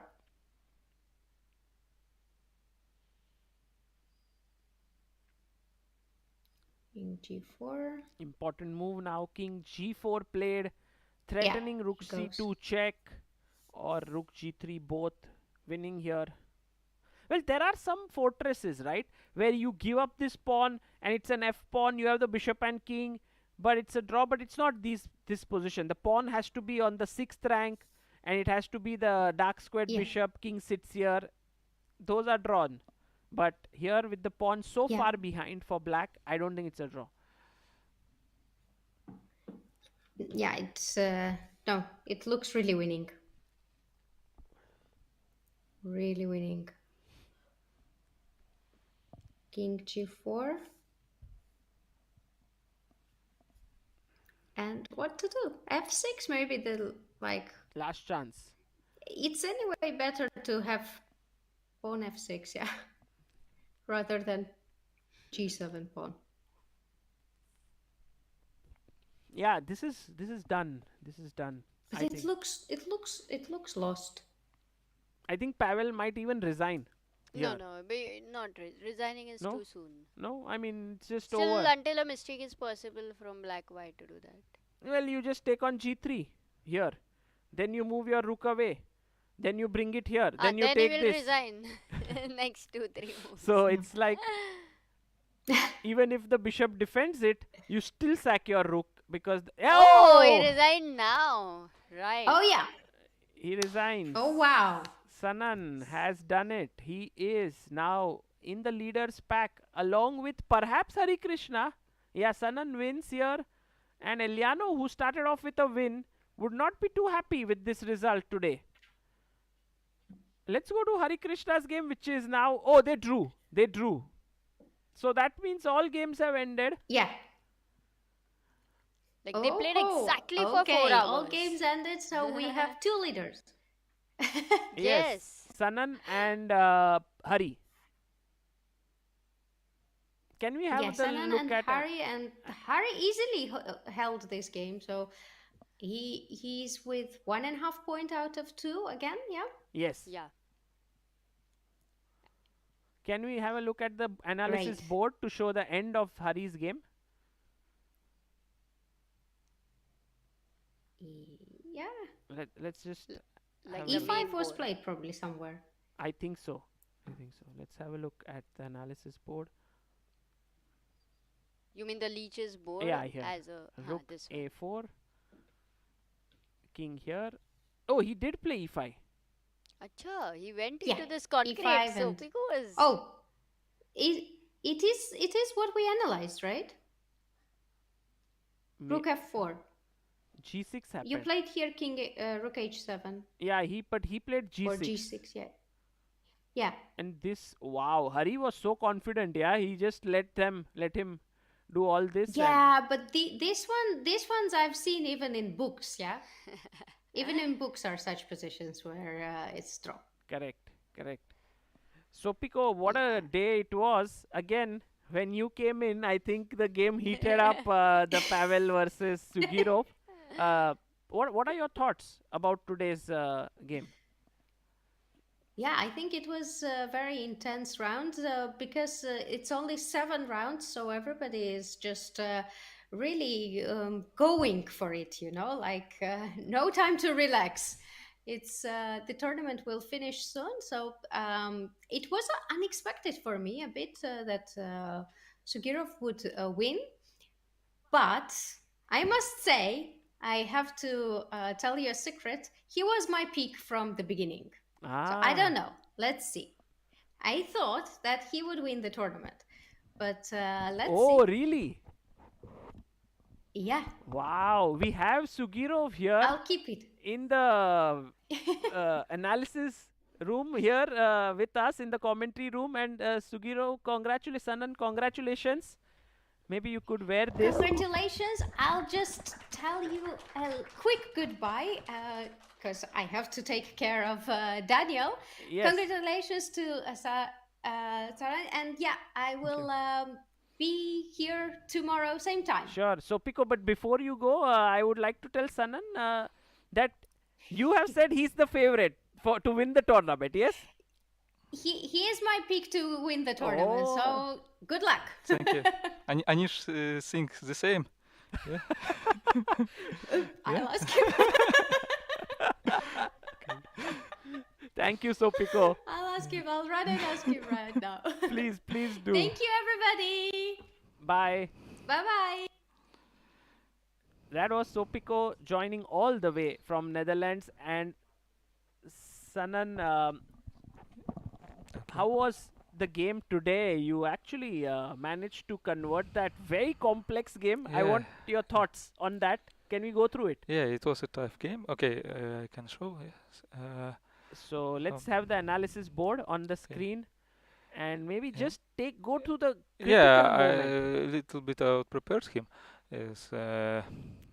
bishop e3, bishop c5. It was my preparation, and now instead bishop c5, I analyzed queen c1 for white. Ah, Here. here queen c1. Queen c1. I think it's the first line, and now I can take on e3 maybe, or maybe just castle.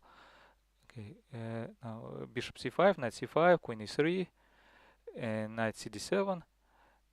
I think maybe with another knight. Okay, I analyzed something like this. Okay. Yeah. So okay, I think maybe it's about equal. He took on c5. I think it's maybe it's a little bit. Okay, it's a small mistake. Okay. Okay. Now I think it's just fine position for black. Did you Okay. consider like just playing in the center? Why did you go a5 here? I don't know. What I want to do in this position is maybe after rook a d8 he could play c5 maybe. I don't know. Right. c5 and d5. Okay, engine likes this position for black. Mm. Okay, but maybe for human it's not so clear. True, yeah, true. yeah. Okay, maybe instead c5 maybe rook e1 or maybe I don't know. Queen b2, queen b2, maybe. Yeah, he wanted to play queen b2. Right. Maybe. I don't know. Maybe yeah. Maybe If you a5 did is this- also Okay, and we small reached mistake. here, Now and everyone felt I- that this bishop was a Yeah. little misplaced in the game. yeah. Now I realized that maybe I did something wrong. Yes, I didn't like my position. Yes, and knight f3. I think it's not necessary. Were you surprised? Okay, here maybe He taking he missed this- knight e f8. I think. because but taking I here don't is know. bad. It traps the queen. Yeah. Of course. But here he missed knight ef. After rook d1, knight f8, W- knight e f8. Why is it so strong to play Yeah. this move? But I think it's Forced. it's forced because I must protect this pawn on e5. So okay, now Were you now surprised now that he gave this pawn? yes. I think that maybe he a little bit underestimated my position. Maybe he thought that he could win. Yes, he could play for a win. But I think yes, maybe b5. I calculated b5, queen maybe queen a3. Yes, Yeah. and now take, maybe take, rook c1, and I think it's just a draw. Yes, so maybe it's Maybe he got Yeah. over ambitious. yeah. Aha. So take. this pawn sacrifice, I think it's it's too risky for white. I think so- till here it was yeah, okay. maybe in this position after knight e4. At first I wanted to play knight f6, Yeah. knight Why didn't you f6, play it? but knight g5, queen e7, Yeah. and now bishop c4, knight d5, and h4, and yes, and knight h7, and it's just a draw. Yes. Okay. So now So- you got ambitious. Yeah. You wanted to win. Yeah, because he was in some time trouble, so I thought maybe it's my chance. Yes. So now he missed, I think, this knight Knight h7. h7. Yeah, Nice yeah, move. yeah. Nice move. So Take. maybe in this position, maybe he should play maybe b5. I think b5. b5 Because yes, there's no c5. b5, knight d5. I wanted to play knight d5, and now just take on c6 and bishop c4, or maybe h4 and then bishop c4. Okay, and, Equal. it's just equal position. Yeah. So, but okay, he missed this knight h7. It's a very strong move. After knight f3, in this position, Knight I goes back. also calculate knight f3, but e4, yes, and knight d4, and okay, knight f6. It's Better for yeah, you. it's better for black. But did you So- feel that the real mistake b5, because now you have a very nice No, pawn? No, at this moment we had only 1 minute. Yes, so I thought that okay, maybe it will be some mistakes. So okay. Why did you play queen e6? But okay, I calculated this variation to this endgame. So I thought it's a nice trap.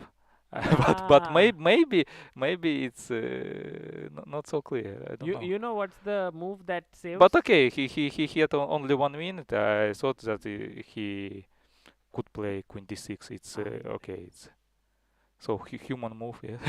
True, so, true. so And okay, he fell into the trap. yeah. But But Sanan, what is the evaluation of this endgame? I don't know. Maybe when I got this position, I realized that maybe it's not so clear. Maybe it's It's a draw. It's a draw. Maybe I But don't know. But you know what was very surprising is g5. Maybe it's not the best move. I don't know. Maybe king g8. Did you? Yes. Yeah. Did you feel? Why But did you go for this? okay, king g8. What stopped you? I thought that maybe he could play something like bishop e2. Okay, King f8. king f8, And I mean, your idea is just yes. this. But Maybe no. I was a little bit afraid of some, I don't know, bishop c4 and bishop d5. But okay, he cannot play like this. Yeah. So I don't know. Okay, maybe it's Maybe better, yes? maybe g5. But the thing is, here there just was a mistake. very nice move for Yeah, him. rook c6 is It's is very very strong. Because, Yeah. because did you see rook b1? What was the problem? Bishop c4. Yeah. Okay. Yeah, bishop c4, rook b6, bishop d5, and what to do? Okay. No move. Well, yeah. Just- It's just a draw. Yeah. So okay, in this position, yeah, I also could play king g5. Yes, king King g5. G5. But Bishop b5. bishop b5. You Yes, saw it. yes. Also this also calculated this variation, rook b1 and bishop c6, and it's also maybe. And we also saw like here, this is hanging. Like if you take, this is a draw. yeah, this it's, position. yeah. But if you play f5, b7, yes. b7, and then if you try to go here, then g4, g4. yeah, and take, f3, yes. Yeah, and yeah, draw. yeah. So So this I, was I, a very I, good I, move. I was lucky, yes, to You found it. to find this move, yes, rook c6, and now I And did you were going to do this? Yes, bishop c4 take, bishop d5, rook e7. yeah, of course. And this is winning, or what do I you think feel? it's it's an easy win for black. Okay, I can play king g5 and then go to e1. Yeah. So, Right. Okay. So No. sorry. In yeah, the game, it yeah. happened bishop a6. Bishop a6. Okay, king g5, f4, and now yes, maybe just king g4. Yes, king g4, bishop e2, king f5. Yeah. But this I one. was not so sure that it's winning. Hmm. Yeah. Okay, maybe, but I had only few seconds. So. But I think what you did I is just- also winning. Yes, perhaps or not. Maybe. Okay, maybe in this position. How do you win He- this position overall with black? I think my main plan is to go to c7, yes, with my king. Okay. But maybe now maybe it's somehow it's like some zugzwang. I think Hmm. maybe he yeah, doesn't have a move yeah, because otherwise king comes in. if he yeah. moves the- So what to do with white? Nice. Yeah. Nice. So yeah, So bishop check, d3 king and d5. Maybe he has to go back. yes, maybe it's the best option. then But you okay, will king this now yeah, I'm just in time. Yes, and king c7. Okay. But this is of course the final mistake. Now this. Yeah. And you converted this very smoothly, no problems. But I also didn't know. Is it a winning position? Okay, maybe after But this is a draw, right? take on e4. Wo- do- It's do it's you- it's a draw, yeah. I think so. It's a draw. Yeah. So I was lucky to find this G5. this maneuver. But even directly king g5 should work, right? Like you did it very well to But push okay, the bishop to okay. a8. You mean in this position, king g5? Yeah. No, here check king here, check, Okay. King here and king King g5. g5. Okay. Take on e5. And this. I mean, same, similar. F6. F6. F6. Just take on f6 and f5. Yeah, of course. But yeah, okay. I mean, what you did was very, Yeah. very technically correct. Put the bishop on a8 and. Yeah. Okay. It's easier, yes, to calculate. Yeah. Very nice. So, okay. Sanan, how does it feel to play in India? Is this you played? It's not my first time. I played in World Junior Championship in 2011, I think. Yes, but okay, I played terribly in the tournament. So I also played in Chennai. Olympiad. So, yeah. Okay. No, not Olympiad. World Junior Championship. Oh, World Junior. Yeah. Okay. More than 10 years ago. So okay, now I have only great feeling to play in such a good tournament. It's such a good organization. It's playing venue and hotel. So okay, okay. I just want to say thank you for organizers. Okay, it's Fantastic. great for players. That's wonderful to know. Yeah. 1.5 out of 2. Yeah. Feeling good in the tournament Yeah. right now. Yeah. And also we were talking to Anish, who is one of the commentators here, and he told us a bit about you, that how you both shared room when he was young. I mean, both of you were young. Yeah. We lived in one room, in some training camps. Yes. Yeah. And he told us this nice story about some video game and he had on his phone. I don't know. You can go and check it later. Oh, okay. But do you think you are at the high point in your career right now with 2700? You crossed. I think you were in 2650 for quite some time. Yeah. So now it's the okay. breakthrough time? Maybe it's not my best rating now. Okay, but it's near the top of my rating. So okay, now I just want to to try my best, and okay, maybe I can reach something more. I don't know. Okay. Yeah. But we'll see. This tournament can definitely help in that direction. You recently changed federations to Hungary. Do you live in Hungary? Yes, I live in Budapest. How is it to live there? Yeah, it's a nice city. Okay, and I like it very much. So okay, so thank you for Hungarian Chess Federation. They help me a lot. So. That's very nice to know, Sanan. It's been a long day for you. I'll let you go, and all the best for the remaining 5 rounds. Thank you. Guys, Sanan here with us, and he's now leading the tournament jointly along with Harikrishna. It's been a very, very intense day of chess. 3 draws and 1 decisive result. Let's have a look at what tomorrow holds for us. Tomorrow's pairing. If we can have on the screen what is going to happen. I think tomorrow we have Parham versus Gukesh. That's going to be an amazing game. We have Sanan Sjugirov versus Levon Aronian. We have Harikrishna versus Eljanov and Arjun versus Predke. So it's going to be an exciting day of chess. And let's have a look. I think the leaderboard we'll put up later. Right now we have 2 leaders in the tournament, Harikrishna and Sanan Sjugirov. And I will take your leave now. It has been wonderful. And right now, as I end this, there will be a recap that will be put up and you can watch it. Thank you all for tuning in. Bye-bye.